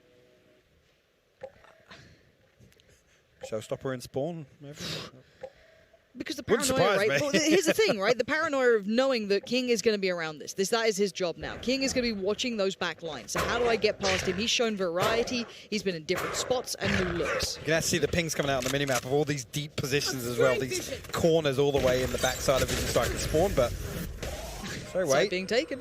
They will, and actually it's 4 members of Fnatic now. So this is the round you want to see Vision Strikers dig a little deeper, take control of spawn. But again, no adjustment on the spike placement. So, ooh. Actually, yeah, King shows his hand a little early there. I thought he could have gone away with that. Yeah. But now he's in danger. Yeah, he's about to get overwhelmed. They know there's a player towards sewer as well. That definitely got revealed on the drone. Pivot though, look. They are exploring spawn. Oh, this is incredible. Stacks, this now swings to you. It goes off of King's shoulders down to the Knight, sitting towards the sewer. Marco by his side, and there is still a player towards CT, so they know they are all on the side. They could not have left this area. So it's the guns in the hand that's going to make the difference. And Stacks has to just eat the ultimate, but RB will stand up to the test. And there is the denial from RB again. Cometh the moment the Vision Strikers need him. He stands tall again. Also, shout out Observers for catching that Durka nade over the top there. I thought Marco potentially going to be tagged up so weak on the back of that. The showstopper unfortunately has to be invested a little earlier than I think Durka's hoping. He wants to maybe pressure up towards Graffiti and get an opportunity for Magnum to swing through and kind of counterbalance that. But Vision Strikers, again, they handle it comfortably. Fnatic haven't got an answer. I mean, exactly. Where's the second layer? Where's the different look? Where's the variation? There's no real spectrum to this play style now. It's kind of cut and paste, round by round. But little worked until this hit, though. Keep in mind how this was looking. Fnatic really did have the reins for a bit. But you can't just keep running it, surely. You can't just run into the ground. Eventually, they'll just stack out bodies or do something different. But for Vision Strikers, I hope they show a little across the map. I hope they show a little bit of presence elsewhere. They're going to go and get the ult orb. And if they go lean back, I'd love that. You say that, but now the problem being, with obviously this focus on the flank, there's always 3 or 4 players committed from B and everything towards C that side. So Vision Strikers do walk into this. Look at the stack from Fnatic. Yeah, but look, the A site is completely absent of players. They have completely taken themselves away from the site. It is free for the taking. Now, I assume Vision Strikers will use utility to clear as they meant to, or if they just simply put their bodies in tradable positions, that's fine. There it is, utility to just try and take long, nothing there. And they can continue forward like this. 40 seconds, it'll probably be down to about, what, 25 before they truly get full site control. But already, this is good. This is going to slow down that retake potentially, or that flank coming in. 30 seconds and there's left. the side take now coming through, hitting towards that 25-second marker. Good things coming out for Boaster, can do a bit of chip damage, but it's this retake again that is stumping them. They are struggling with, and once again, it wasn't King this time, it's Marco. Sitting towards spawn, tries to deal with one, he's got 2 more on the way. Still succeeds against Doma, this is his domain. As Marco now looks for the follow-up, he knows there's going to be another, and he's confirmed it. 3 again on the flank, and Fnatic cannot get past this. Vision Strikers have the answers right now. Marco does fall, but the time, everything is so good for Vision Strikers. It's taken 2 weeks to fully clear him here, and now, I mean, they're forced in a position where financially these weapons are a burden, even with Magnum on the spectrum here, and Vision Strikers want to pile on the pressure. Actually, Magnum will find the first. That's pretty big. Crucial damage done. Buzzwall traded out now, but Boaster and Mystic will be the only 2 to survive.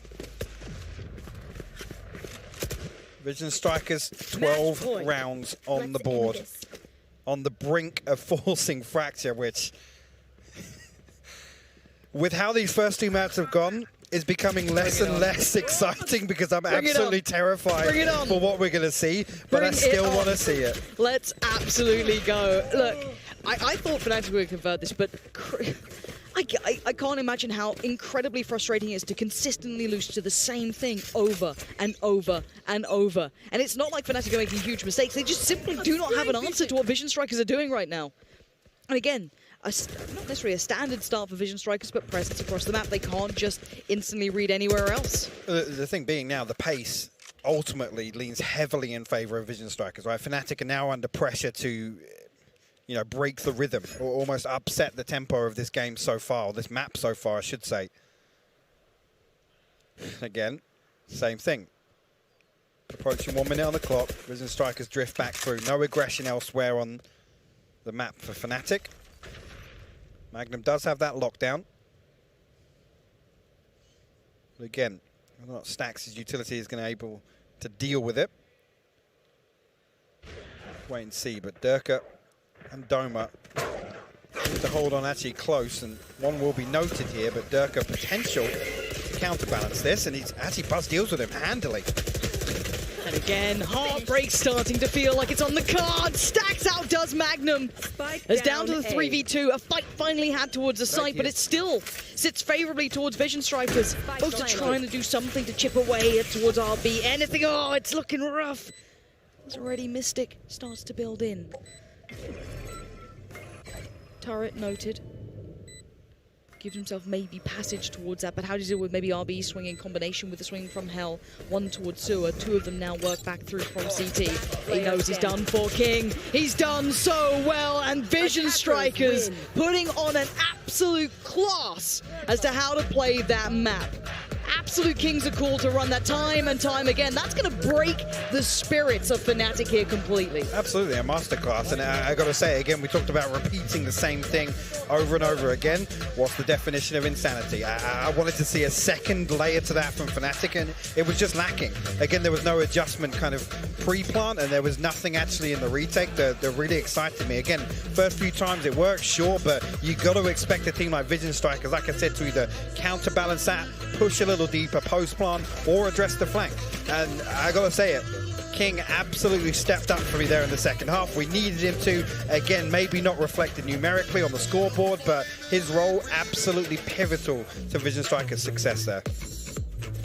I'm in agreement. This started off at such a unique standpoint for both sides. The pace change from Fnatic on the first half, easy to forget when you have men like that absolutely destroying them time and time again. And you're right, King truly stood up to the name, finding form when it mattered most. I don't care what the scoreboard says. I think it was like 13 kills. Every single one made the difference. Yeah, and actually on the flip side of that, Magnum, on the side of Fnatic, he had an absolutely insane game. I mean, one of the best performances, I'm not saying we've ever seen really lacking, but one of the best performances I think individually we've seen from that player.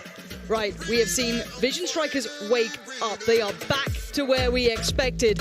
And now this makes Fracture all the more tantalizing. I didn't want it to be, you know, this and that, this team looking a little off here and there. That is the Vision Strikers that gets us excited. So let's head to that break so we can get to Fracture nice and quick.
Vision Strikers, they answered back. They managed to level the scores after Haven. It's 1-1 apiece against Fnatic, and I'm back on the desk with Achilles and Jess. Always such a close series. This is an absolute banger. I have no idea how map 3 is going to go, but map 2, we saw the prime adaptation of Vision Strikers and why they're one of the best teams in the world.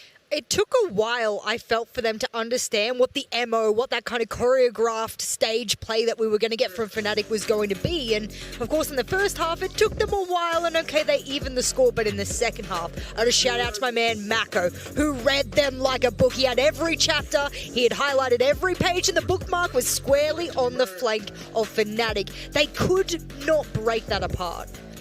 Yeah, I mean, he has always been such a solid foundation for the squad. When you have to set somebody back well away from the team to go on a lurk, he is so very self-reliable. So seeing him come up with some of those crazy lurks back over in the attacker spawn and just come with consistent kills, it was absolutely absurd. But again, I mean, similar to what we were seeing versus Full Sense, Vision Strikers continues to just funnel things into Stacks to try to get those Rolling Thunders online. I was losing my mind a little bit because he was holding one for a really long time.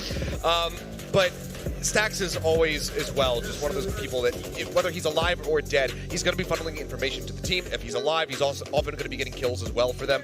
That 3-kill clutch that he had over on the B site, absolutely absurd that he was able to pull that off, and that kept them in that round. I mean, we talk about how this is meant to be like a brain game, but we really saw that. You know, Fnatic taking the game to two Vision Strikers, they responded well, and then Fnatic adapted a little bit, and then Vision Strikers adapted to that, and then they managed to win the match. And this is what they're good at. You know, this is something that maybe they struggled with a little bit in the past, but this is something that they have been tightening up on, is that round over round evolution to, you know, go ahead and figure out what they need to do to change against their opponents and make sure that they are outthinking them and one step ahead at all times. Yeah, well, I can't wait to see what Sean thinks about this map. He's over by the telestrator. Thank you, Yinsu. Yeah, this series is such a treat. So this round on Haven, I'm going to break down, is of Vision Strikers, and it's just going to show how coordinated they are, how fast they are at using utility when action happens on the map. So to start, I want to kind of set the scene, show you guys what's going on the mini-map, so you can clearly see a short A push is going to come in between Buzz and RB, right? And then we have the Breach playing top B, we have the Astra playing C, and the Killjoy playing Garage. They use this setup time and time again throughout the entire half, and there's not really much special going on over here. The turret makes first contact for Garage for the Killjoy. That allows her to play passive. The Astra is playing off of this alarm bot, top C, and the Breach is just kind of supporting everyone, and the Astra is smoking front B. But what I want to draw attention to is the A hit, because watch what RB does. So he's pushing down right here with Buzz, and Buzz is going to take this angle aggressively. RB is next to him. Then you can actually see on the mini-map right now, he has left. This is several seconds after Buzz has gotten set up in sewers. RB has left to rotate to B Link. And now you can see RB dodges the drone because he knows it has to clear close long A. And once it goes out long A, he peeks out. Fnatic is actually very lucky that he doesn't get that kill. He then posts up at this short corner, so he finds the next angle. This is how you op. And then he breaks the Trailblazer immediately and throws a one-way jet cloudburst on the wall. You can see right here, the Trailblazer is already clearing long A. In addition to that, you can see Stacks has shifted to B Link. They're all A Link. They're all moving towards A right now. So again, Buzz re-peaks because his one-way is there. And if you notice, you can see there's a fault line that came in from Stacks, and we'll see that in a second. The Seekers come in from the opposing sky, and this one op shot actually triples them. This is something that a lot of pros do. If they see the Seekers turn a corner in a tight corridor, they will shoot and break multiple of them. He then updrafts over the gravity well, and now we get to see how everyone is helping out throughout this entire round. Stacks over here at Link ends up fault lining. This is when Buzz got away. Then he rotates over towards this A site, and he aftershocks the box, so that way no one can aggressively scale up on Buzz. This is all happening insanely fast. Meanwhile, Boaster is doing a Hunter's Fury at Stacks. He's dodging it, uses his Rolling Thunder to help RB get out long A. Meanwhile, Mako is actually going to activate this nebula into a smoke, which RB can hide in. RB then pops his flash, his guiding light, right out of the nebula, swings with it. You can see the Rolling Thunder actually come into the long area with him, and after this, RB falls into the site. It's not over yet, guys. The nebula is set up on short A, and the second RB makes contact, the gravity well is activated, the fault line comes through from Stacks, and the rotate comes in from Mako to get the last kill. This round is actually incredible, how quick the teamwork is from Vision Strikers, and I can't wait to see it on Fracture right now. We know Fnatic is banging on it. I have no idea who's going to take the third map, guys. Yeah, I don't either, Sean. That was kind of disgusting, wasn't it? I mean, what we've been touting Vision Strikers as for the longest time is a hive mind. You know, they're always constantly on the same wavelength. At the beginning of this, definitely the hive mind was a little distracted. You know, King wasn't really in sync with everybody else, but they got there, and that's why they're able to take this map. It was not an easy map, though. Let us not sort of tout this as a very dominant win here from Vision Strikers by any means. You and I, Achilles, are sitting here going, bullets. We are sweating bullets with our prediction of Vision Strikers because that was not comfortable by any means. But both teams, 10, 13 on the halves of pushing their maps across. Fracture, though, my Vision Strikers prediction is kind of going down the drain because I feel like Fnatic's pretty strong on Fracture. I'm surprised because I feel like this is where you would back Vision Strikers because they are the ones that always innovate, they always lead the pack, and we are talking about a map that heavily features a breach. Yeah, and that is where my faith still holds true, I suppose, is that if any team is going to develop some incredible strategies for this map, it is going to be Vision Strikers, at least historically. Yeah. But Fnatic, they have been playing incredibly well. They've also been catching Vision Strikers off guard at multiple different turns, and they have already, gotten through the pressure of having played this map on stage. This is a debut for Vision Strikers on a global broadcast of this map. That comes with its own concerns, with its own pressures that they have to push through. You know what the extra added pressure is? We now know that Fnatic wants to play defensively with huge flanks, double, triple flanks. On Fracture, how do you deal with that? Okay, maybe on other maps, you're like, yeah, I can lock it down. Mako, hit the flank hold, I got you. How do you do it on Fracture? And even if they have been able to put all these strats in the strat book, does that strat book also have an answer to that kind of defensive play that we expect from Fnatic now? I don't have the answer, unfortunately. Should we go ask for the strat book? Excuse me, hi. Sax, if I can get a moment of your time. I mean, I don't remember a time where I felt this excited about seeing two teams on a new map. I feel like if it was going to be any team in the world that was going to step up the, the choreography, the structured game, the nerdy, cheesy stuff, Achilles, it is probably going to be in this map. Yeah, for sure. I think maybe one of the only other situations that might be maybe a little bit more exciting was if this was a Game 3 versus Gambit for that potential revenge story for Vision Strikers. But otherwise, like Fnatic having shown us this map, having gotten their win over C9 Blue, this is about as damn good as it gets. So I'm ready to strap. This chair doesn't have a seatbelt, but I wish it does. I mean, production, please. Achilles needs a seatbelt on his chair. I'm unbuckled because I want to take off with whatever this game is about to throw at me. And whatever it is, whether it's strategic, whether it's gun skill, whether it's the utility from the breach, I don't care what it's going to be, Yinsu. What I care is that both of these teams throw everything at each other. Yeah, because we don't want them to pull back on this. I just had a look behind my shoulder. We don't see Lakia. So that answers the question. Lakia is only featuring Icebox so far. We are heading into Prime Gaming Agent Select. Now, we have already seen what Fnatic play, so keep your eyes on Vision Strikers. Okay, this is very, very safe for them. Super safe. It is, and Vision Strikers is keeping it exactly the same. I wasn't sure if we were going to be seeing the Viper come through, but it seems like they don't want to take Mako off of the Astra. They're going to be putting more stock in that, and they don't really have anybody that can double up with those controllers playing the Astra Viper combination like we are seeing from Fnatic. This could end up being a shortcoming for Vision Strikers. I'm loving the Cypher. I know I'm going to keep bringing up the fact that when you have Cypher on certain maps, the control that you can have over certain parts of the maps is exacerbated 20-fold. Some people don't like the Cypher. That's fair enough. But on a map like this where Fnatic knows how devastating that flank can be because they're the ones that use that as their biggest part of their ammunition, they're going to lock that off there for Vision Strikers. Yeah, I'd say two biggest players to watch right here. It's going to be Stax and Doma. The breach is coming through. Doma had a wonderful game versus Cloud9 overall. Stax is still very solid, but it's going to come down to who has the most control. Yeah, we will see indeed. Well, this is it. This is the highly anticipated Fracture map between Vision Strikers and Fnatic. Pansy and Hypok, let's get us into game. This was the tantalizing prospect that everyone was talking about when we saw this veto come up. The chance that this could come around, and we've made it there. Yeah. I have so few words now because I'm so excited personally for this. I mean, map 1, the war of attrition. Map 2 almost felt like a bloody brawl all the way to the end of that. Again, great adaptation on the side of Vision Strikers. Now I think we can just throw the rulebook out the window. Oh, we have no idea. This is blank canvas. Absolutely. And I'm excited to see what we see. And the first painters to step up will pretty much be Fnatic at this point. They get to come in on this attacking side and show us maybe some of those concepts, those theories that they have. But already I'm seeing quite a proactive defending side in the form of Vision Strikers. Mystic going to be put on red alert, but it's Buzz to succeed first. Mystic's in danger, overwhelmed, and Vision Strikers, what a belting beginning. Right back in there, and actually, straight away, tower control garnered on the back of this, but numbers advantage for Vision Strikers and full control of B main here. Makes it very difficult for Fnatic to choose a plant position. All five stacked up now. Here. Hawk out.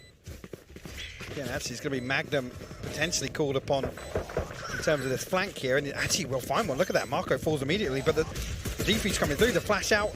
It's not stopping. Yeah. Oh, finally taken off it by that paint shell sent out, spiraling from Durka, who's still doing well. King tries to push through Fnatic. Wait, RB! Does he just get taken off that? Fnatic actually closed that one out there as RB tries to get a little cheeky with that defuse, but somehow Fnatic lose 2 at the start and turn a 3v5 back in their favor.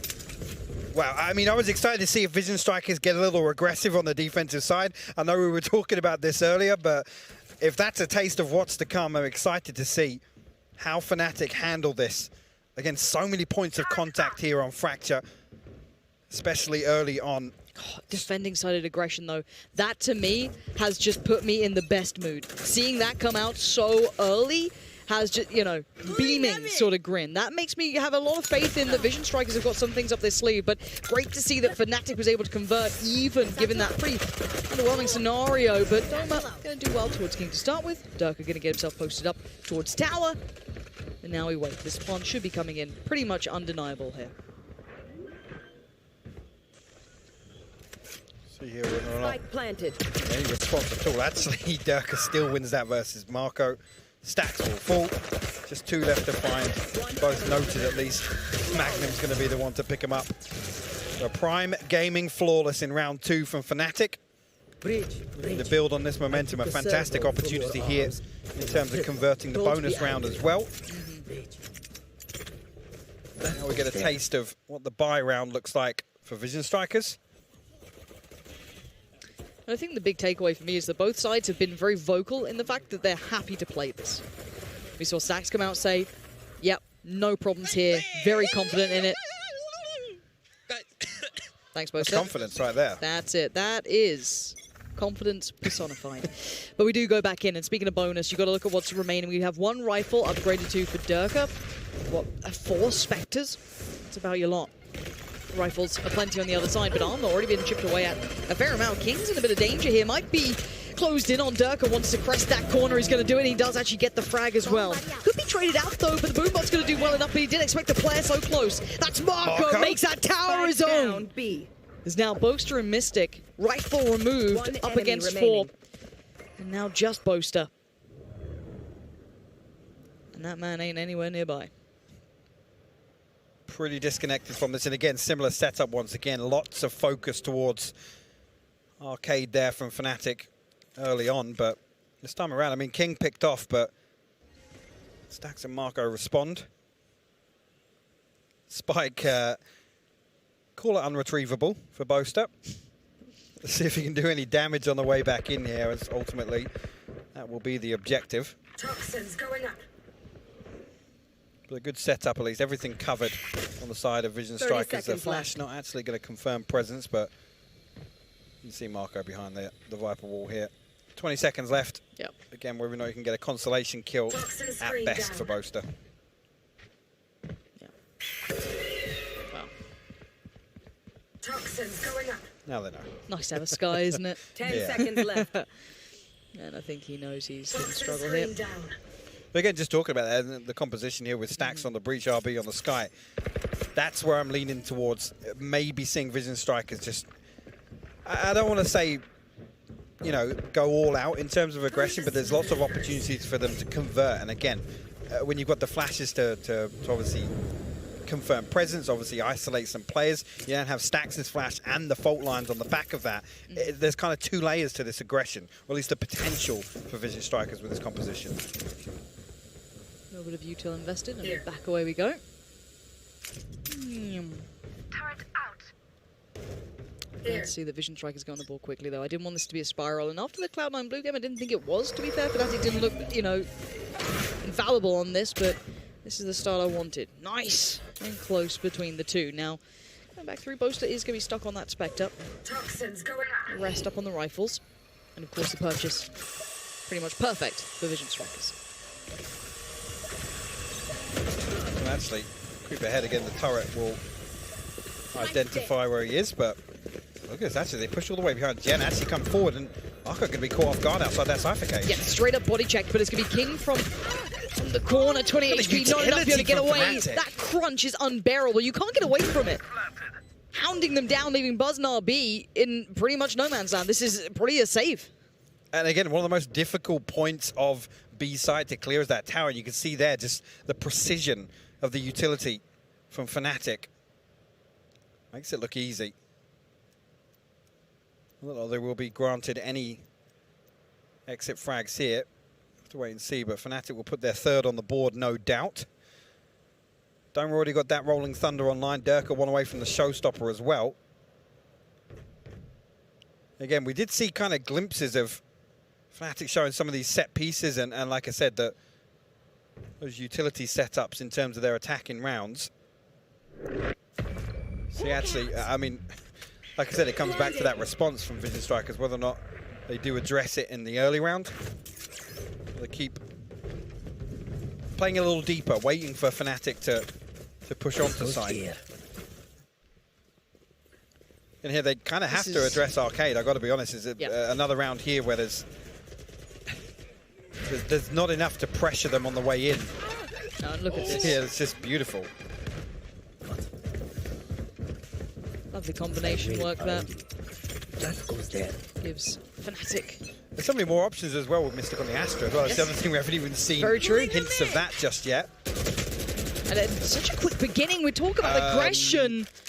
RB just best Mystic. I don't know how, because he actually got pulled back inside a smoke there as well. Deleted. Magnum elsewhere, find his opposite number. King, the neural theft invested actually. Marco got to be careful, he will be noted finally. The rotation actually comes through. They try and isolate this kill here. As you can see, Doma and Durka. Marco does at least have Buzz on the way, but he's quite alone here. We spoke about utility and how much there is. Marco's going to have to try and suffer through this, but he can't get past Boaster. And the timing is excellent, but there's Buzz. That second string to come into effect. Vision Strikers quick pop flash, and it works well enough. Boaster just sprays into a Doma as well. And Vision Strikers, they're getting nothing out of this. These pinches out from Fnatic are sublime so far. This round, a great example of reactionary play again. The spy cam goes through, it confirms presence on site. The Rolling Thunder's invested. No nonsense from Fnatic. They close down that kill immediately. And Boaster being in position, I mean, he's been towards A main and pretty much every round so far, I think actually he's been forced away by that fault line, if I remember correctly. This time around, he's rewarded for it. Stack's going to hide behind this trip over towards Arcade, just try and hold on to the Phantom. Fnatic will extend their lead. This will be the fourth on the board now. And another round where Vision Strikers, again, they draw first blood. They show some aggression in the early round. Yep. And it's the pivot away from that from Fnatic. Again, Magnum in the right place at the right time to find that kill on King. Again, create an opening towards A. And it's not, when we say it's like fast and scrappy, it's not like it's a negative though. Like the pinches are very actually well considered, well made. The timing's great. The utility's very hard to get around. Look at the smothering way that they're getting away with this. Both they're a little fortunate to be able to make so much damage while flashed. Hey, but Doma swings through at the right time, Exactly. bails him out as well. It's not without that second layer to this. And that's just not been there for Vision Strikers. I thought that maybe Buzz could have been there in time to help Marco, but I just don't think he had that. This is interesting as well, actually. Yeah, with this purchase from Vision Strikers now, Fnatic want to pile on the pressure, show a little presence towards A. Show a little presence. Durka all the way through towards ropes. We'll find King and Spawn. And King was pretty much the only player that was initially leaning towards this A side. The rest are on the way, sure. But by now, this would be a spike plant and decent post plants too, with a fair crack of utility under the belt still yet to be utilized. So this play back in is going to be difficult. It's really only Buzz who could be the one to make any sort of headway, at least with weaponry. You can see these post plant protocols coming into effect. And no easy frag to be found here for Vision Strikers. First come through. Actually, supposed to look like he was ready with a snake bite. Actually, the fault line's perfect. Durka isolated on top site, but Doman out, ready to show his hand. Will find the first. That's it. Is there a plan for this? Okay, there might be a second string to it. It's Doma! How's he done it? I thought he was done for, but absolutely not. And again, that was a lighter purchase from the likes of Vision Strikers, but Doma put under pressure, stands tall. The Berserker is not fussed. There's a moment there, I didn't see the snake bite come through from Boast, and I was thinking, no, please, no, not like this. Because again, the setup's perfect. Again, Durka does get picked off, but his sole job there is to just take first contact. He's the only one on site. Even if he falls, it confirms it. Coming into this round here, a scary prospect. Vision Strikers with every ultimate available and the operator in the hand of Buzz. Again, they explore B main. Mystic playing a little deeper this time. Respecting this early round aggression Vision Strikers have shown. And actually, look at this. RB slips into underpass here. Potential to catch Durka. Let's see. Durka switched on. Going to take the head of RB. No means back in. And RB was essential in that prior map to find 2-3 really critical kills to keep that map looking pretty solid for Vision Strikers. However, this time, Durka sharp. Let's take a pause for thought. They stack up towards A main.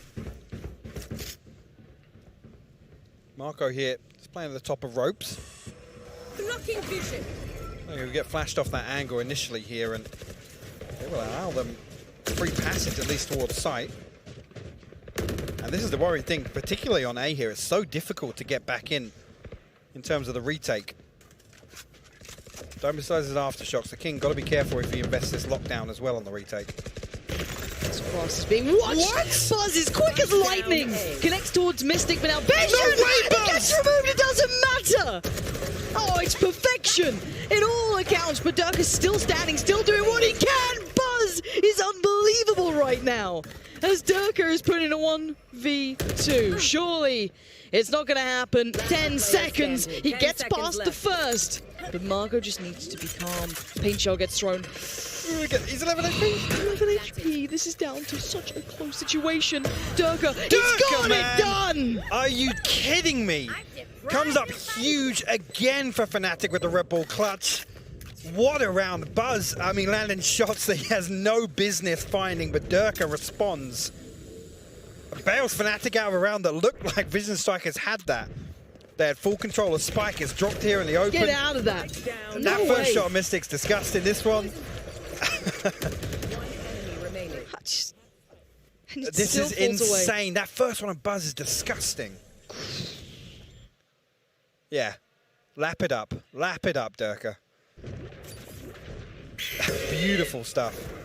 Yeah, but a quick start here. They do have the ults that didn't get invested in that previous nothing, round. Actually, yeah. I mean, after the kills from Buzz, you almost think they may be leaning back. So, guys, cool. Yeah, ride this through, hold on to him. There's always danger with Durka. There's Buzz looking to decapitate anyone who shows a little too much, but Fnatic have this map currently absolutely in their favor. 6-1 is the scoreline. And these have been close games until this point.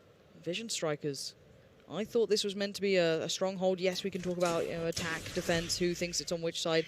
It looks like for now Fnatic really leaning into that attack approach that can be very favorable, hard to handle, and Vision Strikers yet to be able to kind of put up much of an answer to it. This is the point of the previous ask again where we've seen the adaptation from Vision Strikers and then really take a better grasp on some of these rounds, but the way you see here, actually, there we go. They're going to satchel past. Marco might even slip through. You can see that actually on the free cam here. King going to be isolated once again. He's got so much to deal with in tower here. It's such a key element of what they want to take here. Now, Vision Strike is still going to connect a few shots, leaving it a 2v3. It's not impossible, but it's looking improbable. RB. Oh, it's not nice, is it? The spike plant will go down about the 10-second mark. We're down to Marco and RB to make a difference, make an inroad somewhere. Rifle recovered, but... Got a pixel out of place there on the way down the rope. Doma absolutely knows Marco's positioning. Magnum is timing, such a presence in the backlines, never allowing too much room for Vision Strikers. And Marco's been noted. He doesn't know how much so, but they know exactly where he is.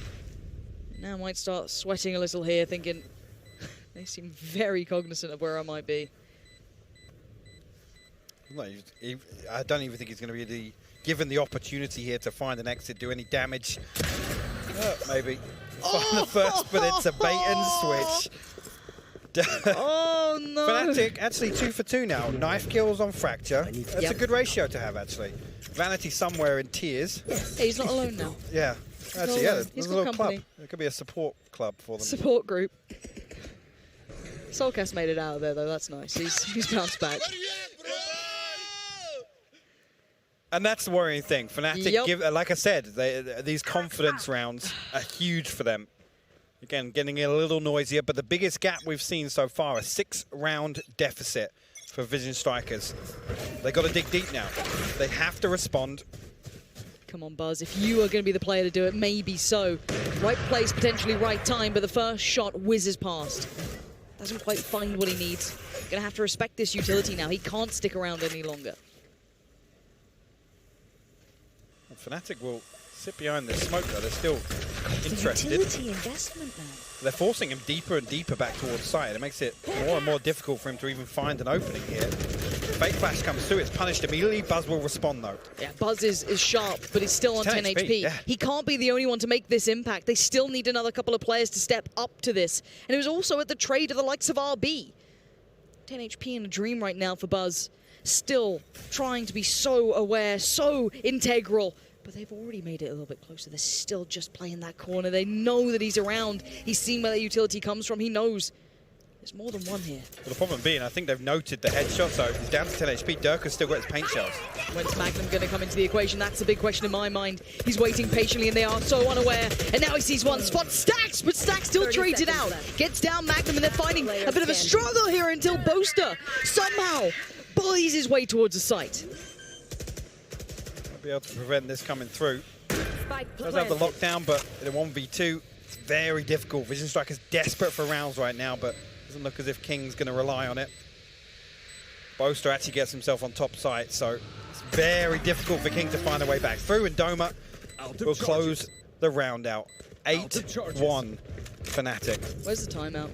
Where is the timeout? Please. I'm hoping it's coming, but there's still been no adjustment.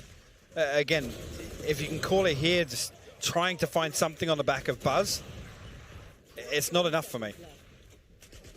Fnatic look in total control now, and they're dictating the pace of every single round. They're able to pull the rotations effectively. They're able to isolate these players in rotation. Magnum doing a fantastic job in terms of being on the opposite end of some of these executions. I don't even think Mystic's got a kill yet, and he doesn't even need to at this point. Away we go again. Tower has been contested and actually very well controlled by Fnatic, and once again it is. The story remains true. And everything going their way. Nothing for Vision Strikers here at all. Yeah, Stacks connects one, but it's all for nothing. The site's going to be under wraps. The spike's going to go down, and the final two are almost irrelevant to the way this round is going. Yeah, I don't really see them even getting an opportunity once again to find anything on the way back in. The way Fnatic have played these post plants, they don't have to risk anything at all. Buzz and RB though, we'll wait and see. RB creeping towards underpass. Magnum there to greet him, but again, here you can see the discipline. Doesn't want to give it away. They will back up, and at this point again, the economy damage not even really worth an awful lot with this round deficit. Mystic will find one. A cheer on the back of that, but he'll find a second as well when it's needed. 9-1 the scoreline. Vision Strikers now back on a bye. But again, King has had an absolute nightmare so far. Fnatic have been able to deal with him so effectively. Seemingly with no struggles whatsoever. And again, there's been no adjustment. It's not okay. Yep, let's pull away from tower. Let's play a little differently. Yeah.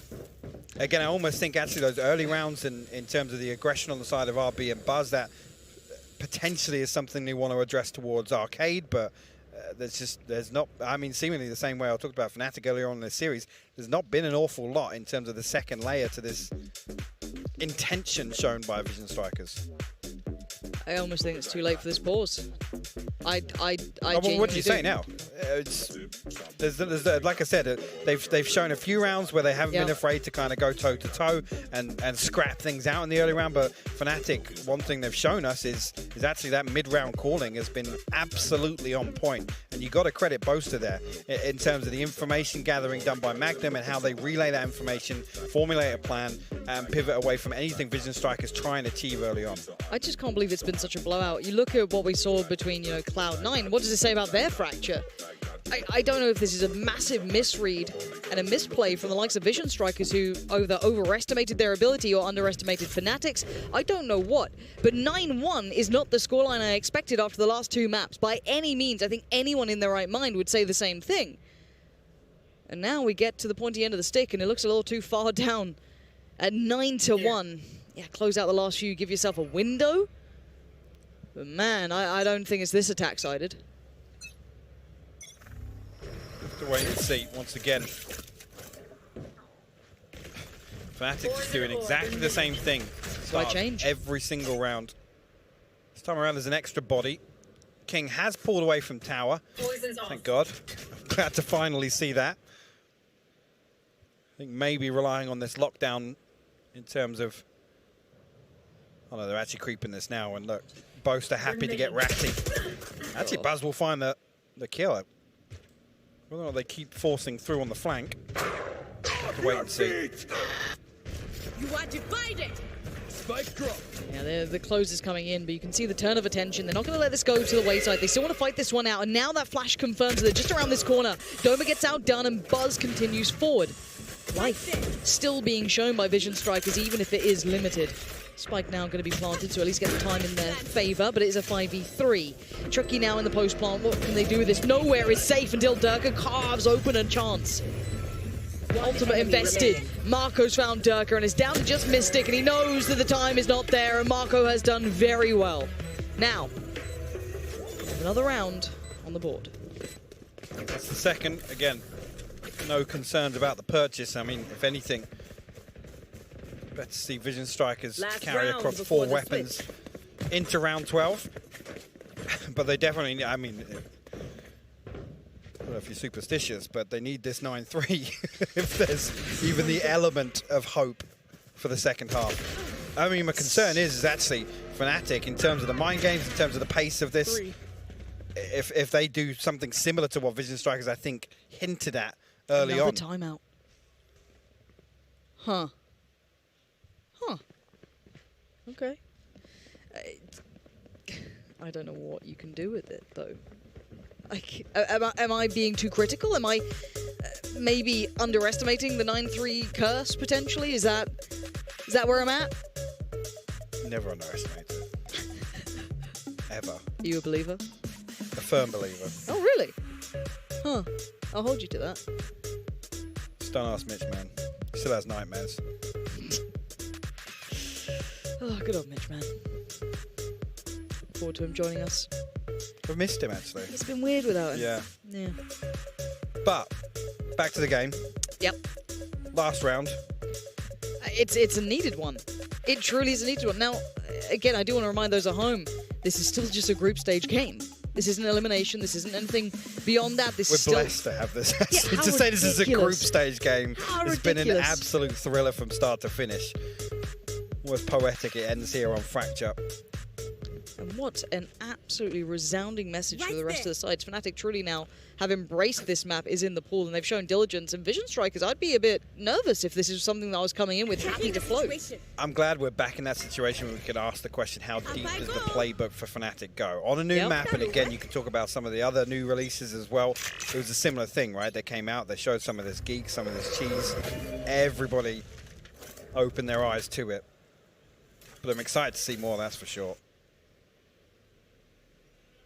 See here again. Pretty standard in approach for Fnatic. This time around, RB and Buzz will creep through Arcade. Nobody on B site right now. Found you.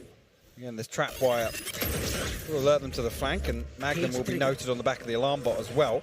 And that will be the green light for Fnatic to force through. I'm looking at what can be achieved here.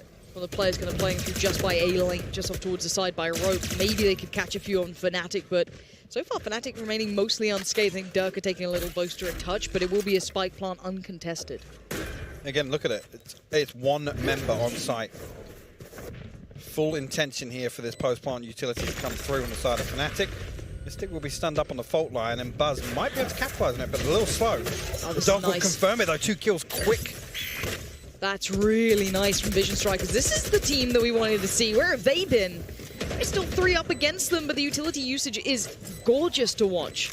They still need to get towards that spike, and the time is starting to dwindle. Doma does well towards Marco, but it's an instant trade. King comes back through, but now time's a factor. It's all on Magnum. Pistol by his side, and outgunned, outnumbered. They get towards a spike, and they will get another on the board for Vision Strikers. There's still fight left in them yet. Comes right down to the wire. Only 2 seconds left on that one, but there is hope. There is hope for the second half here. Depends if you believe in the curse or not. That's all I'm going to say. I'm not sure how I want to look at this. If this is Fnatic truly outclassing, if this was a little bit of a slow start from Vision Strikers, I think a bit of A, a bit of B, honestly. I can't overly give it to Fnatic without saying the Vision Strikers did not look in their normal form. However, it's hard to ignore how good Fnatic are looking. However, we're going to hand it back to the desk to talk you through what we just saw, and if they're as stunned as we are at this 9-3 scoreline. I didn't realize we were allowed to get a scoreline that wasn't a 6-6 today. Yeah, what? Yeah, we finally got something other than a 6-6, and also Jess is heavily on the side of Fnatic here. Yeah, I don't want to jump the gun too early because, of course, we saw a very attacking side of Fracture, the other day, and I know you're looking at me with the finger guns. I got you there. But I do want to say that there was a reason I said that I wanted to change my prediction once we got to Fracture and I'd seen the first 2 maps. Fnatic clearly know how to play this map. Their strat book, as both Pansy and Hypok were talking about, very deep. Almost, Mariana Trench deep at this point. I don't think we're ever going to get to the bottom of it. Yeah, it's impressive. I mean, these executes, I was looking at, Twitter saw Bala's tweet talking about the tower execute that Fnatic have, just flushing King out of there consistently with the nades, the aftershocks, even the Vipers. There was a Viper, the bites coming there was through a snake bite there too. They have these incredible setups to just make sure that is unoccupied, and if it is, that person is going to die. So it's really great to see these little moments come through, and Vision Strikers just haven't really been able to hold a candle to it. 9-3, not great. You kind of mentioned it, the copium, the hopium, that this is a bit of an attacker-sided map from what we have seen, but I don't know if that's enough. Yeah, I mean, when we saw Cloud9 Blue going up against Fnatic, just to give everyone context to what I mean, 8-4 in the half. So this is almost reminiscent of that, 1 round on either side. I will say, however, my God, the fact that Vision Strikers didn't have an answer for those power positions that Fnatic kept taking, or conversely forcing away from them. I mean, you have to have an answer for these things. You can't get to the point of going, my God, we're going to have to brute force it. Yeah, also I want to say I'm a little bit I'm a little bit worried for Vision Strikers in a sense that Buzz has been stepping out of his mind, but Achilles, the rest of them are not pulling their weight the way they usually do. Yeah, absolutely. This is like Buzz is basically playing the same way that he was playing on Haven, but everybody else is kind of falling down to how King started that map. It's not looking great. This is not the shared team effort that we are used to seeing from Vision Strikers. This is not the hive mind that I was talking about coming into this map. Speaking about the combination, the hive mind, or whoever you want to put on the ball, Durka Doma show, it was D&D, like that. yep. The 2 D&Ds, the boys were on top of it against Cloud9 Blue. I know I keep referencing it, but it's the only reference I have for recent for Fracture. But those boys, wow, they know this map. Well, we got to jump back into this game. I can't wait to see what's going to happen in the second half, Pansy and Hypok.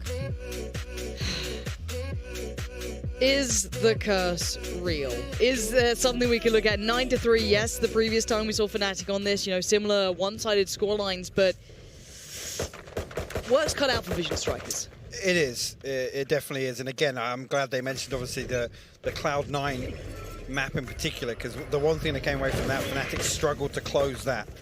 Hold that thought for the time being. It's a very quick piece through. Fnatic respect this initially. Magnum and Mystic tuck their tails. just painting a path on the way. The utility just kind of facilitating this Slow the cross, spike at least to for get now. through, But you're though. right. That's the bit that kind of caught my eye. I thought, I was like, okay, Buzz has got it. Nope, apparently not. Spike's going to go down, though.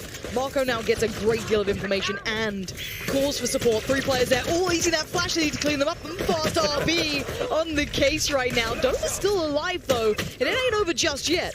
Keep in mind, this is still looking very good for Vision Strikers. Magnum with a quick drive. By what? Magnum, get out of there! A 2v2. He wants to get this halfway, and maybe he can. Mystic gets the flash, though. He's still going to come out on top. There is no way! Oh, Magnum, you unbelievable player! An absolute fumble from Stacks there. I almost feel that he has a kill onto Magnum for free. I don't want to see the pop replay from him. Oh my word. I mean, that's the best thing you can ask for. Fnatic opened up previously with the first 3 rounds versus C9 Blue. And this one, everything went right for Vision Strikers initially. Magnum being the anomaly here. That second kill onto Buzz is crucial. Oh, yeah, I don't want to see it again. Delete the VOD. I hope Paper Thin's in a padded room somewhere backstage. I hope he's all right. Thoughts and prayers, but we go back in now. Double digits instantly found by Fnatic, thriving in the spotlight. But the bite comes back in. Vision Strikers know what's up. That was a close round. You might as well try and buy behind this. You got to do something now.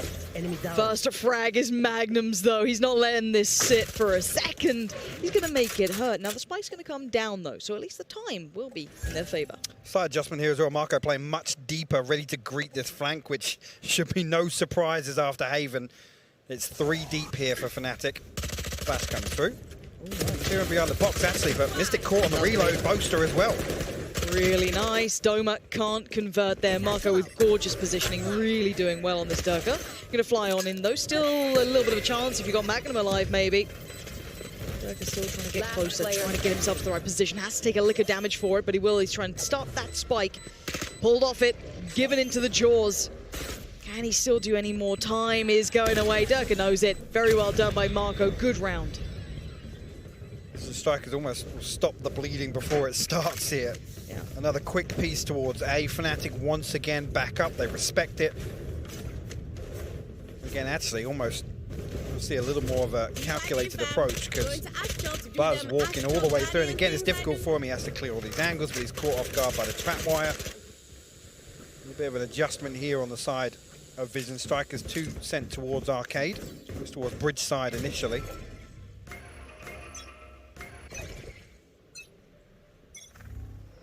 Fnatic actually will stack 5 towards A in the early round. Don't mind it. Classics, you might as well try and make something happen. Maybe try and crunch a player. Get a weapon away. Buzz, though, needs to be very cautious in this. Doesn't want to be the victim of that. Gives himself almost a one-way on that. Lovely. Really nice for Buzz. Quick reaction on it, too. I like that. But again, they didn't get to see the full picture, obviously. Not completely aware of what's around the corner, but a good idea. Yeah, I think Mystic the only other one spotted, or confirmed at least there. So Fnatic try and hit this rotate, try and find something elsewhere on the map.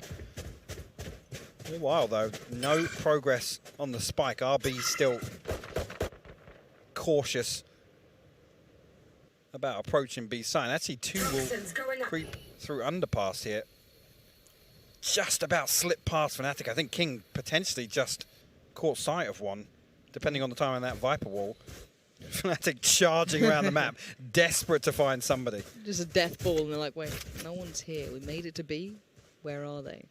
Nice little double pump towards A. That'll be fine. Spike can go down. Marco needs to be careful to not get, you know, too overwhelmed. He's trying to back away in time. He's got a little bit of safety to get out of that stun. And he's got his buddy on the way. So, this so far is exactly what the doctor ordered for Vision Strikers. They needed some clean approaches, some confidence builders, and the stepping stones to get back in this game. And again, in terms of these early rounds, they need to build up some sort of bankroll, something to fall back on again. This comeback is going to be a possibility. We're dealt with. The Prime Gaming flawless for Vision Strikers. 5 rounds now left to find. And King struggling once again, but it's no surprises with how efficiently he was dealt with in the previous half. Stack's not happy with that spray, apparently. to be a frustrating game if you're going to be the vocal man at the front. You know, you're talking about this map, how confident you are. You want it to go well.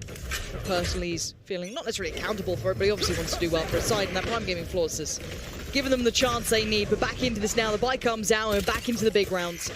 Eyes towards Vision Strikers. What do you have for us? Similar look towards those initial rounds, so not too surprising. But this time we do have the Seekers, but Durka does not care. Doesn't need Vision, he's just fine. RB going to try and quickly close the gap here, and as much as this is a bonus, you got to feel Vision Strikers need to do something. Otherwise, those odds look insurmountable. Insurmountable is the word I wanted to say. It's been a long day. It has. We got there eventually on the second pass. Plant once again good for main here, so you can see Vision Strikers pull out a little bit. Let's get this retake started. See, actually, no flank coming through this time around. But the Rolling Thunder will be invested, so they come on through. Durka actually with the stone. Look at his ults! And if for a second Vision Strikers thought they had this in the bag, they certainly do not. This is a whole new look and a whole new pace going right on back out. Magnum finding Stacks and Marco. Gonna have to sit back and watch to an extent, and this one tries to do what he can, but this is looking improbable and now impossible. Fnatic gonna make it just across the line. Magnum leaves his spy cam in main there from, I think, the start of the round, right? And it's crucial in terms of, I think, the expectation that that's going to be where they reset towards. Fantastic stuff from Fnatic once again.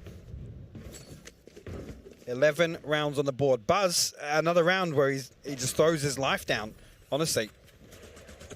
It's beautiful from Magnum. He has been one of the highlights for me today for Fnatic. Yes. Again, not usually one of the headline players, but today, amazing to see what he's able to achieve. And round by round, this is where it gets serious. Just 2 more, you heard it yourself. Every round a new challenge. And for Vision Strikers, they know it's going to be a long road back to recovery. But Boaster's still alive here. Vision Strikers' pace looks a little different this time. Toxins going up. There's nothing shown towards A main, actually. Look how quickly Durka, keep your eye on that minimap. Marco, got to be careful here. Might even get caught sleeping. Yep, the trigger discipline. Durka's going to keep creeping behind him. Oh, he's herding them forward. Finds Stacks, gets a follow-up. No way, Durka! Durka, the adjustment is unbelievable. The man's possessed right now. He's going to continue forward. Up we go, and away we go. Are you kidding me? Durka, this is his domain. Fnatic make it to 12. What the hell was that? I want to know what Durka's had for breakfast this morning, what shampoo he uses, what toothbrush. He has been absolutely insane. Look at this. Don't worry, it's boys. It's beautiful. Just chill. I've got it. Oh, the third. The third. The fourth. Oh, yeah, Vision man. Strikers just in tatters right now. I'll be honest, that's a tough one again. And straight away, they just push through. No presence shown by Vision Strikers towards A. Durka walks out dish. There's nothing to address that. Unfortunately, it's your man on your screen right now that is held accountable for just that sort of situation. This time around, King committed to playing alongside his turret. But again, big talking point. You play the Killjoy here, you are tethered. You are stuck to that one side of the map on flank control. Seconds away now. Pressure beginning to mount. Vision Strikers. It's always going to be a close game. Didn't think this map would be this way. Going to pull away, respecting the utility put down. Going to give over the site, and the spike will be planted. See if there's any adjustment again in terms of the pace on the post plant here for Vision Strikers, and see if Fnatic have anything else up their sleeve in terms of the retake. Spy cam once again in A main. Look at it, Lauren. Again, as soon as he pings that, gonna have all the information. Again, even a distraction here. It's the distraction, and that is going to be the go. Start building towards it now. Door shuts and opens, and Durka just trying to take steps forward. 2 players going to be posted up on this, maybe 3 at a push. Yes, RB still there towards Magnum. Is Marco waiting, pushes it. Marco? Oh, it's a fumble, and that could cost them so much. The spike's still ticking, though. Keep in mind, Dome is alive. The spray from Buzz. He wants to do it all himself as Durka. He's still trying to do something, but the time has dwindled. And Vision Strikers hold on.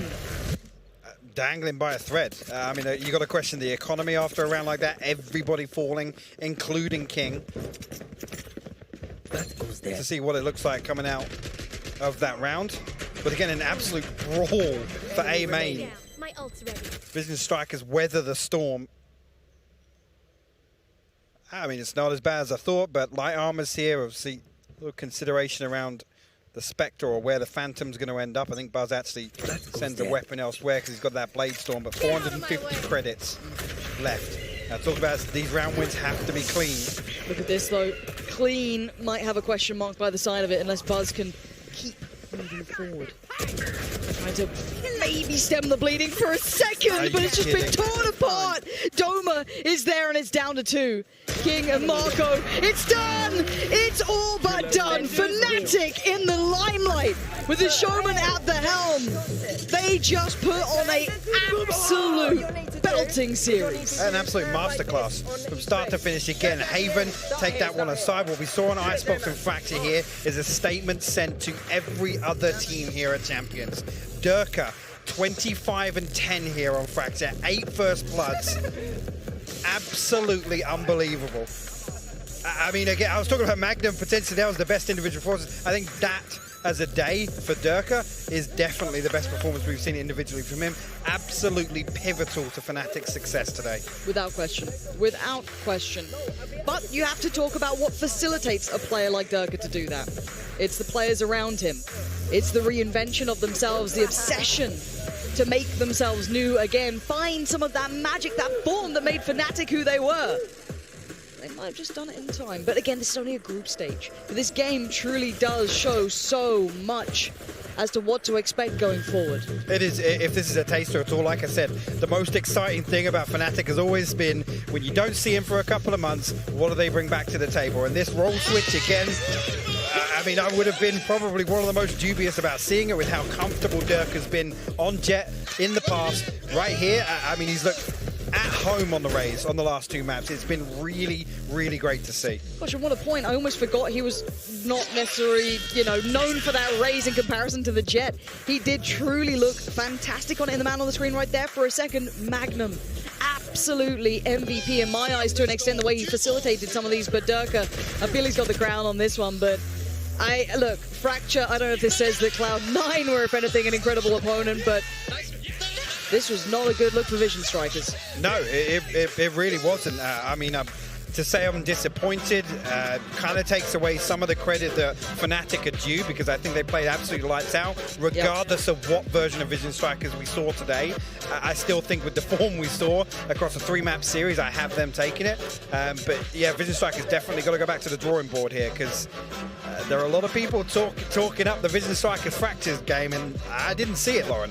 No, and that's the question I'm sure the desk can really start diving into, is what is that Fracture now going to look like in the future?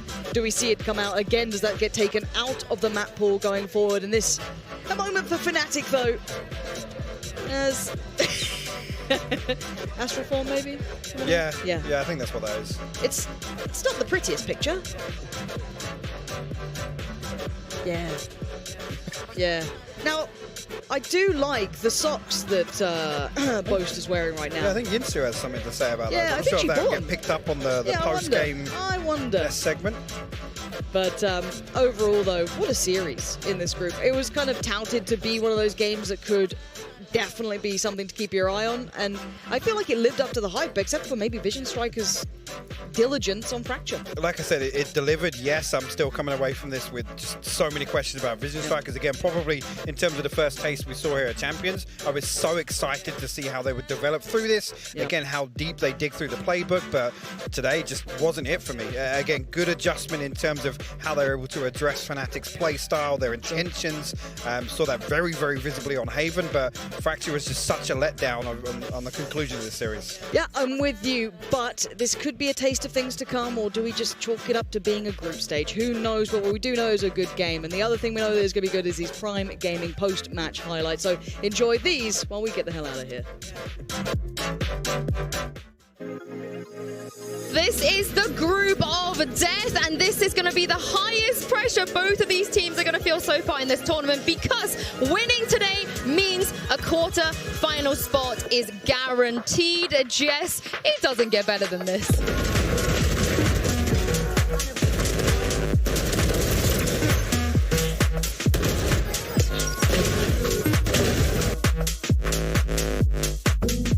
And now Booster and Magnum, what have you got for us? They're desperate! They're still pushing! Oh my god, Booster!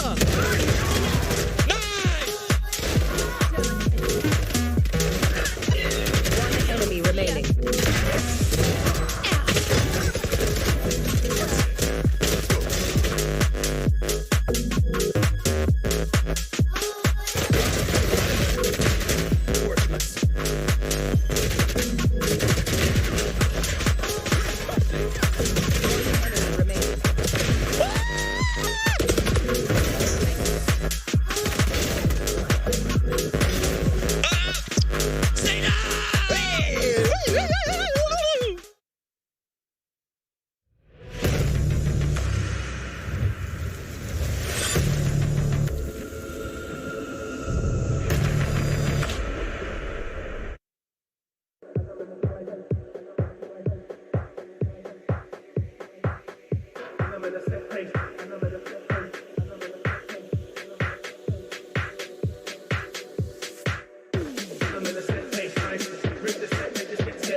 And I'm in a set pace. I'm in a set pace.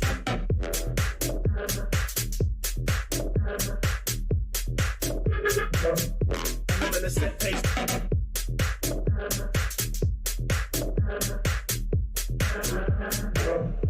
I'm in a set pace.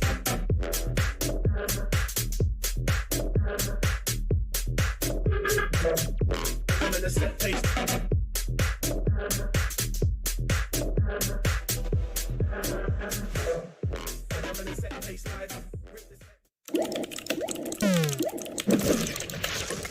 Red Bull gives you wings.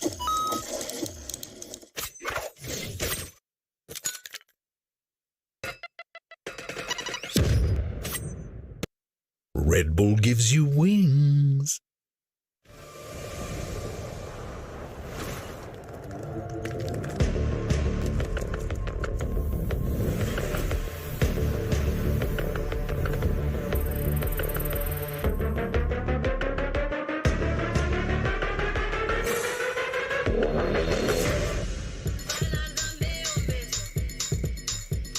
There you have it, the first team here at Valorant Champions to be locked in for the quarterfinals. And Jess and Achilles, if I had told you before the tournament started it was going to be Fnatic, what would you have said to me? I would say what I think I actually did say to you, which is, of course, you think that. You did.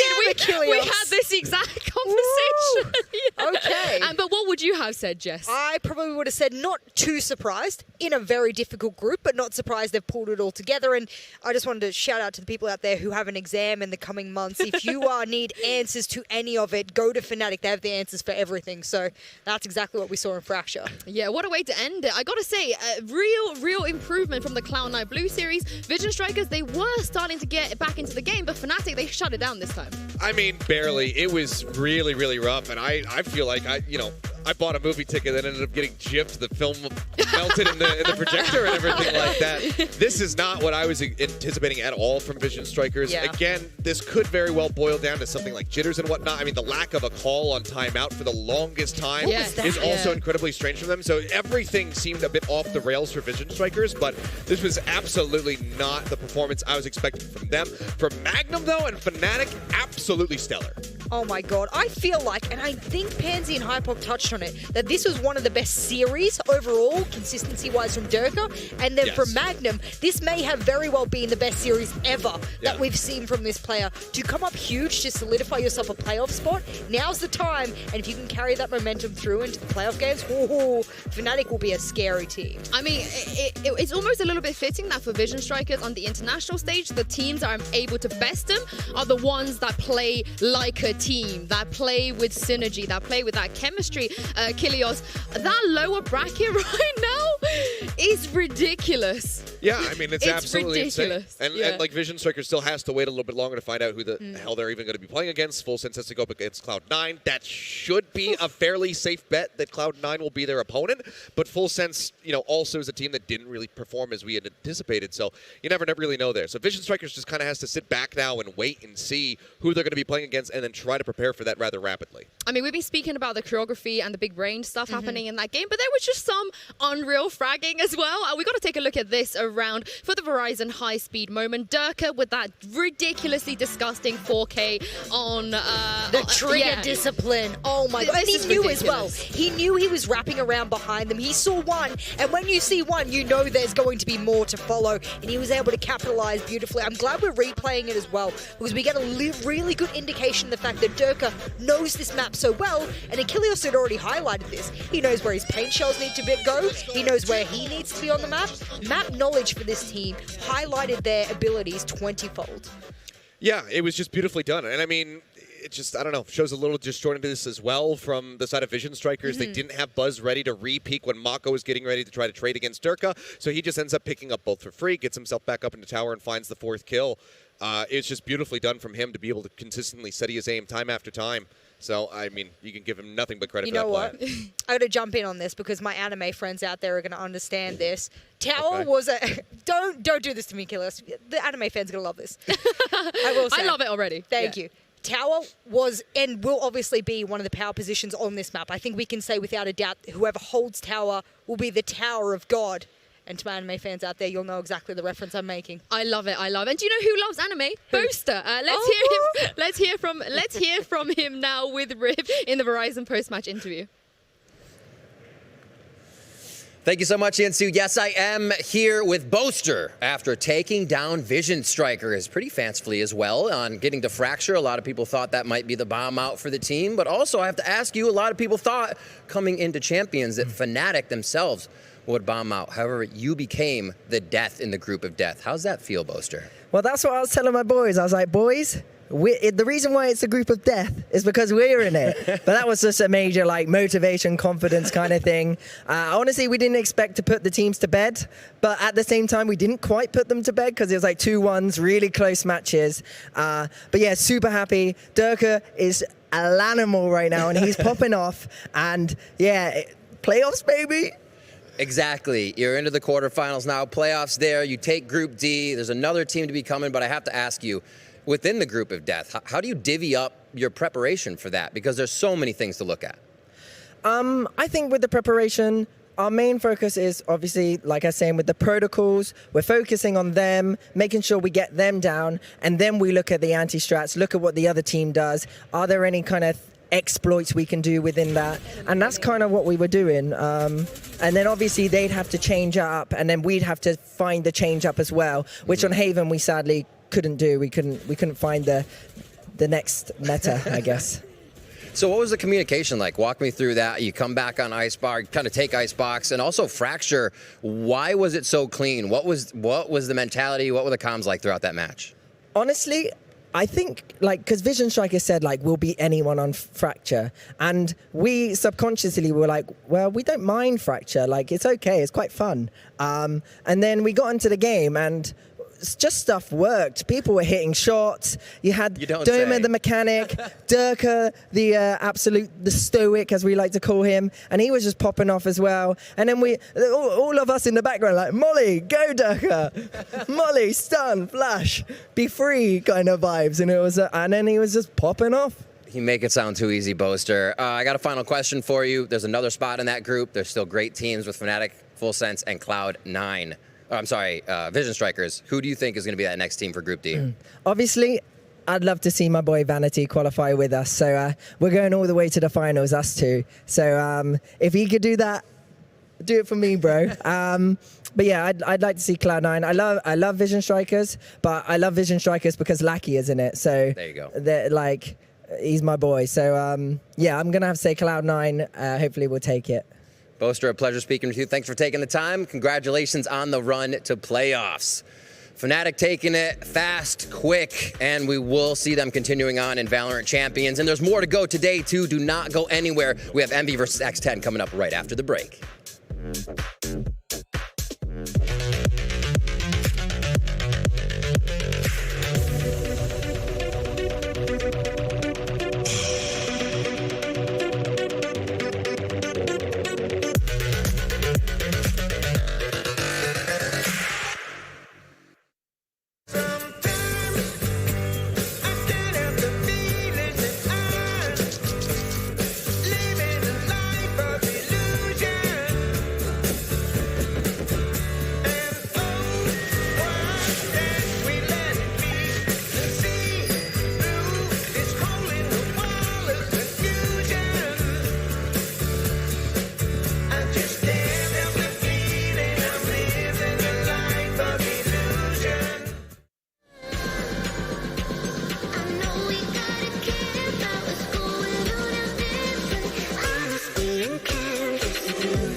Here's a question. Whoa, how fast was that serve? Are you taking an ECG here? And why are you checking your blood oxygen level? Oh, there's your answer.